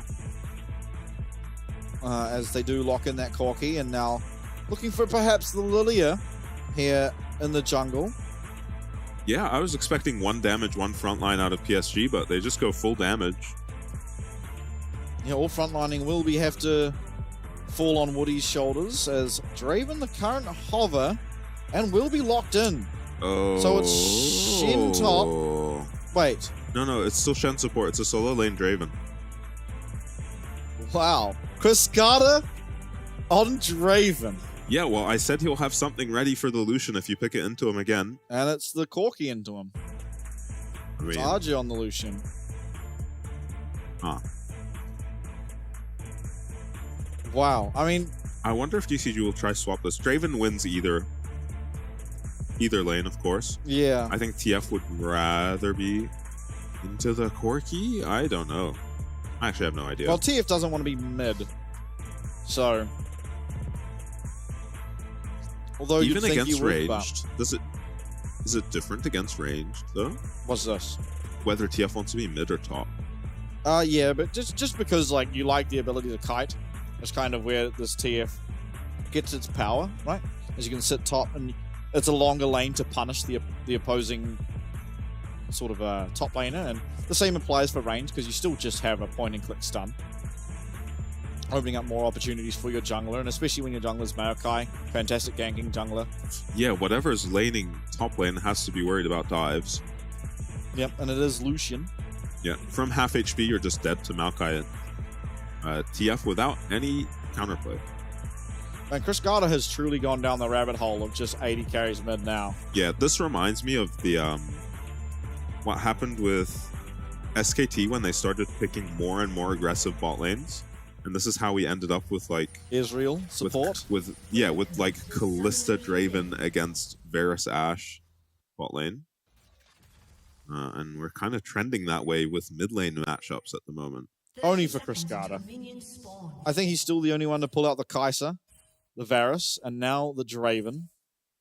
As he actually has presence of mind, so won't have access to that absorbed life, which is, I find, a little interesting. Yeah, Fleet for Orc absorb life for the Corki, just trying to get through this lane. Sustain as best as he can. We'll see how he does. There will just be a Maokai who can flash onto him. Yeah, no cleanse for Cascada. Has the barrier instead, so very vulnerable if Woody makes a roam towards the mid lane, especially if paired with Ginger on this Lilia. Yeah, on the other hand, though, there's no cleanse at all for PSG as Feng. Gets poked out a little bit. Should be okay. Actually, his Shen is in a different lane at this point in time. Let's see how this mid lane works. I imagine Corki sits at tower. Yeah, Corki just can't stand on the wave. Orca on vision, so Feng cannot really step up here as PSG zone him. But Orca is back just in time. Feng will be fine to pick up this CS. I'm interested to see how Ginger navigates this, because he is not going to have any prior in this mid lane until maybe level 6. You know, level 6, get that rocket barrage online. Maybe Corki can have some say. Yeah. Although, actually, with the Gatling gun, ends up winning the trade. I think the saving grace for Junjia's game here is, yeah, that is the laning against Draven experience. The saving grace for Junjia this game is that he clears faster. Yep. If he had a slower clear champ than his opponent this game, it's just over in champion select. But it is going to be a very hard game for this Lilia, just because Lilia does not herself set up ganks, and no one on his team is setting ganks up either, except Woody. So it's going to be a lot of work for Woody to do this game. Especially because none of these PSG lanes will organically build any sort of advantage. Hold up, it looks like Taunt lands in the bot side, and Woody getting very low. Xenoblade back in to Betty try has to and flash too. Save some time. Will be using that satchel and get himself out. Okay. Nice that Betty gets to save his flash, but... Feng did flash. I wonder what caused that. I mean, maybe... Oh, he just flashed to chase. Oh, right, okay. He just flashed to get the auto onto Woody, keep him slowed to follow Woody's flash. I don't hate it. As long as you've got cleanse, you should be okay. You've got a lot of peel coming from this Shen too. And I guess it's just a taunt, right? Yeah, just a dry Nothing taunt. fancy. Yeah, nothing fancy, just taunt. Leona takes so long to get Aftershock up. Once she's out of CC, Aja looking for a dive. Taco's dead. Junja going to claim that one for himself. And disastrous lane state now. Does have teleport, actually. Yeah, that makes sense to me. Ghost seems a little less useful against the Lucian. Oh, Betty. Reaction times. I mean, we've always hailed this guy in his reaction times. Once again, proving it to be a valid thing to do, as 665 is just dead. Zenith Blade connects as well, and Aja's here. Oh, he even finds the kill on back Aja. as Cascada's dead. Oh, God. Yeah, it's just kind of falling apart for DCG now. Really greedy plays all over the map. Not sure what happened to Taco. That probably shouldn't be a playable dive for Lilia Lucian.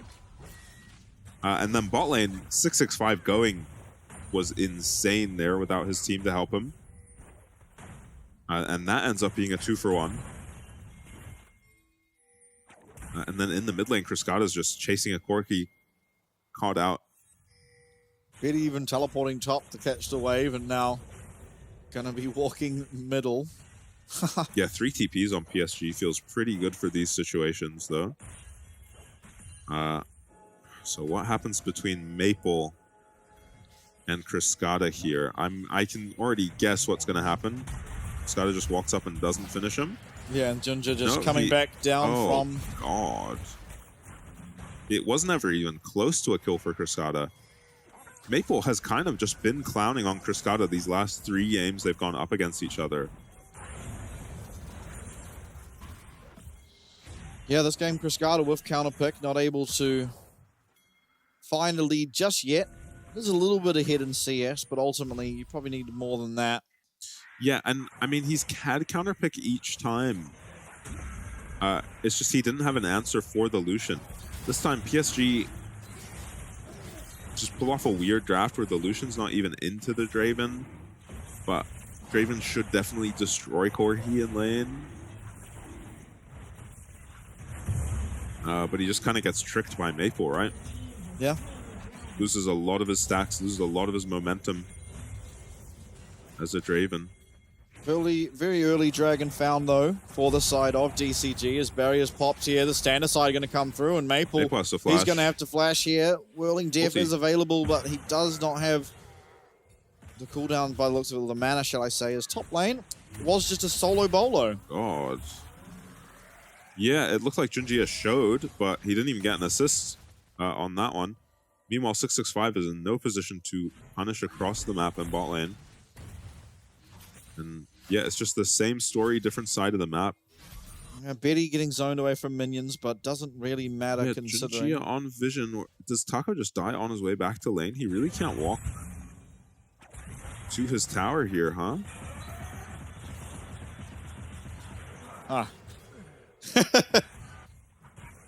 Low, quite literally right now, is scratching his head. That doesn't seem right. Maybe it is. I don't know what he could have done differently, but there's probably something. Woody left alone under this tower, though. PSG, you know, you're sad to be losing the CS on the Ziggs, but with how much you're winning topside, you couldn't care less, I think. Yeah, I think... No TP on Betty, though. He's actually just dead, I think, down here. This should be very good for DCG. Teleports, no, none of them available. Yeah, this should just be good for DCG straight up. No level 6 either. Level 6 for Feng, however, is everything coming down. Orca's going to go down. It's a 1-for-1.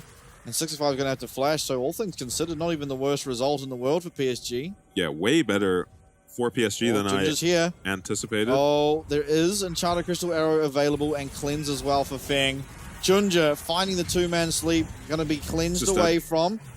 Woody just solo kills out almost that Maokai as Junja. Honorable auto attack trade, won't get it, shut down. Whoa. 2 Feng on this Ashe. 420 now as Woody picks up a double. Yeah, 4 kills. Yeah, 4 kills on Woody versus 4 kills on Ashe. You definitely prefer to be DCG. Well, I'll prefer to be PSG Talon right now, but... Yeah, the problem is PSG just have an extra 4 kills to make up for the 4 that have gone on Leona. And, this does unironically mean Leona's going to get to Warmogs really early, and that's going to make this game so much harder. Yeah, it is actually really oppressive. Yeah. This Warmogs item, Taco. Trying to avoid the third dive here. And not having a good time versus the Lucian. Fing, the richest person in the game, but it's 4 people from PSG Talon that follow closely behind. Yeah, he's not got his first item completed yet, so not quite as strong as this Lilia, I don't think. Does not have his cleanse now, so can't really make that much use of all his gold and play too aggressive in lane till his summoners come back up. But once he has cleanse, will be very scary on this Ashe. Will probably have his static Shiv or Kraken, whatever he goes for, completed at that point. I hope it's Kraken. I think I like that build a little more. It's static. It's always static. You can tell because he has the static slingshot. Oh, I thought they had the same build now. No. Oh, right. It's the Heartbound Axe. Stun onto Betty. Yeah, Betty is okay with that use of the satchel. Still has flash even. And it's time for Taco to die again. Is just going to be taken out. Nice ult from Orca. Actually keeps this Twisted Fate alive for just a little bit longer, but this could be a double kill eventuating. I think they're worried about someone rotating on the side of PSG. If they eventually get vision, they'll know that that is not the case. And yeah, they just need Maokai to not show if you're DCG right now. Maokai's showing now as Betty locked up under his tower. Should just be going down. Actually, maybe finding a trade for himself. Oh, 65. Oh, he's dead. Oh, he's dead to Woody. Woody will claim a 5th. My goodness, this Leona is fed. Oh, and maybe a 6th. I mean, Fing, he does have flash. Well, why? Oh, Fing's dead. That's a 6th for Leona. 6 kill Leona, baby. Look at Woody's player cam. He is in hysterics. This is the most fed Leona I've ever seen in a professional game. Yeah. I mean, in my life, honestly.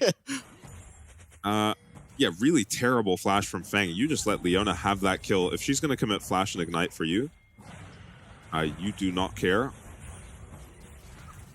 Yeah, using that flash as Ashe now, a lot more vulnerable. Oh, Taco, maybe this time it's actually time for him to... I know he's going to ult away. Yeah, it's... But that doesn't really help things. Yeah, it's a very small win, right? Not really. I think that's even a loss, because now you just zoned off minions and can't teleport back to lane after recalling. Yeah, could have maybe tried for the outplay. It feels like these dives should not be so easy against the Twisted Fate for 2 squishy champions, right? Yeah, Woody now. He is the better Leona, but still, I mean, he has a 500 gold shutdown. So actually does have to genuinely be careful about what engages he chooses. Yeah, it doesn't have Warmogs yet. So not super unkillable perma full HP. He might now. Looking for a recall. Or was that... Yeah, that's him. So I saw double buffs and, you know, I assume it was Junja, but... 11-minute Warmogs on support would be unreasonable. Thank God. He's so close. So 600 gold is the difference between all the parts and the completed Warmogs. Yeah. So he is extremely close. Jesus. That is an 11-minute tower dead, and this is why we have praised Aja so much. Yeah. Obviously him, and it's not only Aja, right? It's the way that Junja plays around Aja. Oh, here we go. Woody looking for his 7th kill, perhaps. The 65 going to have to flash away.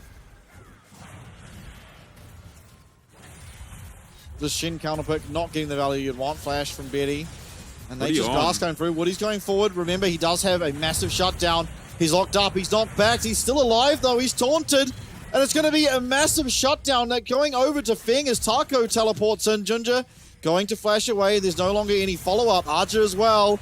This is an extremely fed Lucian, but he can't do much if he's stunned up. One more dash is going to be a triple kill potentially as the flash forward, but he dies in the duration of that taunt. Fing, though, finds another shutdown. This Ashe is so insanely fed. One more Q is not going to connect. Junja, can he find the bowling ball?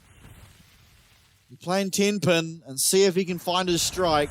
Wait, Betty's just dead. Oh, here comes that Shin ult. The Stand United does come through. Meanwhile, Junja being looked at by Cascada. The Lufting Lullaby. He's going to try kill Draven before barrier. He dies. So low is Cascada. He's burning. Leandres is still burning. No, he just lives. But Junja does somehow Houdini his way out of that situation. Yeah, miraculous. Junja had no flash there as well. Gets the Gromp and gets out. But Feng, he just picked up 2 shutdowns. This Yeah. Ashe is so insanely strong now. Yeah, almost got his second item now, as this Corki he's laning against doesn't have his first yet, and will be He's laning asked in to leave the lane very Biddy. swiftly. Oh, right. You mean now. Right. Oh, yeah. Yeah. Just Maple has a phage when an Ashe shows up. I understand you need plated steel caps in this matchup, but doesn't Mercs just feel so good this game? As PSG Talon specifically. Mercs on the Corki. Oh. No, I mean, you need to survive, you need plated steel caps, but Yeah. you just wish you could go Mercs. Yeah. Aja being very annoying for Taco. Taco not locking in the gold card instantly. He has to care the Yeah, culling. he's dead. Yeah. It's an unfortunate reality, but it is reality. As Arja claims himself yet another kill up here. Second solo kill of the game here. Yeah, he's the only person as fed as Feng in this game, I think. And even he's not quite there. I mean, he's more fed, right? Just because of levels. Yeah, that's true. Level XP is worth a lot of money. I'm not exactly sure how much money each level is worth. Well, it changes per champion, right? Because different scaling on levels. Yeah. But yeah, Arja's it going to is claim worth himself the something. tower. Second of the game. Second for him, even. Yeah, we'll have an item completed in base now. 2 dragons over DCG is 1 minute and a... Is it RFC second on Lucian? Yeah, looks like it. It's kind of surprising. Oh, engage. Oh, onto... Woody. Yeah, finds Orca, but the taunt coming through means not really anything to do with that play. Rift Shield started up. Yeah, any fight with this Ashe involved should look pretty good for DCG. Lucian on his way, though. Yeah, still, it's pretty hard for them to reliably get in there. I mean, Woody is so insanely tanky for a Leona. Yeah. Going to be recalling. We'll have Warmogs in base, certainly. And while it looks like the supports are even on items, this Warmog's item costs 500 gold extra. Yeah. Then... And is much more impactful. Yeah. In my opinion. I mean, the Shen with... I get it. The Shen with the Locket shows up. To just give his team even more shielding and turn a play around. So... I don't hate it. I don't mind the Locket at all. Especially with how much AoE and follow-up damage comes through from PSG in the form of dots and poke. So you're always getting Locket value this game. Don't hate it. Especially when you know the enemy support is beating you to your Warmogs. Orca should be fine, but maybe DCG's mid tower is not. Yeah. As they found themselves very low on wave clear. Yeah, and just putting down this Rift Herald for tempo because, again, 2 dragons to 0. DCG in favor in that regard. So PSG making sure they can pick up this 3rd dragon uncontested. In fact, they're still even pressuring on the mid wave. Ashe arrow up. Shen flash up. Yeah, Orca. Locket coming through is going to keep himself just alive. 665 though, found himself in the middle of 4 people. And Woody, there is his 7th of the game as will be falling back now, low HP, trying to regen with that Warmogs and see if PSG want to continue on forward. But my God, what a fed Leona. Yeah, wow, he actually does pick up his 7th. 665 not as tanky as he anticipated there. He only has Leandries on this Maokai. Had to play that fight a little slower. Krskada is here. This is Feng. Woody going to be regenning up with that Warmog. Stand aside use. Teleport coming through here for Betty. Yeah. See, I mean, Lucian. DCG, they see a win con, and it is this dragon, but they're going to be forced away. Betty showing up. So much zone control with these Ziggs bombs. Yeah, I think Feng eats one bit of poke and they decide against the fight as DCG. He is so much of the team right now on this Ashe that I think that is quite wise. Aja that whole time holds on to his TP, gets rewarded with a wave and denies some minions from Taco, who is now almost 50 CS down. Yeah, well, that Twisted Fate passive can do some heavy lifting. It's not this heavy. Yeah. Orca now, Orca, once again. did that interrupt his taunt? Oh, okay, does get himself out. Constantly under pressure. Orca doesn't have a Warmogs of his own. Those plays are just not viable from PSG if you do have a Warmogs on your support. For the reasons we talked about before, the Locket on the Shen this time. And the Straven, I'm guessing, has a lot of stacks. Yeah, true. Died very early on. Oh, has no cleanse 400. either. 400 stacks. Oh, Maple. Oh, Maple does get hit there, and Nature's Gas coming through. Valkyrie just too late, and we're cashing in those stacks. Or are we? Maple trying to make him work for it, but there is so much shielding to come through. Cruscata will claim his stacks. Yeah, Maple was a lot stronger at this point in the game. Aja. Okay, Taco flashes away. Yeah, Aja gets to hold on to his flash again, though. Feng, not a lot of wave clear on Ash. Yeah, Solar Flare comes through, but will only just go wide. Lufting Lullaby not even going to be able to come out, as he did unfortunately miss the swirl seed. Feng's just 1 HP. Oh, look at Taco. Look at Taco. Yeah, Taco on a flank here. Archer does have teleport available for himself if he wants to come. Junja's going to be stunned. Will we see the teleport come through? Junja trying to make it out. Lufting Lullaby not even going to come through, as Taco claims the kill there with that stacked deck. Feng flashing away. Benny dropping the bomb. Will be able to find one, and Archer's here now, stunned up by Taco. But Archer's just going to take out this Twisted Fate. No worries whatsoever. That's one kill now to this Lucian, as Woody will land yet another Zenith Blade. Will be able to get the stun through as well. Forward does go Archer. Double kill for him. And it is PSG eventually who win out the fight, but it's Cruscata who claims towers in the bot lane. Yeah, Aja finally finds a good TP into one of these fights, and you saw it for a second there. It looked like Taco was fighting back against him, but so much more money and experience on the solution. The one saving grace for DCGs, you did get this big Draven shutdown onto Cruscata, and it's propelled him quite a bit ahead of Maple now. So if you can, and against this PSG comp, honestly, if this Draven gets to 4 items, he is just 2-tapping every champion on this team except Leona. Is a long way away from that, though, Cruscata. Does need a few more of these kills. Taco. Woody, Soul Flare does connect. Taco, no flash, used it earlier before against Arja, and that's Maple picking up a kill for himself. First of the game for him. Yeah, that is a giant kill for Maple. Look at his items, too. He's in a massive power trough right now on Triforce and a tier compared to his opponent. So getting a kill at this point is massive. Woody with Demolish on the Leona there actually makes the difference so they can get this tower. So that is an unjustifiable injection of gold onto this Corki that DCG now need to answer. The Inferno Bomb does come through. Lufting Lullaby available for Junji. Flash forward, going to be using it. No cleanse on this Draven, and Cruscata is completely dead. Orca being asleep too is not going to be able to get that stand. United out. Through will come the Nature's Grasp. It lands onto Archer. 65 though. There's no damage following him up, as Feng is just completely zoned out, and it's a triple kill to Archer, and ultimately what is essentially a clean ace there for PSG, if not for Taco respawning. Yeah, this is while Maple is hitting their inhibitor, by the way. Aja has respawned to get him off the inhib, but that means he won't be able to do very much about this Baron that PSG are doing. 9-1 Aja is on this Twisted Fate. Yeah. The Lucian, yeah. I mean, yeah.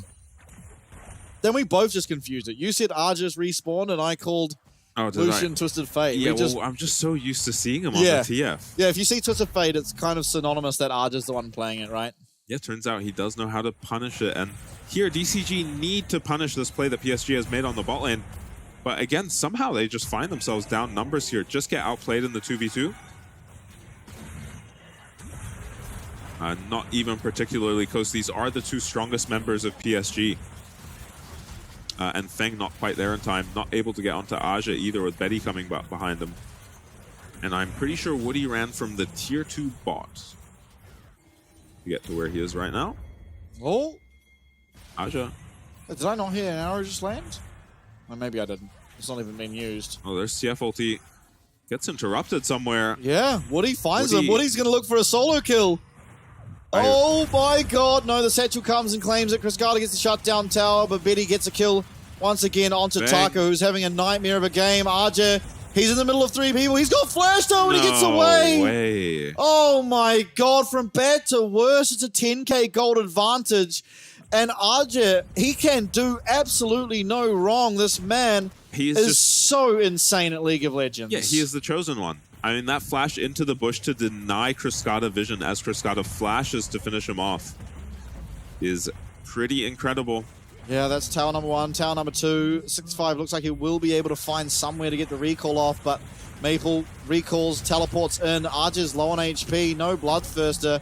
Maybe this is an angle. Your 280 carry spawning Feng. 3 seconds, 2 seconds. Will be up now. Woody very far ahead as the gold card comes through. Lands onto Betty. So much zone control, though, coming out of this Ziggs as DCG really struggling to find anything. Feng just respawn, gets stunned up. They're going to have to cleanse.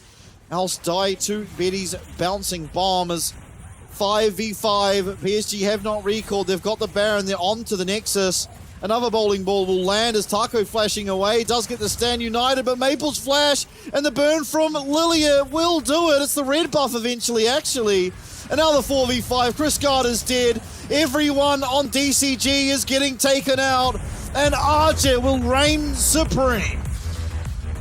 Yeah, I mean, what can you actually say but just Aja diff?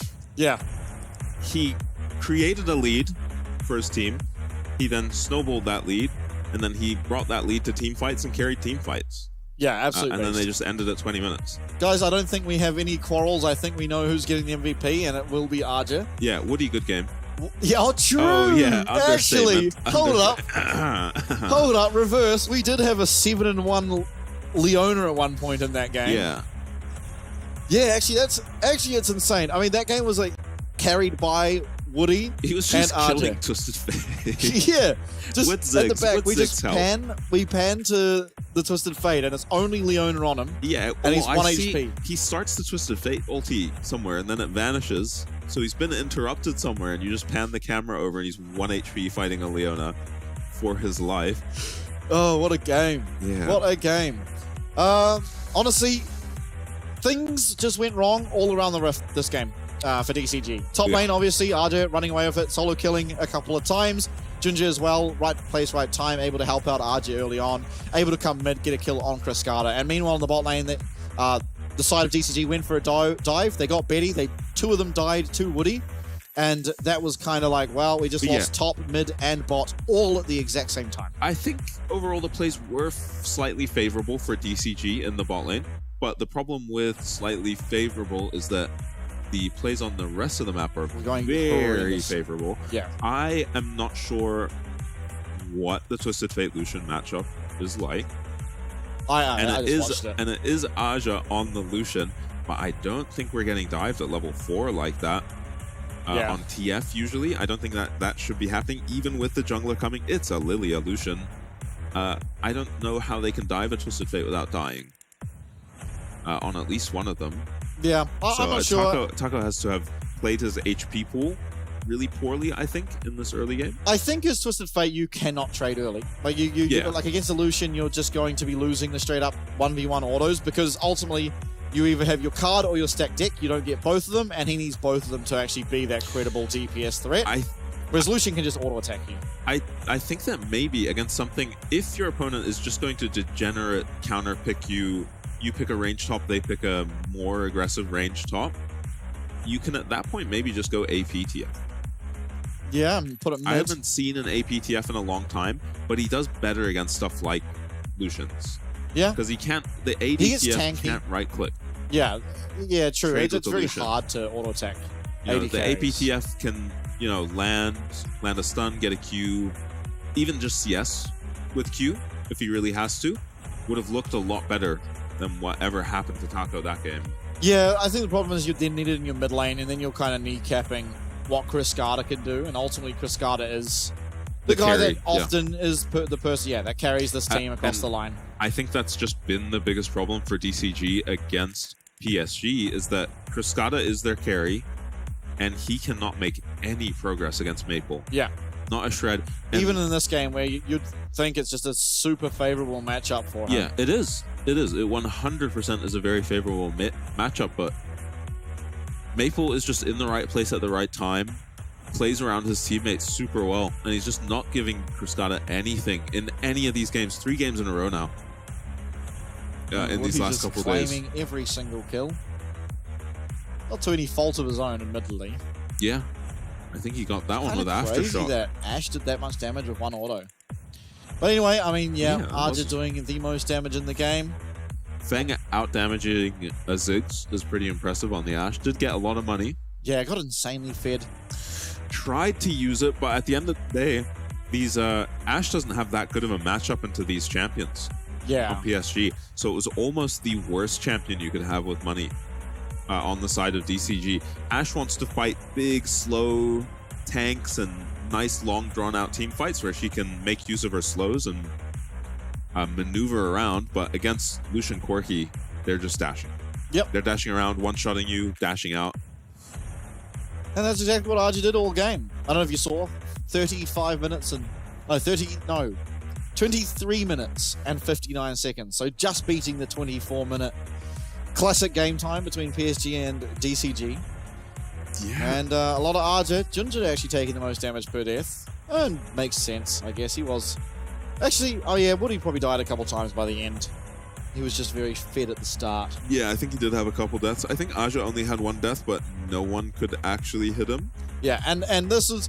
I completely forgot about the 7-0 Leona. Yeah. So this is actually very valid. I completely forgot, because I just...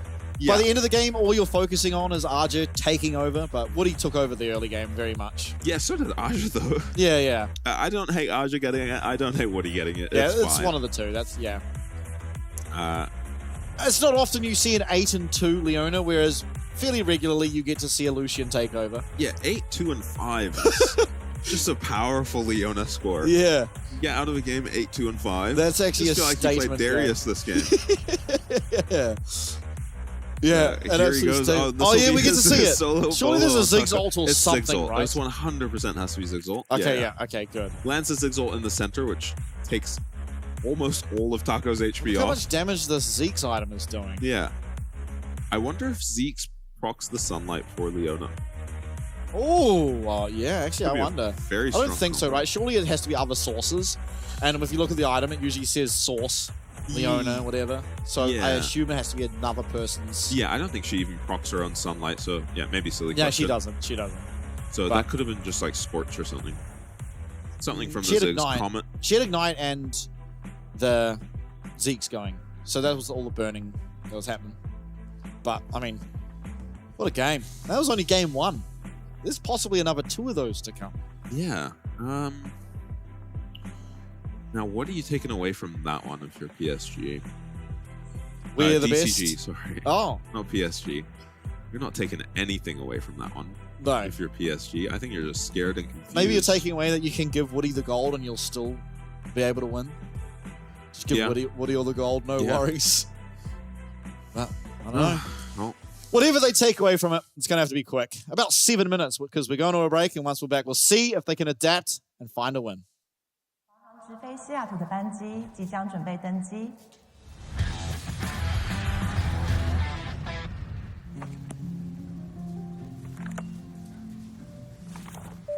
旅客何淑慧，华航直飞西雅图的班机即将准备登机。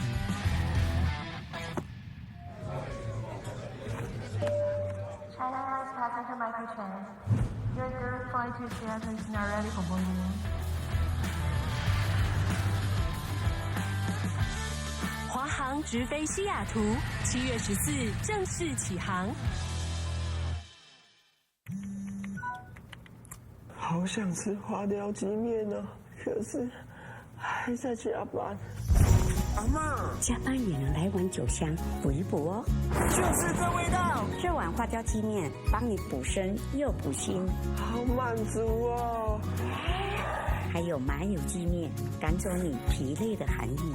要不要再来碗花雕酸菜牛肉面？暖心酒香的丰盛美味，台酒酒香经典系列。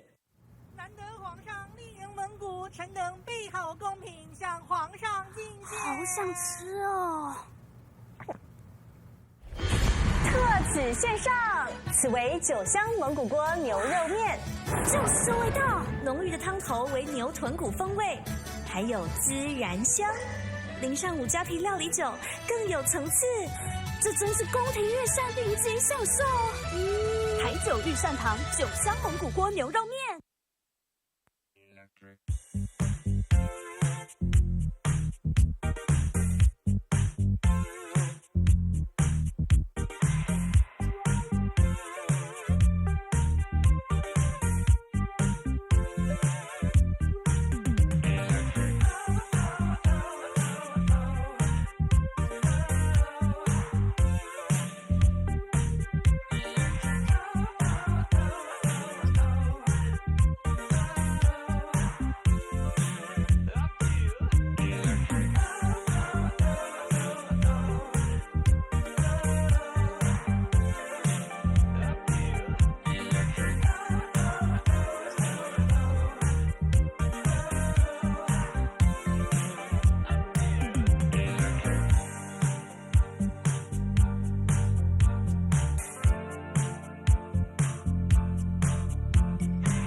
Said I hate to see you go, but you're always back for more. Said I hate when things move slow. You're oh so far yet so close. Oh so far but so close. Oh so far but so close. Oh so far but so close. Oh so far. Oh love you all my. Oh no me no da right. Oh la di da right. Oh la di da right. Oh. Is this hello paradise? I can't decide. Show me the light, show me a sign. Said I hate to see you go, but you're always back for more. Said I hate when things move slow. You're oh so far yet so close. Oh so far but so close. Oh so far but so close. Oh so far but so close. Oh so far. Oh love you all my.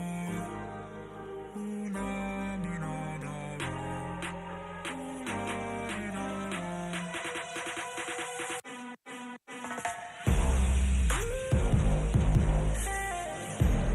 I'm so far, but so close. I'm so far. I'm so far, but so close. I'm so far, but so close.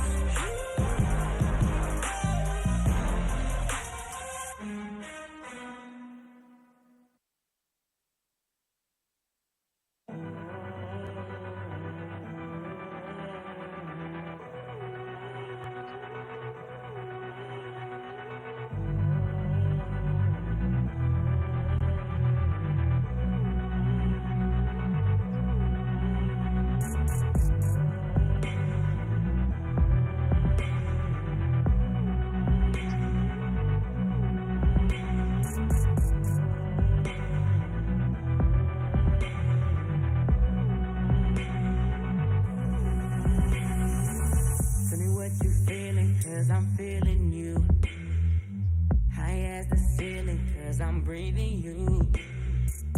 I can tell by the way you move, you feel it too. Yeah, you feel it too. Girl, you feel it too. Got that dress on you like the second skin. I can help you with it if you let me in. Hey, we ain't at church now, so this ain't no sin.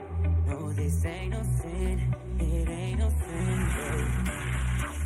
Just wanna let you for a little while. Just wanna touch you for a little while. And then I'll leave you in a little while. 'Cause that's my style. Yeah, that's my style. Just wanna let you for a little while. Just wanna touch you for a little while. And then I'll leave you in a little while. 'Cause that's my style. Yeah, that's my style. Girl, I never promised to take you away from what you get yourself in every day. I made my money the old-fashioned way, just like they say, just like they say. Yeah. I know you think you're seeing dollar signs. You can get your own, 'cause those are mine. Oh, you wanna be my girl, well get in line. Yeah, just get in line, get in line. Just wanna let you for a little while. Just wanna touch you for a little while. And then I'll leave you in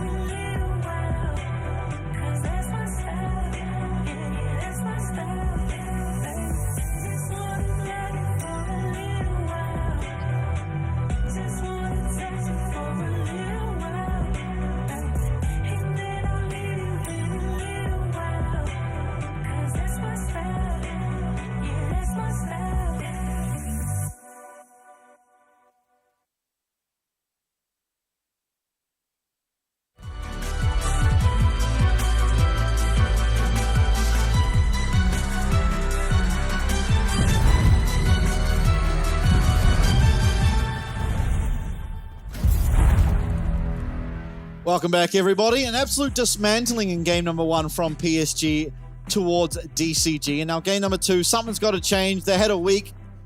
They changed some things, of course. They brought out a Draven mid for Cascada. They tried to Shen into the Leona. The Leona ended up 7-0 or 6-0 or something at one point. So it did not work, that is to say. What can they do now? I've noticed a trend. Okay. Of the way PSG are approaching these games against DCG. And I think a big thing that they're doing is they're not fighting around Cascada. Yeah. Whether he's getting destroyed mid lane or not is actually just secondary to how little resources he's getting, because he's just constantly on the other side of the map. The plays are never happening around mid lane. They're never happening around the side lane he's playing in. So he's just a 1-1 Draven for an entire game. 20, 25 minutes. 0-1 for the most part. Yeah, and so, it's a very high kill game. It's not like there wasn't action. It was just constantly, they were feeding the Ashe, but Feng is not the carry on this team, and Ashe was not the strongest champion to carry that game. Yeah. Into draft now. DCG going to be on the blue side this time. It really sucks having to ban Tristana. Yeah, every single game. On the blue side if you're DCG. I hope they don't have to ban the Rumble too. Surely not. Taco plays Rumble, so it should be PSG banning that one. Yeah, and Aja will play the Kennen into it, but I think you have to just accept that matchup. I'd rather have a Rumble on my team than a Kennen these days. Renekton banned away, very popular blind pick for Taco, but we have seen that go horribly wrong. We're banning out the Ziggs. Yeah. PSG-esque in identifying something that was really annoying to deal with, and admittedly it was a lot of pressure from 65 down the bot side, and Ziggs and Leona trying to... Even when Feng got so fed, but it still felt like he was just eating occasional chunks from the Ziggs and just so restricted on how he could play. Yeah, so Ashe going to be locked in yet again. Looked perfectly fine for Feng. Yep. But this time won't have to go up against Ziggs. Senna is open, as is the Lucian, which now we know is a 3-way flex in theory for PSG, but maybe looking instead for that Skarner. They briefly hovered it, but now going back to the Lucian. Probably should just get locked in. Yeah, I mean, why fix what is not broken? And just a Lilia again for Ginger. And if the Lucian also just locks you out of a Twisted Fate pick here. This has been... I've been playing a bit of solo queue recently, and this seems to invade like 50% of my games, yeah. Yeah, maybe we're showing our ranks a little bit here, that we have a Mumus in all our games, but it does seem to be gaining popularity in solo queue. I'd be surprised if they picked it. You know, I'm getting in games with like master players, and it's just still every game an Amumu. I think once I said I'll be surprised if they pick it, that was the cue for DCG to just 100% lock it in. Lock it in. Yeah. Gonna have the Aatrox again. Taco, right-click Aatrox. Yep, gonna probably be just TF. I mean, this is so much CC. Yeah. I still think it should just be TF for Aja. We'll see how PSG want to approach this. They'll know what's best to do here. I'm not gonna backseat PSG. Yeah, it's gotta be, right? Like, what's Aatrox doing to a Twisted Fate? Tell you, it's not a whole lot. Nothing that I can identify. I mean, with the help of a Mumu, he's murdering him. Yeah, but we say that every time, right? And then there's just never an angle to find. Yeah, and then Aja just pushes Ghost and makes it out of the gank. Yeah, every time. This could also be support a Mumu, right? Could also be support Ashe. So there are some flexes happening. Yep, that is true. On DCG's side.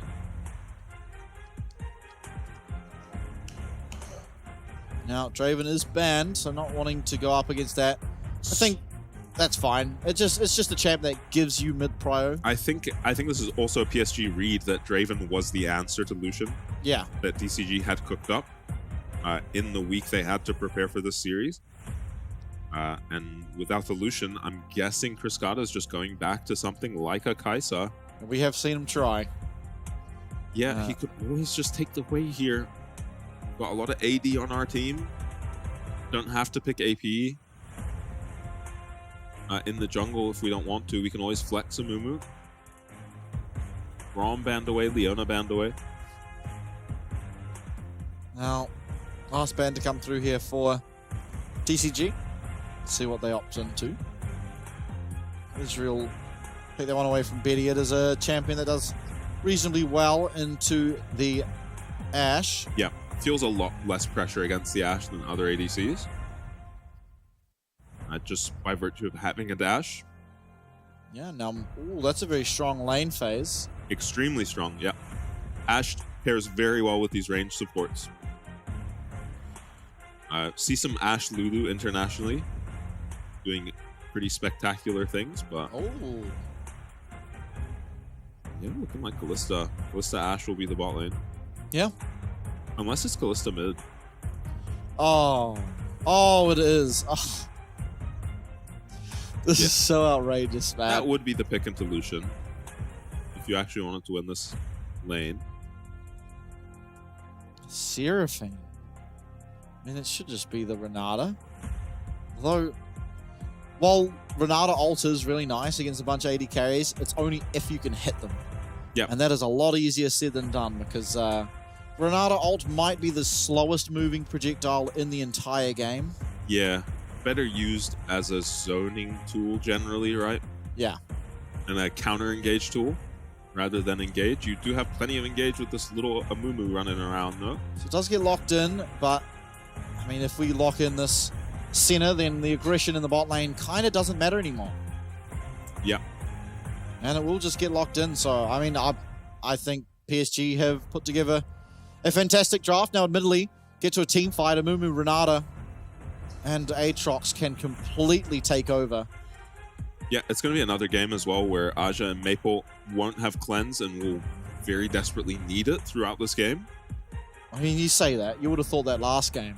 Yeah, well, that's what I mean. The same deal last game. If it doesn't get as out of hand as quickly as it did last time, you know, the solution in TF are actually just free kills. And that is what Aja seems to navigate super well on these champs. He plays things like Udyr as well, where the champion seems to be either completely useless or 1v9 carrying the game, and Aja just walks that line so perfectly. Yeah. And yeah, just never dies, becomes the strongest person on the map and takes over. Because, yeah, anyone else on this TF, I'm worried. I'm worried they don't get much of an advantage. One gank from the Amumu completely ruins their lane. You're just running around feeding. Yeah, I think the problem is, right, that PSG, once again, I keep saying it, but I'll say it again, is that Ginger and Aja just play so well together that it kind of denies the chance of looking for ganks. Because, you know, if Aja's under pressure, if he's looking like he's in trouble, then Ginger's probably there to make sure he isn't. Yeah, if you can, it seems like if you can get a successful gank on Aja, it's because it's actually a 2v2. Yeah. And you haven't realized yet. Yeah. And it usually gets won by PSG Talon. Yeah, I mean, last split, we spent the entirety of last split watching Junjia run to top lane on Nocturne. Level 4, double kill. On level 4 and pick up kills. Yeah. Now, this could be dangerous for Betty. Okay, he's going to spot them out. Going to back on out. Yeah, good scouting by Betty. Ashe is very scary at this point in the game. I wonder if Precision is a broken rune tree. Yeah, it looks pretty good from where I'm sitting. Only the support's not opting for that tree. This is without lethal tempo. Well, let's see how this mid lane goes. Because last one went about as expected. This one too, I mean... This should be... the same. Extremely Kalista favored. I mean, same as Draven into Corki, right? But yeah, eventually it just becomes sort of a non-issue. Oh, this is suspicious. PSG have their bot lane up here. Uh-oh. Oh, we've picked a really aggressive bot lane, but we're getting lane swapped on. All right. Now, Aatrox genuinely cannot be diveable by Senna Nautilus. You say that. Can he? Level 1 Aatrox is so useless. DCG's... Oh, well, their bot lane is not mid. This is actually their mid lane Kalista. Betty has found 665. Wait, this is the first time ever. He got the whole camp. Nice. He actually got the whole camp. And, yeah, and Junjia didn't manage to do anything egregious. Like start on enemy red buff or something in one of these lane swaps. But I think importantly, he should be able to pick up all of his jungle. Yeah, and he's going to take the enemy jungle. No, he doesn't clear his own bot side. Okay. So... he's going to be down one camp. Yeah, so crisis averted for 665, actually. He should just be up. all things considered. Even, no? Well, he's going to get all 3 bot on the blue he's not side. going to get Wolves. Wolves were done. He already... Oh, did Junja start Wolves? Junja did. Right. Okay, each even, jungler started Wolves or started Raptors, then Wolves. Yeah, started Wolves. And then swapped sides of the map. Oh, well, now this looks like a diveable Aatrox. Yeah. And I think we're just trying to get as much gold and XP as we can on the Aatrox here. Taco, you can see he's focused in his player cam. What does it matter? At the moment, not at all. Trades some good damage back. Cannon minion is up. He should TP straight back in here. Yeah, he might just get dove again. I think it was worth the risk, but decides not to go for it, Taco. And PSG are staying to try punish it. Maple, on the other hand, getting punished himself. Yeah, he's going to lose out. I mean, 665 has one more bandage toss. Not looking for it. And Taco does not get to TP. Yeah, Woody, though, does get to TP back to bottom lane as flash forward. It's Orca getting very low. Maple trying to find it. Cascada! He does find it, but now Junja's going to claim. Oh, will he? I mean, Cascada's going to die to someone. The auto attack will do it. Yeah, gets Junjia's flash off of him. So it is 2 flashes for 2 and a 1-for-1 in terms of kills, but Maple loses a lot of CS to his tower. And this should put Cascada in a pretty good position now. Yeah, Junja looking scary though. 2-0 on this Lilia, is he? Yeah. Yeah, can just take over games. There is a lot of CC to deal with this Lilia though. Yep. That's one thing DCG are not lacking. Yeah, crowd control. And shouldn't be lacking in damage with the start that Feng and Cascada have had. Yeah. So this is the first time we've seen a lane swap not outright decide the game, I think. I think the game is still fine. Maybe even DCG favored. Yeah, pretty even. Swap. We'll have to see after, if we pan top, how much farm Archer's got stacked up. This will probably swing the gold a little bit in favor of PSG, but still. Yeah, honestly, still just not a massive amount. No. And ultimately, I mean, this lane would have looked a whole lot worse if just the regular 1v1. Admittedly, bot lane would have looked shocking. Cascada. Yeah, Cascada trading very aggressively. Will be able to dodge out of that swirl seed and ultimately just win the trade. Has a Vamp Scepter as well to make it even better. Yeah, I like this. This is what you need to do on these aggressive picks, like a Kalista solo. Well, Taco's here. No flash on Maple. He's going to have to be very careful. Difficult kill, though. Oh. Gets slowed. Yeah, he sees him, though. He saw him too early. Yeah. Could have waited a little bit. Betty's now here to help Maple, so this dive is not happening. Lucian no either. Yeah. Okay. No real way to find it. Taco, though, I like it. His wave's pushed in. He can't really do anything against the Twisted Fate. Try to look for things around the map. Meanwhile, 665 starting up this dragon should be able to pick it up.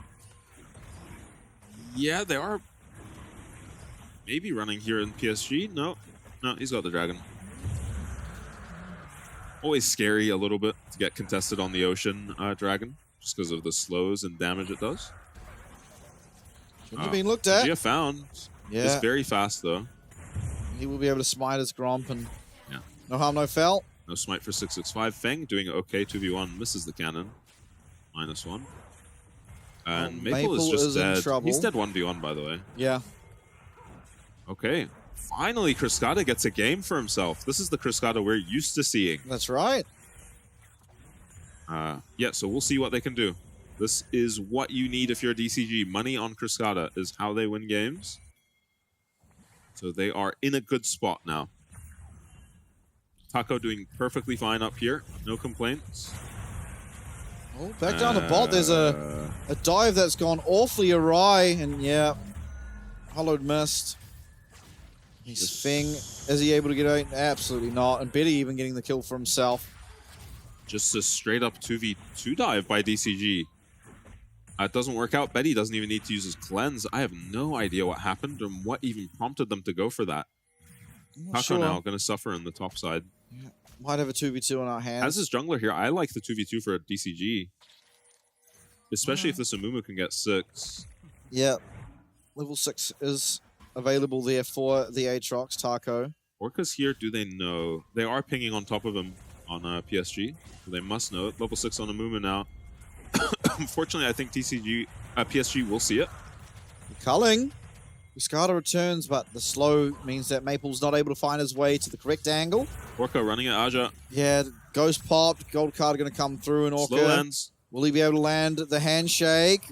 Aja, he just dodges with walking. Not even. It's so illegal. He should just be dead there. But he just gets away with it every time. Does go wide. He can't keep getting away with it. I can't believe he's going to live. Yeah, but seriously, though, that should just be another death for this TF. Another? Yeah.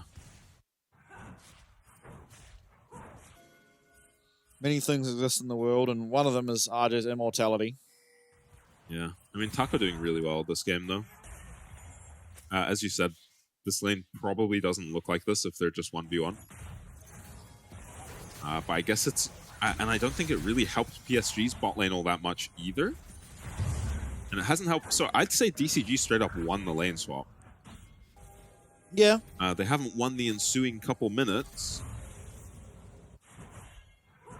I think ultimately it just came out even. Yeah. Oh, what do you with the... 665 on vision here. Warden's mail. Oh, they could get punished pretty hard here, DCG. Yeah, Junja is strong. Hasn't actually had time to recall in quite a while, though. No sweeper for Swirl Seed. 665. Bandage toss goes wide. 665 is in a lot of trouble. This should be at least a dead Amumu. Maybe it's even a dead Callista. And Cascada goes over to find that Fate Seal. Yeah, Taco gets interrupted. Aja, he's going to have to flash over the wall, perhaps. No, he's going to save his flash. Junjia can come up and save him. And that is a really good rotation from PSG's bot lane, while DCG's bot lane is kind of lacking down here, not really up to much. Yeah, and Cascada dying to save 665 too. Is very questionable, right? Yeah. I mean, Maple picks himself up a shutdown, he gets a few waves, he gets a tower plate, and all of a sudden Lucian has been let back into this game a lot more than you'd perhaps like. Yeah, it was trending towards Lucian just not even being able to lane this game, so this is a very good look now. And now PSG do find themselves up 500 gold. Not the end of the world by no means. Nice damage up to Woody. Getting low, but not the damage yet out of Feng to be able to take him out. Warden's mail just blocking so much of that Ashe damage through the queue. Yeah, no Ashe. Arrow now means Betty can play pretty aggressively to defend this tower. And there's the TP from Woody, so no tower yet for DCG's bot lane. Yeah, actually, DCG have to be careful. Orca does get snared on up, but Woody's going to choose not to go aggressively. Focus on these minions. Yeah. They are weak side right now, with 4 strong of DCG being in that bot river. Imagine how far DCG's bot lane is ahead if they don't bleed those kills. I think they gave up both kills, right? Yeah. In a 2v2 bot lane. Where otherwise they would just be up like 40 CS, bunch of plates, maybe even taking this tower by now. 65 now, hitting this dragon. Orca does get chunked out a little bit. Here's the curse of the sad mummy, as Woody is just not really taking all that much damage. Knock up through from that dredge line, and in comes the culling. Maple's going to find at least 1. Junja finds at least 2. And it's only Cascada left as Junja's trying to live. There's a lot of stacks on that Ren, but Betty will be able to shut down this Callista eventually, as it's Junja who actually picks up that triple kill. And Maple with the single means it's a 4-2 in favor of PSG. Yeah, we said he'd be scary on the Lilia. I didn't think it would happen so immediately. Triple kill now for Junjia. Didn't even really get to see what he did that fight. We'll watch him. I was watching Orca and Feng most of this fight. Feng actually just gets hooked. Really nice hook from Woody here. Barely gets him before he gets a move speed buff. And then this disengage ulti by Orca is amazing. And Orca, absolute last second W here onto Feng. Almost gets Feng revived here. Cascada actually flashes to try get Feng revived. Does end up shutting down Junjia at least. A lot of kills still going over to this Callista. Though this time around, it's not really an easy game for Callista to carry. A hook on. China Crystal Arrow lands onto Junja. That's exactly who you want it to be on. Teleport coming through as well for Taco. He has that World Ender. He's going to pop it. 65 flashes away. Junja's taken down. That's a shutdown going over to Cascada. Betty's trying to finish off these Void Grubs. He gets taken out there by Feng. And it's going to be DCG winning out this one with 3 kills to their name. Yeah, and that was a pretty honorable 5v5. I think Maple TP'd into the fight. And just better played by DCG, who... It's the Kalista ulti that really turns it around. 665 super squishy on this Amumu, building full AP for the moment. Is saved by his Kalista. This seems like quite a good combo, actually. The Kalista Amumu, very menacing in team fights. Yeah. Allows 665, if he wants to just go full AP. He's going to go at least Leandri. Probably Leandri's into tank. Yeah, unfortunately. He might find Feng. The volley's going to slow him up, but there goes the Q. Nice collat through that ward as the stun comes through. Cleanse is used. He volleys the wrong direction. Does flash, depth charge, and that's one dead Ash. Yeah, pure panic by Feng in that situation. Even with the backwards volley, 2 people committed topside, though, for PSG. Could mean that DCG get this dragon. Amumu ulti is up. Oh, Kalista the dragon still not. hasn't been taken. Yeah, because it was just Betty. Yeah. Survived that last fight. I think Maple maybe survived on a little bit of HP too. All right, now, members of PSG now coming to this bot lane. Yeah. Or the bot river, shall I say. Woody almost with that teleport back as 665 starts up the dragon. Yeah, Feng no TP though. Ginger dodging out of all of these abilities coming out from the Aatrox, but ultimately PSG Talon willing to give over the Cloud Dragon. While Woody split pushes top and Charter Crystal Arrow, he uses hook onto a minion. Dead. Woody just going to clear up the wave. Trying to find a couple of auto attacks for himself. Fantastically timed arrow by Feng. Hits the Nautilus as the wave is dying under tower, so Woody is now stuck tanking the tower. Well, Maple in the pit. He will be able to just use his Relentless Pursuit to get away. Actually, Cruscata taking a bit of a chunk of damage. Does have Blade of the Ping though. Yeah, lots of lifesteal, plus 25 per auto on Cruscata, so he should be perfectly fine. Not the best round I've ever seen. Here's Woody. Here comes hostile takeover. Maple does go berserk, but now he's going to be able to use his culling onto this Kalista. Lands every single bullet, but it's not that much damage. Yeah, actually very little damage. DCG, I think they've actually snuck into this push. Yeah, maybe. I mean, it is PSG trying to take this mid lane tower. Only 65 here to defend. It should be very obvious that something is happening to Maple, though, because no one is defending mid yet. He's found them. Cruscata is too low HP to actually commit to this, even in a 2v1. So he does have Renata behind him. 665 happy to pick up a couple mid waves for himself. Go get his jungle item now. 4 camps away for him. Cruscata still looking aggressively. Has Rift Herald available. Does win. This 1v1. Big item advantage on the Lucian as well as Tabbies. Maple playing down towards River might find himself running into an Amumu right now. Yeah, this I think could be bad. Lucian might just be dead. Has flash, but not going to be able to use it. Cruscata going to claim himself a killing spree. It wasn't Charter Crystal Arrow used, and Feng died somewhere in the meantime. Yeah, Feng caught out. No one committing their ulti on the side of PSG. Maybe just a Banish hook. toss lands onto Betty. Betty, though, does get himself out of the problem with the cleanse, but then he lands another one. Two Banish toss in a row, and Cruscata's killed Taco on the top side as well, as DCG are fighting back. It's even now on kills, and in fact a 1k gold lead advantage to the side of Deep Cross Gaming. Taco is getting massive, by the way. This is the second tower he's taking. Orca has to run to his team here. They're not coming. He has flash. We'll be fine. And the rage TP bot from Maple. Oh, it was just Betty. Betty with an incredible pick onto Feng. Well played. And then 665 just domes him.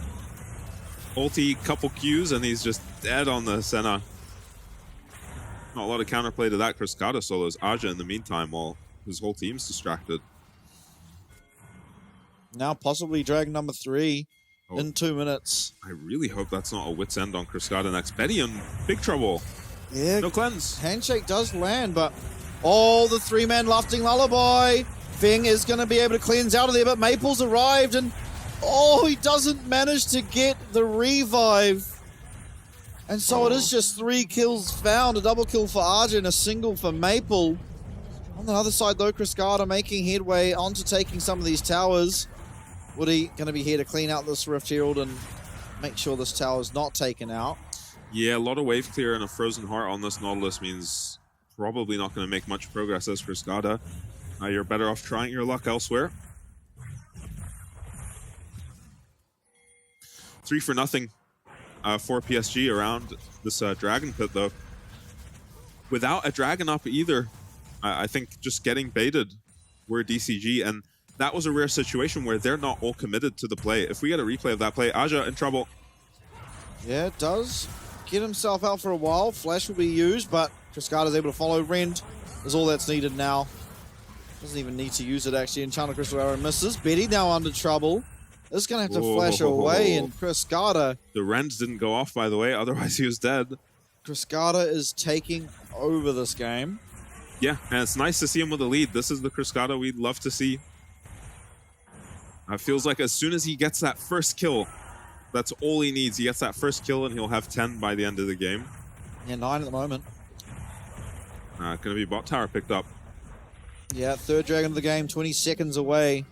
RJ will be up in time, but no summoners available for that Twisted Fate. Makes team fighting a misery. I'm so curious what Cascada is building. It's Wits. There's no way. It is. That has to be incorrect. Finished it. He's got a full Wits End, so doesn't really matter if your items suck if you have 2 more than the enemy mid laner. Yeah, Maple very far behind this Callista.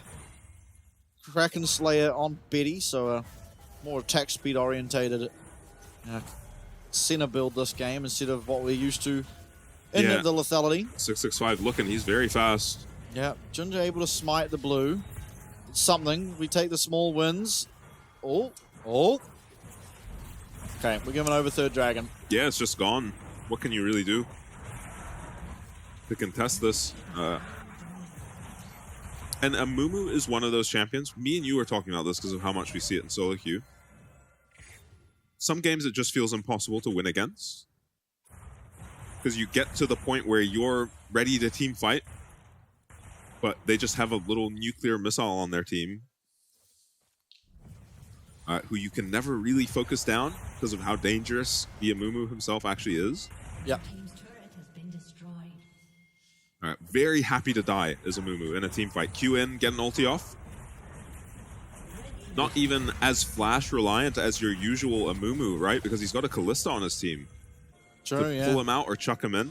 Should never have to flash out of a fight, 665. Can use his flash aggressively, constantly. And there's only one cleanse on the side of PSG. Junjia. Not able to get his buff, that is for sure. He is very aware of what is happening to his buff, though. We'll be able to get at least the Krugs. Arrow does connect. Junja does not have flash. He's just taken out, and this should be Baron. Amumu ulti was committed. This will be hard. Yeah. PSG are not going to let you have this Baron easily. Let's see. It's pretty hard for Callista. I mean, sorry, Senna to really do anything. Finding a little bits of poke here and there, but they're just running Taco. Oh, we're looking for Taco instead. Gold card does connect, and Culling coming through. So while they're not able to stop the Baron, they're able to stop Taco, and it is Maple picking up that kill for himself. Yep, they pick up Woody's flash while they're at it. Really puzzling play from Taco, to be honest. He has TP, so he can probably just sit in a side lane if he really wants to, and TP if PSG contests. Does end up just bleeding a kill. Let's see if Betty has LDR yet. I would be surprised, although I don't know when he last recalled. Yeah, I don't know when Senna gets one gold. long sword. Oh, you don't. You just need KP, which admittedly he has a lot of. Yeah. It is still PSG ahead in kills, but... Yeah, Maple picking up this outer too helps their gold a bit. Yeah. Everything counts. It's criminal that PSG are ahead in kills. Yeah. I didn't realize that. This is picks here and there. Cascada, honestly, the main character of this game. Even more magic resist purchased in that QSS, so at least it'll get him out of an instance of CC, but makes you wonder why we have a Wit's End. Yeah, the QSS does give you magic resist, so yeah, probably did the trick, but Wit's End does have tenacity, is the advantage.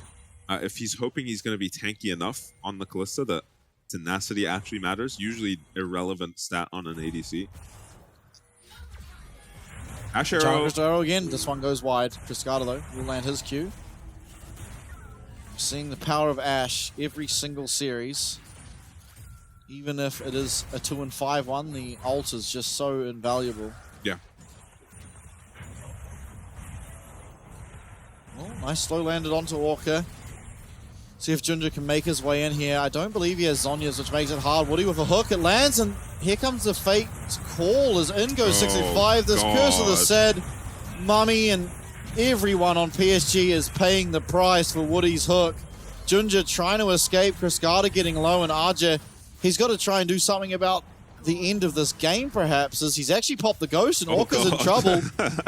Arja, he is not going to let his team go down like this. His Feng's very low. Cascada's getting very low as well. Cascada's extremely low now.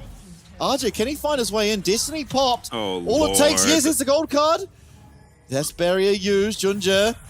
RJ gets cancelled, but he flashes forward. He's going to be able to find it. One. He does. That's 1k gold shutdown.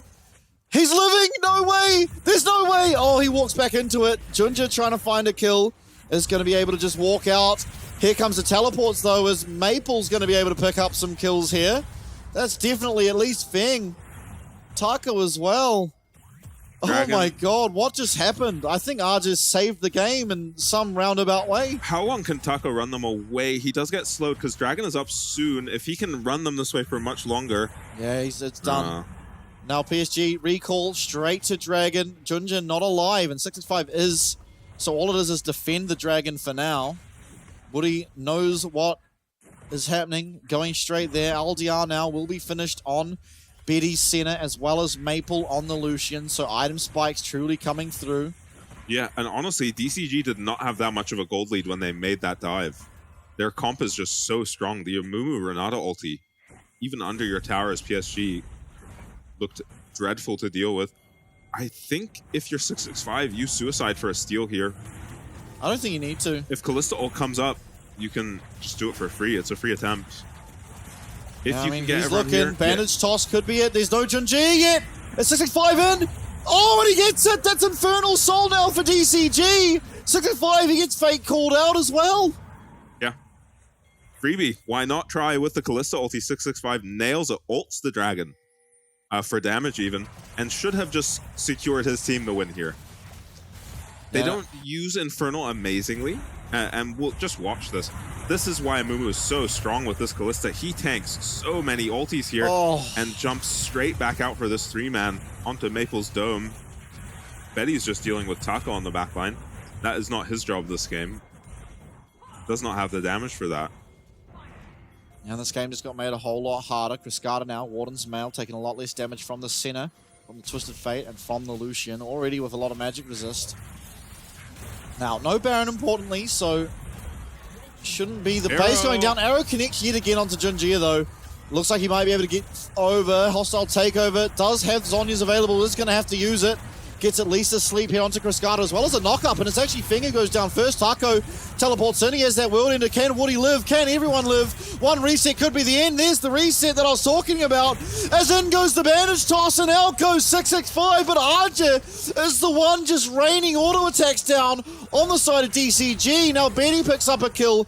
Cascada, he has no cleanse left. That QSS was used, but he's going forward. And it's a Mikhail's Crucible. And Cascada gets the reset, but Maple's trying to cut it on the table. He gets two. Maple's doing everything. The redemption comes through, and PSG Talon, they hold on once again. PSG still haven't managed to lose an inhib. DCG forcing without their Amumu ulti. It's still up now. What a play from Maple, who has no right to be playing this well with how difficult of a game he's had. 9-4. He is now on the Lucian. Yeah. I mean, he had a terrible start to this game. And he might just be able to carry it for his team. PSG just playing these fights so well. So well indeed, and Maple's damaged that fight. I mean, Cascada Looks like he was going nuclear. Somehow Maple finds a way. What happened to Feng, I want to know. He just got taken out instantly that fight. Yeah, I have no idea. Yeah.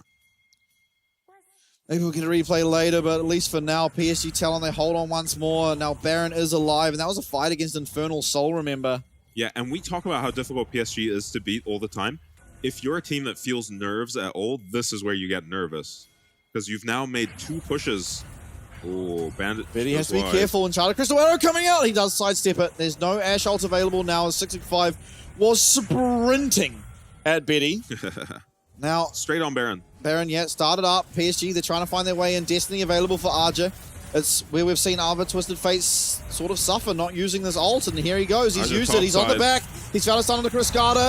It is going to be 65 once again, winning that smite. Betty with a nice ultimate to keep his team with a nice shield topped up. Down will go Orca. There is not going to be any of those revives coming through this team fight, but it's only Maple left yet again. This time it's against 4 people. Last time it was against 3, but this time there's a flash on him, and this time it's a quadra kill. And now, at long last, it's taken 3 series, but DCG look to put the final nail in the coffin and secure their first game win against PSG Talon. Yeah, and impressively, they do it the same way they beat everyone else. It's with Cascada getting a massive lead and just 1v9ing these team fights. I mean, Maple did so much damage again in that fight. We do have respawns coming through for Betty and Woody, but it should not be enough. 280 carries. 1 second. Betty's up now. What does it matter? It does not. Nexus is taken out, and we're going to a 3rd game here in our series of the upper bracket. Yeah, also, shout out 665 in that last fight. Another 3-man ulti finds Betty without cleanse again. Damn. In that fight, finds everyone but Maple in that last fight. On the Amumu, Amumu looking pretty good. I remember talking to this about this jungle pick yesterday with someone. And they were telling me Amumu actually, his problem is not his wave clear, his clear speed. Yeah. Which doesn't actually look like it. He was keeping up with Lilia that entire game. I mean, that game's a bit different, right? Because we had this bonkers lane swap. Lane swaps. Yeah, it got really weird. Lilia spent a lot of time just walking up and down. Yeah. Between jungles. And also he had to go and secure a kill on Cascada after Maple got dove. So I don't think this is a very good example of clear speed. Yeah, it did look okay though. Even after first back, he was doing okay. Yeah, well, he had faded ashes after first back. Yeah, so, okay. I mean, that's always going to be fine. That item is busted in the jungle. If anyone didn't know, that's kind of why we have a resurgence of all these AP junglers. Yeah, and I think PSG were expecting to get more of an advantage in the jungle out of the lane swap. Yeah. Which they just didn't manage to do at all. And I think it's because, like you pointed out at the time, so Junji actually did do his usual shenanigans of being extremely greedy and taking the camps on your empty side of the map. When you lane swap, you have one side of the map that's empty. Yeah. He actually always starts on that side. So if he can pull that off, he ends up with 3 quadrants. But this time, 665 actually matched the greed. Yeah. And they ended up matching wave clears in the weirdest way I've ever seen. They both did wolves, raptors, and then went diagonally across the map into each other's jungle. So they both knew what was going on in the lane swap, where they could and couldn't be. So it was nice to see, you know, a team not just losing 2 minutes to the lane swap. So then we didn't have to sit here for 20 minutes talking about how much their lane swap sucked. Yeah. I think one thing we haven't touched on, first time we've gone to 3 games without Frank being involved. Yeah, true. The streak is broken. Yeah, that's right. Frank aren't the only ones that can go to 3.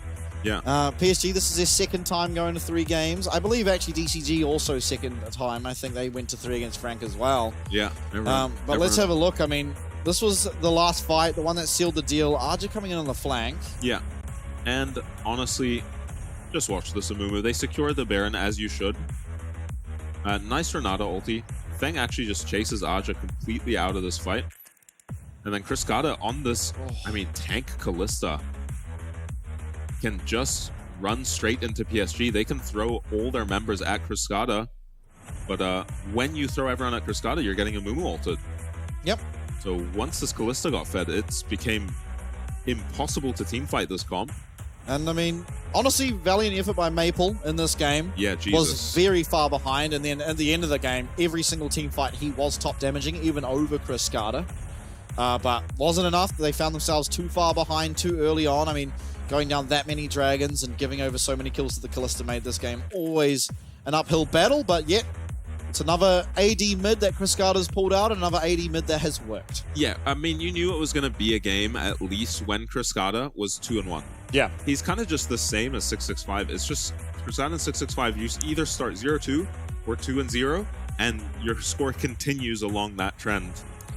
As Cascada very close to the full sweep. The most damage per death is ridiculous, but I think that's the first lowest time I've seen that stat. Yeah, I think it's the first time I've ever seen it not be in 5 digits. Yeah. A lot of deaths. Yeah, this is the obvious key matchup and the obvious MVP for the game. Yeah, as often is the case in DCG games. Yeah. It's nice to talk about how they play this way and actually see them do it against PSG. Yeah. If they can pull it off against PSG, they can pull it off against anyone. Now it's about consistency. Yeah, and they're now 1 win away from taking down PSG on their undefeated split. Yeah. 1 singular win, and they'll be able to do it. That. And that would, I think, in my mind, all but secure that they probably should just end up being the 2nd seed, which again comes with a playoff bye. It is a massive, massive thing. Yeah. It gets you 1 step closer to that grand finals and 2 worlds. And this is where I think we got a sense, or at least I got a sense of just how strong DCG were in this game. When Cascada could go for this flash onto the TF and then continue forward here onto Betty with all of PSG here looking at him. And that is a Senna with spears still in her, by the way. So that was 1 Ren from just a free kill, which you don't get too often onto Betty. I mean, Cascada's looking pretty happy there in his player cam, and for good reason. They've finally done it. They've finally taken down PSG. They did it last split, of course. Yeah. So they know how it feels, but you know, this is their 3rd series up against each other. The most played series we have so far this split is exactly PSG versus DCG, and now finally in the last meeting until playoffs potentially, they do pick up at least 1 game win and send us to a 3rd. Yeah, and it was a promising way to win. Yeah. Just because they did it the way they've been beating everyone else. Yep.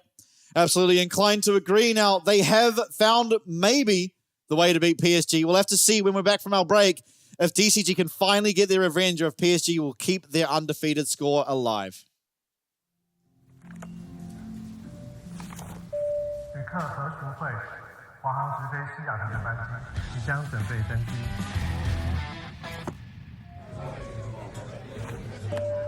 China Airlines passenger Michael Chen. Your direct flight to Seattle is now ready for boarding.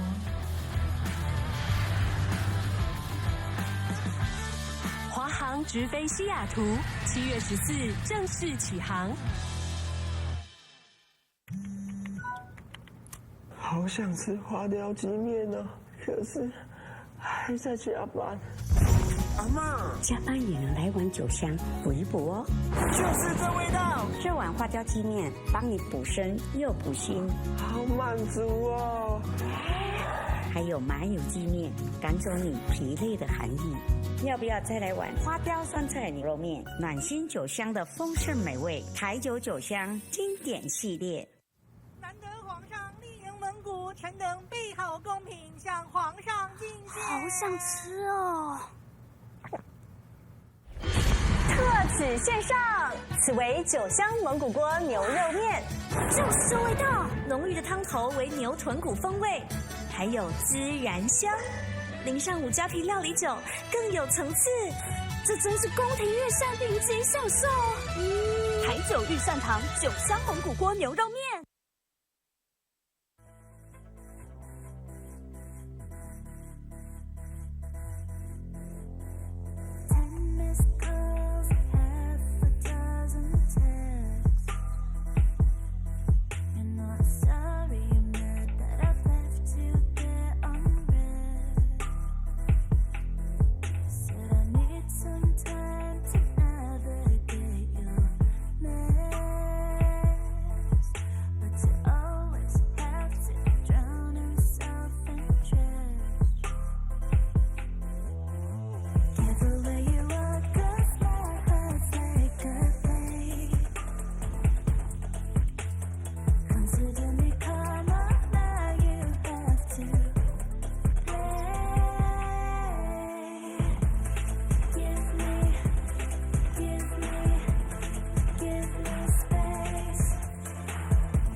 2 a.m. and you're knocking on my door.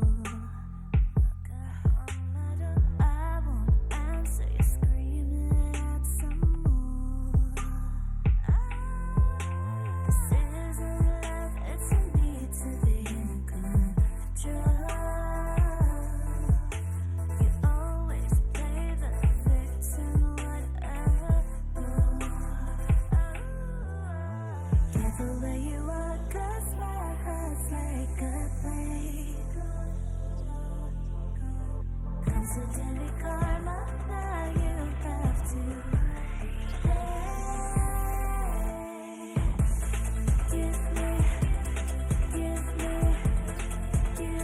space. Yeah, I need that breather, time.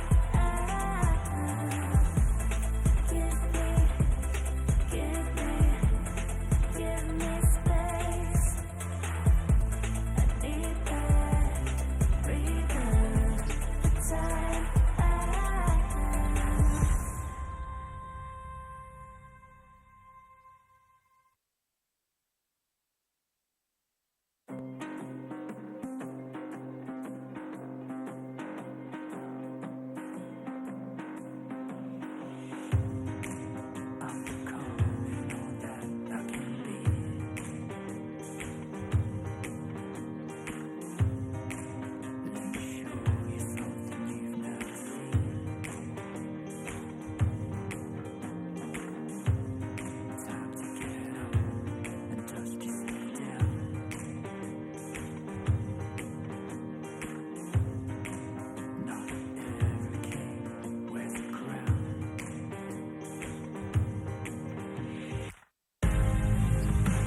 So take me to the finish line, 'cause you're never gonna stop me trying. Yeah, what's real is never gonna die. So take me to the finish line. Take me to the finish line.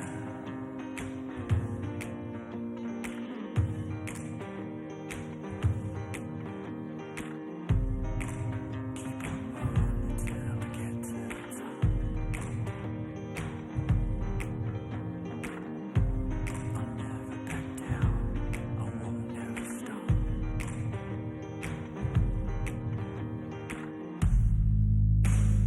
Take me to the finish line, 'cause you're never gonna stop me trying.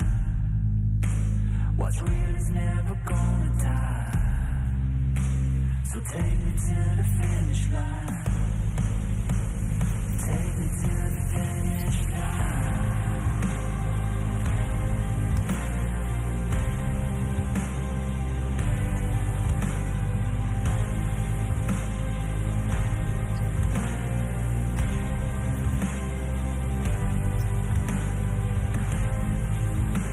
So take me to the finish line, 'cause it's real is never gonna die.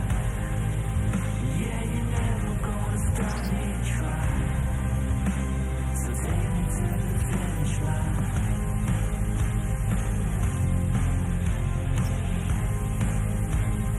Take me to the finish line. Take me home.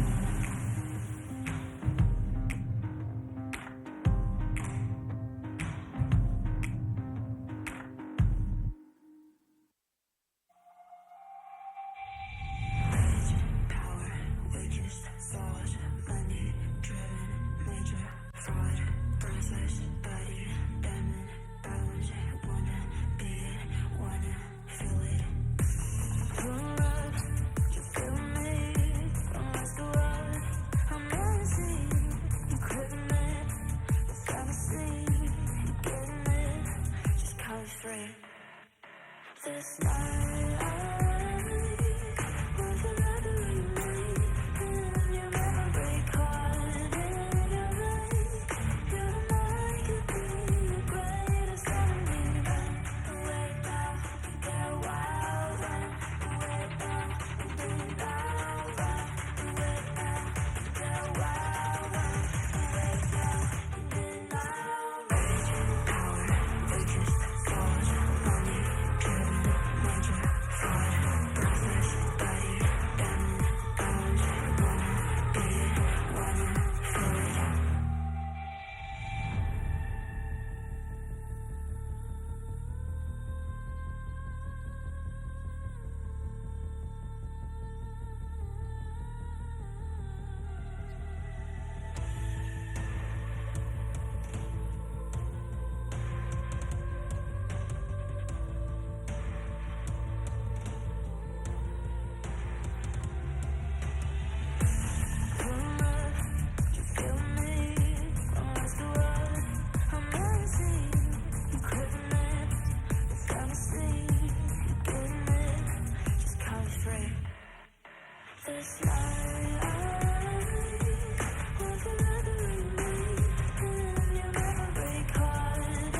Welcome back, everybody, and what a series we have now. We've gone to a third game between DCG and PSG, our first and second seeds as the current standings are, and it is DCG with all the momentum.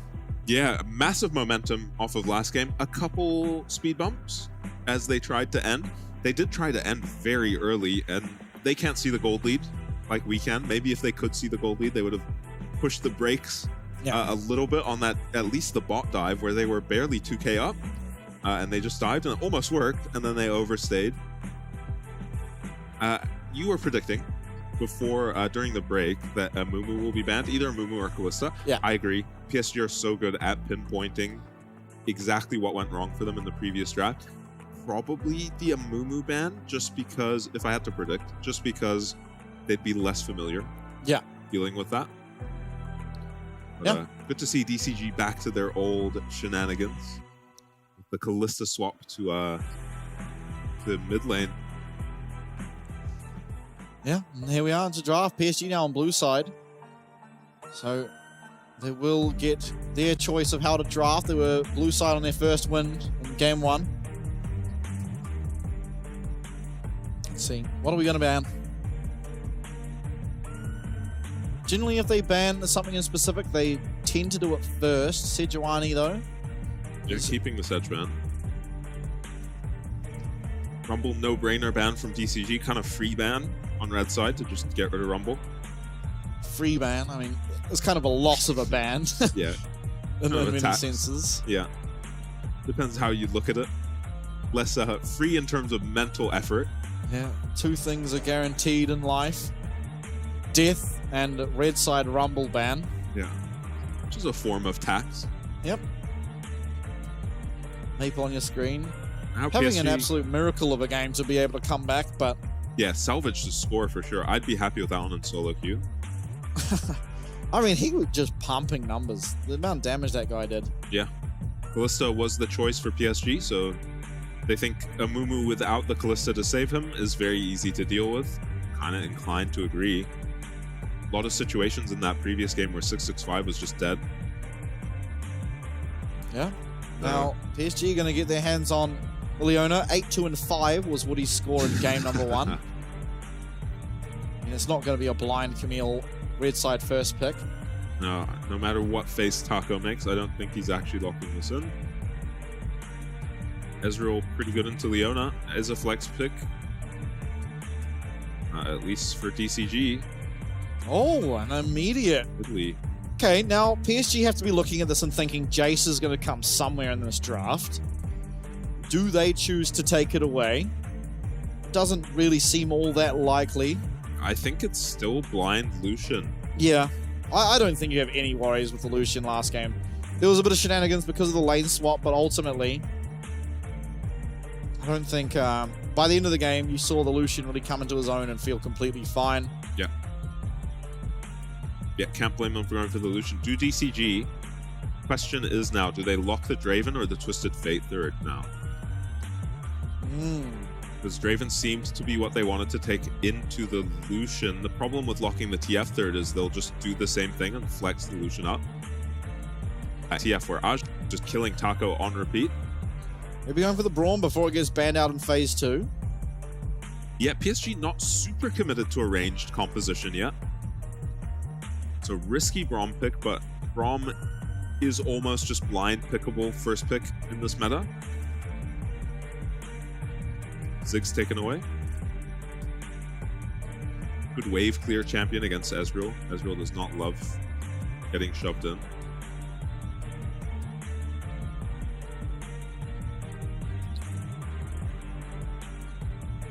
Here's Hana. Ash the ban, so PSG unconvinced that this Ezreal will be in the ADC role.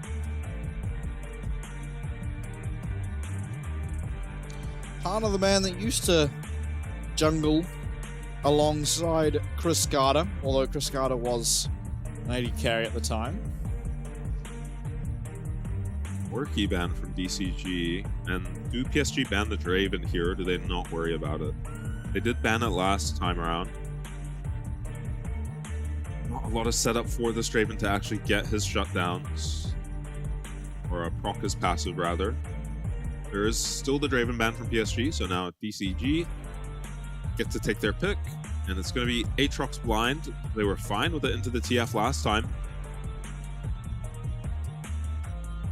Zeri, I mean, now we've just kind of putting together all the best champs in the game. Maybe there's a question mark around the Lilia. Yeah, assembling Exodia. Yeah, it seems to be Lilia as Junjia's flavor of the series. Had Karthus, had Brand available, didn't go for either.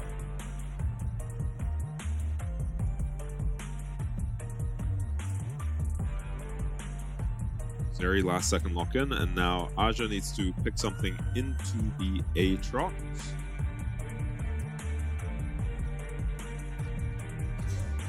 Yeah. You gotta pick.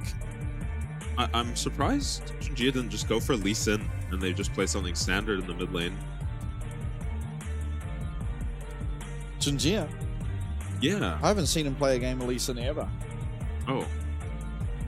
Oh, okay. Maybe he just doesn't play it. Aja locks the Gnar in. Caitlyn for Feng. Or, no, Caitlyn for Cascada. Of course. I should have known. Should also beat Lucian. Should beat Lucian quite hard, actually. Not as snowbally as Draven or Kalista, of course.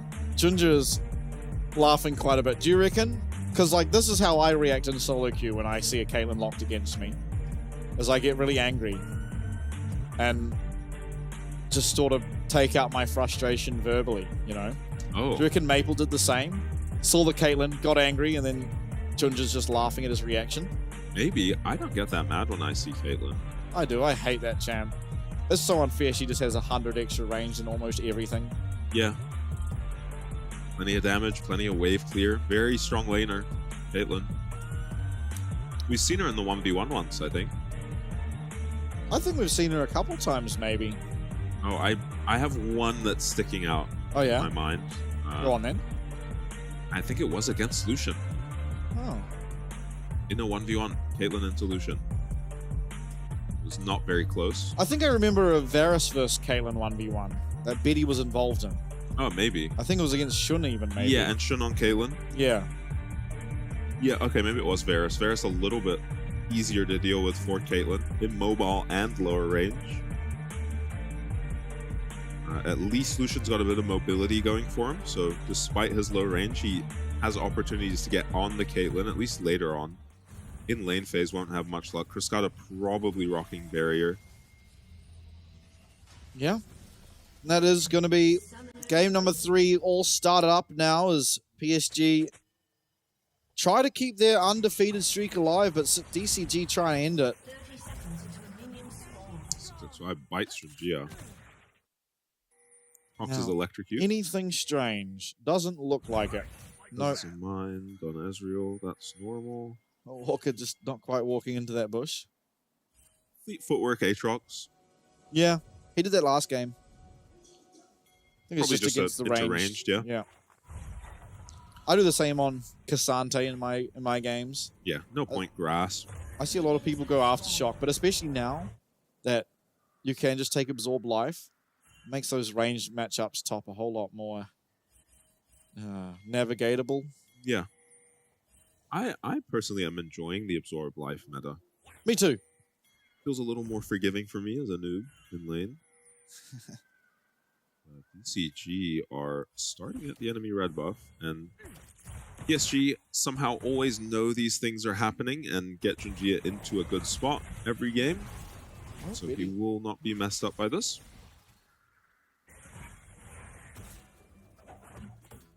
It's actually Taco is going to take a bad trade. Zoning Aja away from the wave, though, is the important part here, right? Yeah, I don't think he's going to successfully do it, though. Getting completely spaced is Taco. Yeah, but he just has so much sustain, it doesn't matter. Yeah. Cascada, once again, on these lane-dominant 80 carry champs, is doing completely fine, doing very well, actually, is probably how I should word it in this mid lane. There's also just no universe. I'm surprised PSG are contesting these rugs. I guess they can't walk up to their wave. Oh, dear. Oh, no. The spear lands as well. Eddie has barrier. Oh, and this wave is going to be massive too. This is perfect. This is really bad for PSG Talon's bot lane. Yeah. Perfect for DCG though. How do we navigate this one, fellas? We saw them try this last time, and it was Woody who picked up a bunch of kills. Flash, he gets the stun, but that is going to be the cleanse as the answer. Is Woody trying to survive as he might. It's going to take all but one auto attack. There it comes, and it's 665 coming out with a double kill. Damn, and Maple has the TP bot. Does get to catch all this wave, so... I like that, though. Better than it just going to the wayside, and actually it's going to be quite beneficial for Maple specifically. Yeah, very beneficial for Maple, who couldn't honestly lane at all, had been forced back so early in the game, by the way. Does a TP out of base. Now Cascada going to be stuck laning against Zeri, and maybe they'll just... No, they'll swap Woody to the mid lane. This is fine for Cascada, who should just be perfectly okay 2v1. It is only Maple who will find himself under pressure here. Walker getting aggressive again. This concussive blows does land, and there's the trap as well. Yeah, nice chunk onto Woody, who has no flash. Oh, Ginger here now. Orca does have flash, so not really under any real threat, but a sizable chunk and... Massive chunk. It's Lilia, scary. Yeah. Yeah, Maple all caught up now. It is actually just Betty who is suffering. He was going to be suffering anyway after that bot dive. So PSG managed to salvage something. And yeah, Junjia doing great for himself. Seems 665 seems super committed to these bot plays a lot of the time. And Junjia is just very happy every time they play against each other to just farm. And often enough, these bot plays have just not been working for DCG, that Junji is just getting massive leads. This time around, though, you know, he's not going to get away with just AFK farming and winning like he did on Karthus in their previous series. He has to do something this game, because 665 is off to an amazing start. Oh. Here comes a 3v3. Yeah, and Betty's on a real bad start. Yeah. CS is getting doubled. Junji here going to be contesting these Krugs. 2 levels down on ADC. Junjia should never get these Krugs. He gets to the whole camp somehow. Yeah, well played. Just kiting it out to somewhere that's pretty hard for 65 to truly contest, although the rest of the jungle is looking pretty contested. Junjia landing that swirl seed and trying to find follow-up damage as well. Won't be able to do so. Yeah, and now 665 can't get his own Krugs. Junjia is going to go run straight to these Void Grubs and his own and the Nidlee's Krugs and take those and start building the leads we just so often see him get on these carry champs. Going to be no camps for a long time Nidlee's bot side. Betty trying to make up that farm difference. Doing okay, honestly. Now, can 665 actually get up here to protect his top laner and these Void Grubs? Fights in the bot lane. Really low mana on Blade, but Orca putting up that wall means that Betty's trying to do damage, but 665 getting is stopped back. entirely. But yeah, PSG, they're aware. God. This time they are aware of what's going on and will back off accordingly. 665 falling behind in farm because of this, but... Maple? Oh my god, that was close. It's actually very close to Maple just being dead too, by the way. This Caitlyn has ultimate. Yeah. Doesn't look like she has the mana for it. Maybe she does, but either way, going to be forced back. Doesn't not have teleport, and so Maple actually finds himself a little bit of respite. Yeah, probably up in this lane. Archer going aggressive. Taco has ult. I'm not sure this works out entirely for Archer, I think he has but Lilia. Junji's here. Yeah. Lofting Lullaby available. Here it comes. Flash away from Taco. Is it going to be enough? Archer flash, Gnar rolls and stuns. Everything you possibly need as Junja claims himself 1 kill in this game.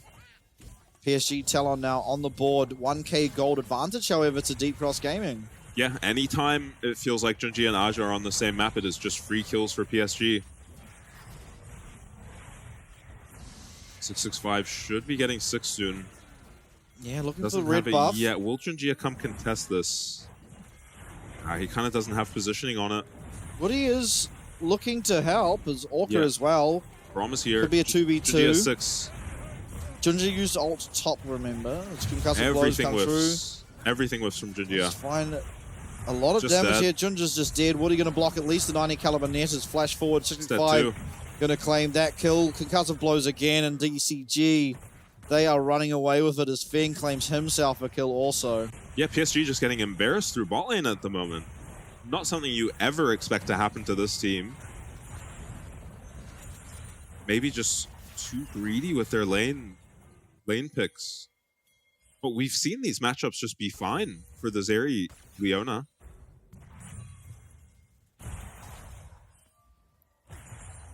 Maple now having better trades for himself. Yeah. Culling is available. Cascada does have to be somewhat careful.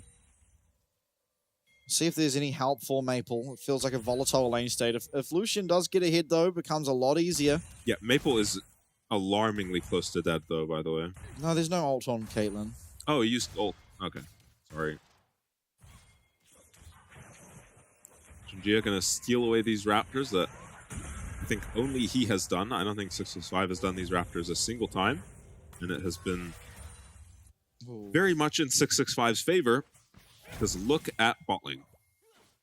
PSG are just down an ADC. Aatrox is getting punished. It's not like PSG are getting nothing topside, but Aatrox is doing a whole lot better than this area is doing right now, and will just be more useful with low econ. So Taco, with his ulti, has to survive a dive now. Oh god, it's time again. Yep, speaking of surviving a dive, PSG have to find a way to outplay this. Okay, no spears landing yet onto Betty. It is Woody very low. True Shot Barrage does go wide, but the Mystic Shot will not. Maple back here again, teleporting here for the second time this game. Orca getting low. It is going to be at least one kill for Cascada there onto that bot lane as he is roaming down. God. The wave's cleared, but Betty is absolutely going to be taken out. I mean, 65 has a double on his screen, and whenever he chooses to go for it, there's one. Barrier even used by Betty, still goes down. Yeah, and this is Maple. I mean, he's still going aggressive. So far, actually, this could be an execute. No, just trying to waste their time. Speed, yeah. Nice. Will very unelegantly pick up that kill, Cascada. Oh, there's a kill see top. What happened top. Yeah, probably just gets Gnar ulted into Lilia ulted here, does Taco. Not a whole lot of counter play.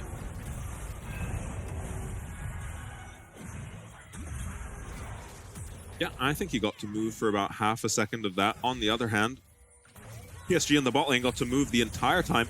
And this is a mistake we're used to seeing from our lower in the table teams. These kind of TPs, TPing into weak side, not something we see PSG do all the time. And it looks equally silly when PSG do it as when, you know, J-Team or anyone else does it. Yeah, very low health bars. And Taco. now back to live. Orca and the rest of the squad here are at Void Grubs. 6-5 claims 2 of them. PSG in total did manage to pick up 4.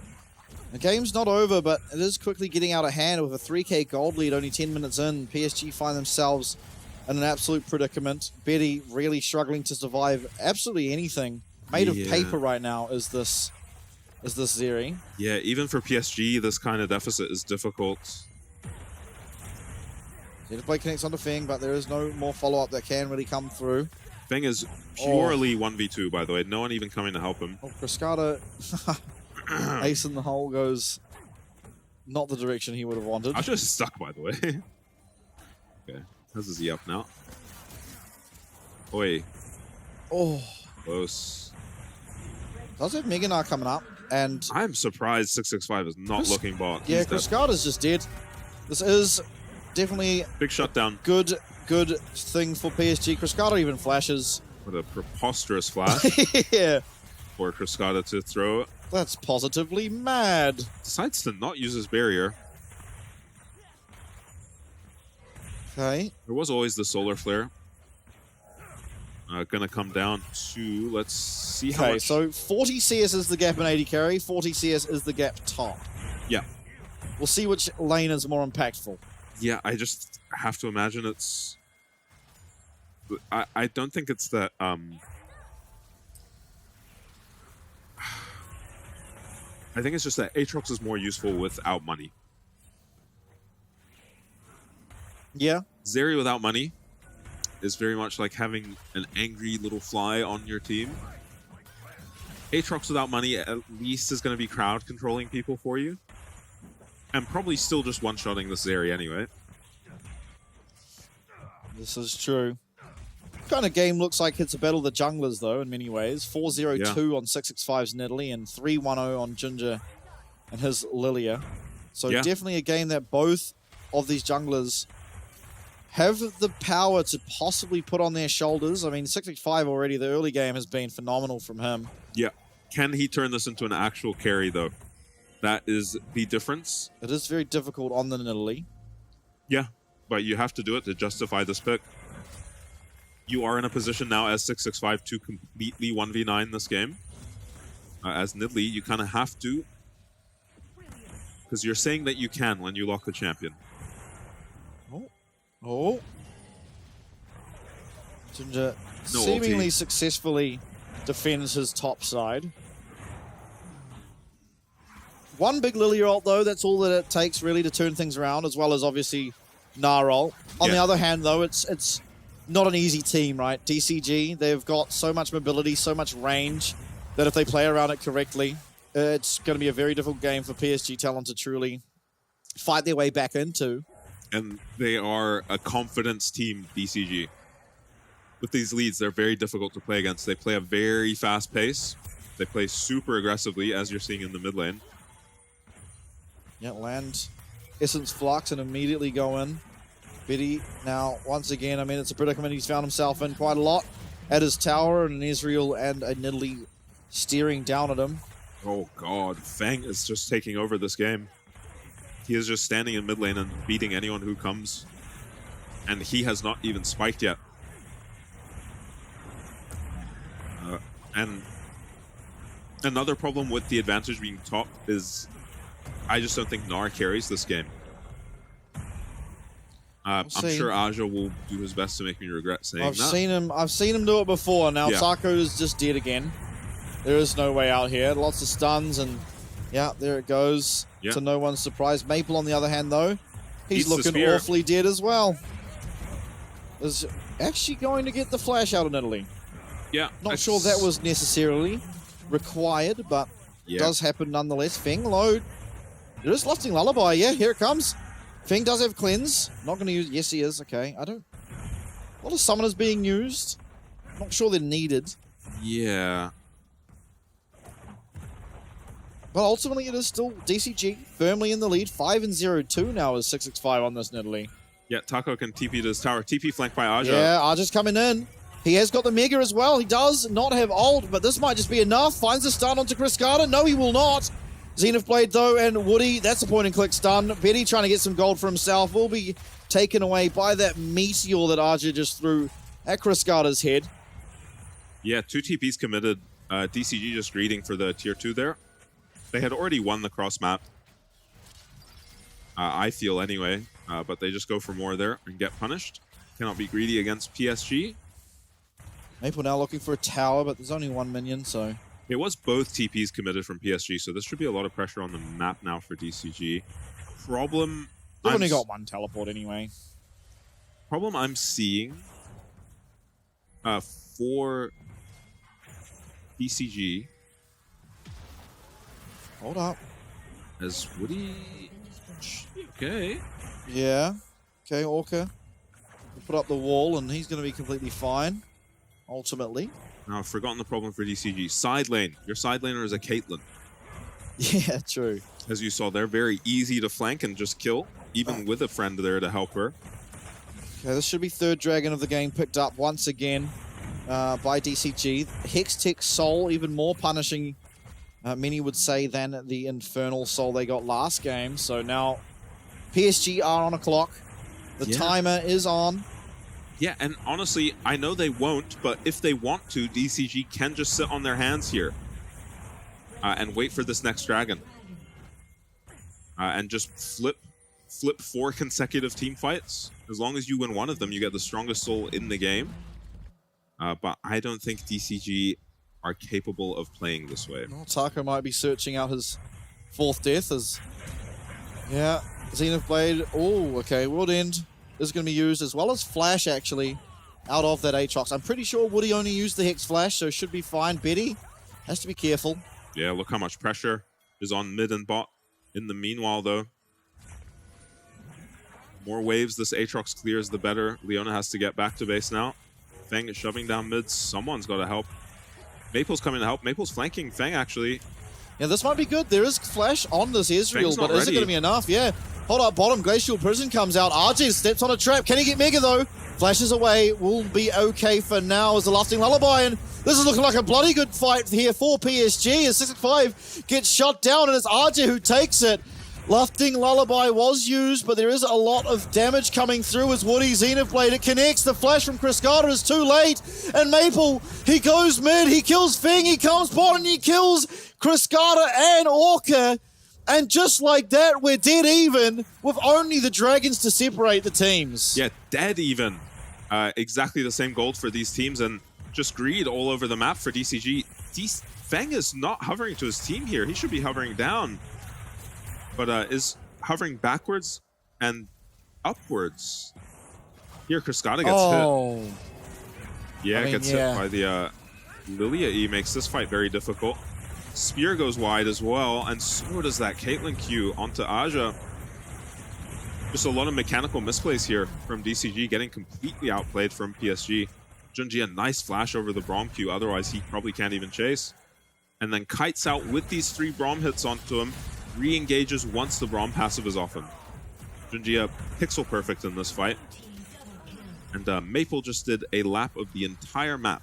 Yeah, he actually started at top. He ran from tier 2, enemy tier 2 top, down. So he did a line of the entire map, top to bottom. And it worked. And he got a kill in every lane. Not top, actually. Yeah, no, he didn't get just a kill. Just got a flash in the top lane. Okay. So Maple is a monster on this Lucian. Yep. Once he breaks out a lane phase. Yeah, I mean, Cascada's not making it easy by picking the 3 most lane-dominant AD carries that exist in League of Legends. Yeah, back-to-back games. But now we are back to live. Not sure what that pause is about, but... Speaking of Cascada, 2-0 start this game, by the way. Yeah. 2-3 now. Yeah, Collector. Uncharacteristic. I see everyone in solo queue also buying Collector first, and I hate it. Yeah, I hate it too, but I don't know what feels better. You have to go crit, I think, first item on Caitlyn. Just because IE Rapid Fire need to be your next 2 items. Yeah. Whatever your first item is. So I think Collector maybe just fits that build best, because Kraken and Static Shiv have lost the crit on them. You sure have. So it just feels weird to build it on Caitlyn. Now PSG clawing their way back in. Betty actually kind of evening up the item situation between these 2 AD carries. Yeah, Feng is so delayed to hit his Ezreal power spike. He just looks like a normal Ezreal now, not the Ezreal who was shoving a tier 2 by himself, 1v2, 1v3 earlier in this game. Baron spawning. Remember, 2 minutes, and this Dragon Soul could be all DCG's. Junja, though, he's 4-1. Arja, 2-0. Yeah, and 665, you wouldn't think he was a 4-0 Nidalee this game. He's 2 levels down. Yep, Eddie getting looked at, but ultimately dipping and diving, dodging everything. Yeah, would not want to have the responsibility of landing a Nidalee spear onto Betty. So 665 has landed a couple this game. Yeah. And 2 items now completed for both Feng and 665. Very, very strong. Yeah. Of course, on the other side, though, it is Arja, Junja, as well as Maple, who all have completed their 2 item power spikes. Yeah, Feng both sums up. Gonna look to get very aggressive here, I think. Has some teammates behind him. Arja coming down. Rage bar, very high up. Orca going to be face checking. Yeah, he's very far ahead. Arja, though, he has not got flash. Glacial Prison going to goes wide. Vicious, shall I say, and doesn't really connect onto anyone. It does mean that no fight can come out as this Mega Gnar rotation is popped, but ultimately I think you'll take that if you're PSG. Oh, okay. Shot barrage? No, not quite. Yeah, it doesn't hurt to throw the Ezreal ulti. Does so much damage if you've landed the W. Yeah. Essence Flux? Yes. Oh, I'm good at this. It's really only Cascada lagging behind in this game in terms of items. And Woody. Woody not yet with the Warmogs. Just picks up his Giant's Belt now. Wow, recalling still doesn't have it. But you'd rather have a Leona behind than a Caitlyn behind. Caitlyn, maybe the most useless champion I can think of from behind. And not really a situation Cascada had to find himself in. Like I said, I really think they could have sat on their hands and waited for this next dragon and taken it in the most advantageous way possible. Now they're going to be taking this dragon fight from even. Man, that's a lot of damage. Yeah, Feng taking a bit of poke. Does have red buff to sustain him up just a little bit. Yeah, does by far the most damage of any champ on the map, this Ezreal right now. Betty tagged. Yeah, you say that. There's a chance Junja does. Maybe upfront damage coming in favor of Feng. True Shot Barrage is going to actually hit Betty once again. Very low. Arja got his Narbar now, though. Arja no flash. Solar Flare lands onto 2. Drowsy comes through afterwards. 665 gets the soul. The Dragon's picked up there. Betty's trying to do the damage. There's a Dragon Soul. Here comes Junjia, though, as he's finding the damage. Double kill now for this Lilia as he's looking for a triple. Taco turns one back, as will Cascada. Junjia trying to do as he might. It's the lifesteal coming out of this Aatrox that's succeeding. So low is the health bars. This should be at least 1, if not 2 burning. And a 4 for 4 is the result. But speaking of 4, it's the Dragon Soul for DCG. Yeah, and I think we immediately got to see how strong this soul is for DCG. That fight looked like it should have been completely PSG favored. We'll see what happens to Taco. I mean, Feng has an incredible start to this fight, matched by this Woody ultimate that's about to come down. Insane on Leona. With a 3-man Lilia ulti too, I cannot believe PSG don't win this fight. Free kill on the Nidalee too, essentially, but this soul is so strong. And Taco in this fight comes alive, finds his way onto Maple here, takes him out, manages to stun up Aja and take him out too. And then Betty just has to get out of there. Junjia goes down, does trade 2 in the end, just barely, as Woody looks like he's going down. Yeah, it is. On our picture-in-picture, Woody taken out by Orca. Yeah, is that enough to do a Baron? Feels DCG hard. think so. Yeah, they're starting it. Look Teleport coming through for RJ. This time he will have flash, and his Narvar is somewhat up. But Betty, though, he took a recall, and so this is at best a 3v5. It's gone. RJ going across the wall, and then we're looking for this. Junja does not land on that. Can Aja find somewhere to hide? Oh, I don't know if he needs to find somewhere to hide. Maple looks like he might, as he's just jumped on by Feng and taken out. Betty has to run. Betty does get out. Oh, that second Q lands for Ezreal. He slows the Zeri and gets his E back up. So a lot closer to a kill than it looks there on to Betty. Yeah. I mean, Woody blocking the Q, but Hextech Soul would have stopped the base anyway. Yeah. Junja on the flank is found by 665 and just trading pieces of damage here. Feng eating forward now. 665 might just kill. Yeah, Junja getting very low. Actually, 665 is the one that's dead as Junja takes a solo kill, but it does cause him to lose his ultimate. Glacial Fissure also going wide. Betty now taking half his HP in damage as Arja's going to have to flash away from Feng, who does once again E forward and just being able to play at will on this Ezreal. Yeah. I mean, it feels like Junjia's in the same boat, though. It really is just jungle versus Woody. Trying to find maybe some devious flank or some ridiculous ward to help his team out. Just gets caught here. Orca barely does go down, actually. If Brom's not there to Q him, he just walks out there. Woody's still not with Warmogs. Wow. That's usually a good sign you're going to lose a game. Yeah.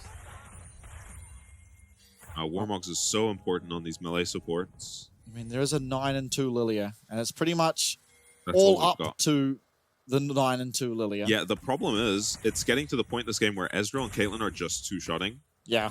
The Lilia. Even if you land some heroic Lilia Q to try get your ulti off, you might just die. And the usual Lilia combos you want to do where you're flashing in, Qing Zhonya's, the enemy team has a Caitlyn, you are 100% dead after making that play. Especially if Orca can get a Mikhails for his team, or even just a QSS on this Caitlyn will do it. Zhonya Zo completed for Junja. He can possibly find a really nice engage. It could mean the difference in this game. This tower is going to be taken out, and now we're going to be defending our top inhib tower as PSG Talon. But DCG, they're looking unstoppable. Finding so much damage here, even onto Junja. Solar Flare came out. Have we found Feng? No, we haven't. RJ going forward, but no flash on this now is a problem. True Shot Barrage is so much damage, and that's one taken out for 0 as Taco did pop that World Ender. That is going to be a big cooldown. That is down. We don't have Solar Flare or Lightning Crash though on the side of PSG, and DCG now 5v4 looking to finally put a stop to this PSG win streak, to finally cement themselves as our true second seed. Trishkata Flash, 90 caliber net will not land onto Betty as Junja trying to do what he can, but this Hextech Soul is so oppressive. It makes it impossible to ever be going forward, but not for Feng, who does go forward, but he's going to be caught by a Zenith Blade. Doesn't matter. No, it does not. Junja will go golden. Maple trying to do the damage. It is a flash away from Junjia that saves his life for the time being. As damage coming through, Betty is going to get caught by 90 caliber net now as Archie respawns, but the Nexus is going down, and DCG have put a stop to PSG's win streak and secured their spot as second for at least now. Yeah, and just when we wrote off this half of the playoffs, we've got DCG seriously contending PSG now. Yeah. Those were not flukes. Nothing about those games were fluky. Even that second game was actually a repeat of a very similar approach DCG took to a previous series against PSG, where 665 just insisted on ganking bot side so that he could steal the enemy bot camps as well. But this time it worked. Yeah. So it's kind of incredible to see them take a strategy that failed miserably last time and then refine it, play it so cleanly, and yeah, insanely well played. Insanely well played. That man on your screen there, Taco in the corner, rough game for him, just targeted over and over again, but it was his sacrifices that led to the success of the team. I mean, the entire time he was getting dove by Junja and Arja. The other side, Betty, he was down 40, 50 CS in lane phase. Woody and Betty dying constantly. Maple having a hard time in the 1v1 against Chris Carter, and ultimately it was what led to their ultimate success. They got 3 dragons because all the focus, once again, from 6-5 was bot side, whereas Junja was top side. They then eventually, you know, I mean, the 4th dragon spawns in PSG. They're the ones hitting it, but 6-5 makes his way into the pit, gets the smite steal, and they get an even team fight win. But from there, you have a Hextech Soul team against a non-Hextech Soul team. Game's a lot easier. Exactly how they got Soul second game as well. 665 gets them 3 dragons early game and then just steals one to get the Soul. And that's why it is such an advantage to be on Soul point. Even if you lose your jungler, even if you lose the fight, you got Soul. Yep. So unless they can end in that moment, pick up a Baron in that moment, you have so many stats, especially the 2 souls that DCG got in these last 2 games. That was quite lucky. Yeah. It was Infernal and Hextech. Hextech insane on every comp. Infernal, not the best on their comp that game, but you'll take an Infernal soul. Yeah, never complaining. On any comp. Never complaining about the Infernal Soul, and yeah, DCG, they get it done. Credit to Taco. In both games, had pretty abysmal starts where he didn't get to do much, and then still showed up in team fights and had some monster performances, which is what you need on the Aatrox. Yep. Weak side Titan, Taco. He is, yeah. Not I think a teammate on his screen eventually we're going to have a top lane head-to-head with Taco in it. I was going to say jungle proximity has got to be the lowest in the league by a margin. Yeah. Like by double digits, perhaps. Yeah, we're It's approaching 0. Yeah. We're genuinely approaching 0. There was one moment in game 2, I think it was, where Taco had swapped to bot lane, and he was in the middle of a pretty close-looking fight with his lane opponent, while 665 is doing dragon next to him, and then 665 finishes the dragon and just walks away from Taco, who's in the middle of a fight bot lane. No one has any towers. Yeah. But yeah, just stay away from that guy. Yeah. Is what DCG have decided. Not fans of their top laner, but yeah. I'm a fan of him. He had a fantastic showing on honestly all 3 games. It was rough starts, but again, he is soloing against Junja Arja. Those are the 2 most punishing combo to be up against and be left to weak side. And he did a valiant effort. I mean, there was times where he died, where he couldn't really do much, and then sometimes where he survived, getting away and then just wasting time. And ultimately, that is what led to the success because, again, the whole time, 6-5 just focused on the bot side. Betty was so weak that entire game, kind of non-existent in that No, zero, invisible. They completely shut Betty down. They were bullying Betty. Anytime anyone on DCG could get near Betty, they were trying to chunk him out, take him out of the game. And here, the trading is looking pretty even for bot lanes. But DCG has massive prio here. And I think this is where PSG throw their lane. Are you ever killing Nidalee here? No. As level 1 Zeri Leona? I don't think you can even really convince her to get off the camp. And they don't successfully convince her off the camp. Let this wave come in completely uncontested. He's missing a lot of XP for this wave too. I think Woody hits 6, but Betty doesn't. So it just gets really ugly, especially when 665 is just landing these spears. I think he lands another one here, by the way, as they're actually going for the dive. Yeah, onto Woody. And yeah. Just auto attack.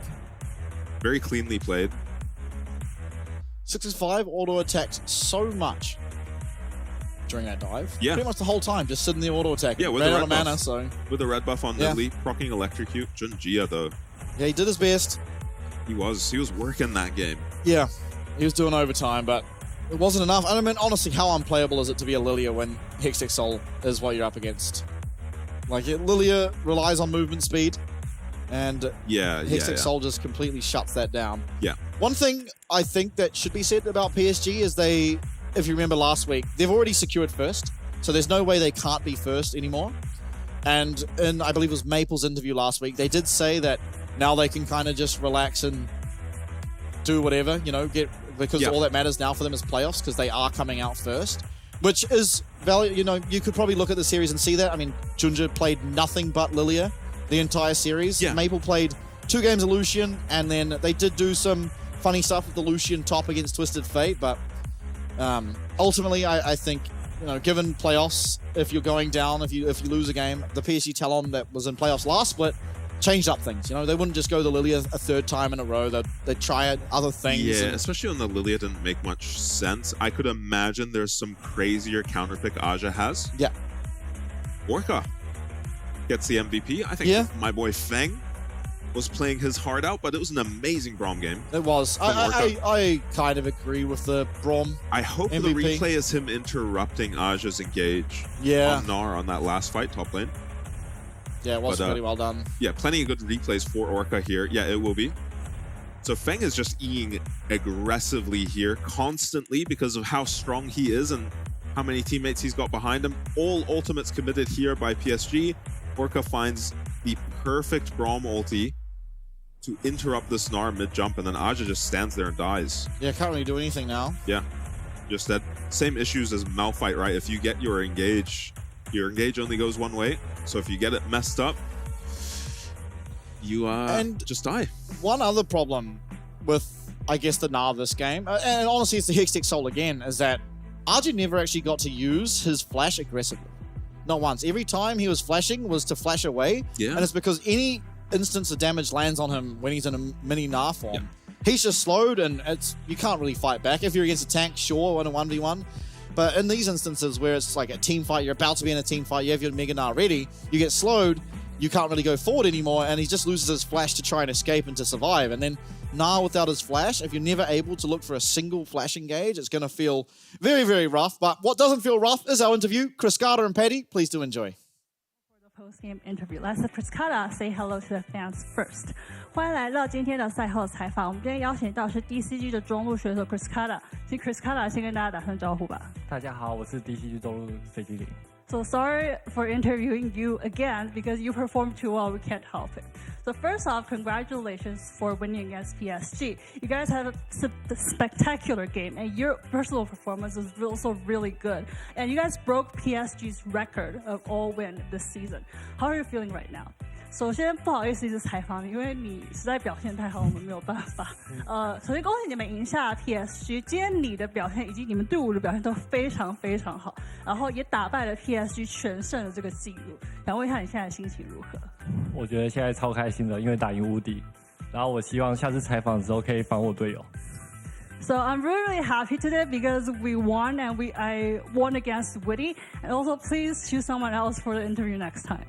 So you are known in the region as the player with the biggest champion pool. Also, you chose Caitlyn and Callista and Draven today for the game. Is this something you wanted to play, or was it a strategy against PSG? 你在我们赛区算是以角色池最深为著名的选手，然后你今天选择了3个也是比较不一样的角色，凯特琳、克里斯塔以及达瑞文。这是你的有意为之吗？还是对上 PSG 的，就是对上 PSG 的策略吗？是我想选，然后队伍也适合。So it is actually my personal choice, and also it fits the comp for our team. So in the second game, your team actually helped you get a lot of lead in the early game, and you have a lot of gold lead in the early game. Is that something your team tried to do for you? 在第2局的时候，其实你在前期非常的领先，你的经济是非常领先的。想问一下，这个是你们队伍的有意为之吗？对，是我们队伍的风格。So this is our style, for the DCG style, to give me the gold lead in the early game. So after today's win against PSG, a lot of audiences and your fans have more expectations for you in the playoffs. I want to ask you, do you personally have more expectations for yourself in the playoffs? 在赢下 PSG 之后，很多观众以及你的粉丝都对你们队伍在季后赛的表现会有更多的期待。你自己对自己有没有更多的期待？对，赢就好。I just want to win. Thank you so much for the interview, and congratulations for your win. 再次恭喜你们获得今天的比赛。我们把镜头转回主播台。拜拜。Thank you. That's not camera 1. I was lied to. Thanks again for the interview, though, of course, Paddy, and always very, very straight to the point is Chris Carter. Yeah, you love a DCG interview. Yeah. Yes. No. Yep, I wanted it to win. I wanted you to. And they I want to did. win. Thanks for cheering. Now this makes playoffs a lot more interesting because while we have our standings almost certain, CFO might not be able to catch up to DCG now.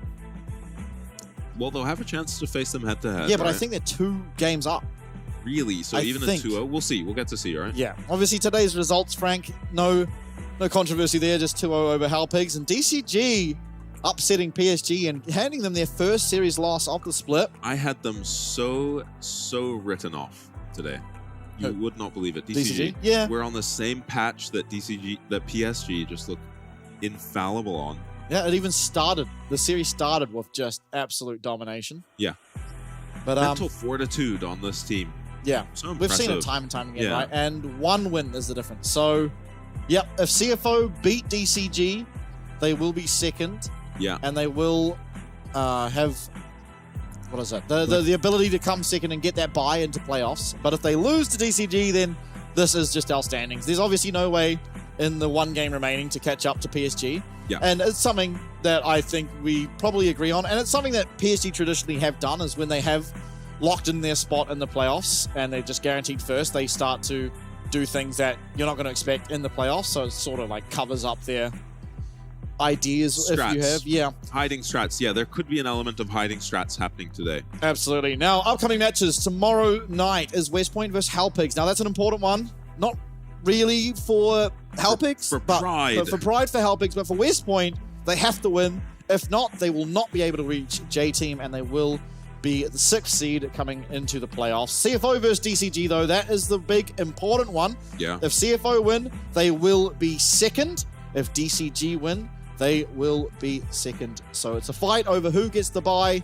It's an important, all the stakes really in that 1v1 or that 5v5, I guess, but that head-to-head. Yeah, and I can't believe I've got DCG favored. Yeah. I've got DCG as a heavy favorite. They 2-0'd CFO last time. Yeah. Yeah, very dominant. And they looked even kind of dominant against PSG. Yeah. So dominant that they were making horrific mistakes and still felt like they could easily win the game. Both these games that they won. Yeah, which means that strategically, they just have to be on another level right now compared to these teams, because mechanically they were not outplaying PSG that series. That is not what I felt like was happening. So it feels like DCG have the best read on our meta right now. We'll see how they do tomorrow, hey? Yeah, we certainly will. It was a fantastic night. Once again, Halpigs rather, they have their chance tomorrow yet again to pick up their first game win. And for PSG, they just recently picked up their first game loss. Tomorrow, the battle for second. You're not going to want to miss it.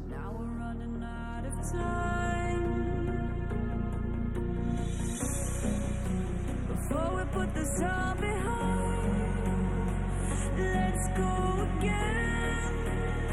We feel so alive. One last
didn't want to say goodbye. Now we're running out of time. Before we put this all behind, let's go again. We feel so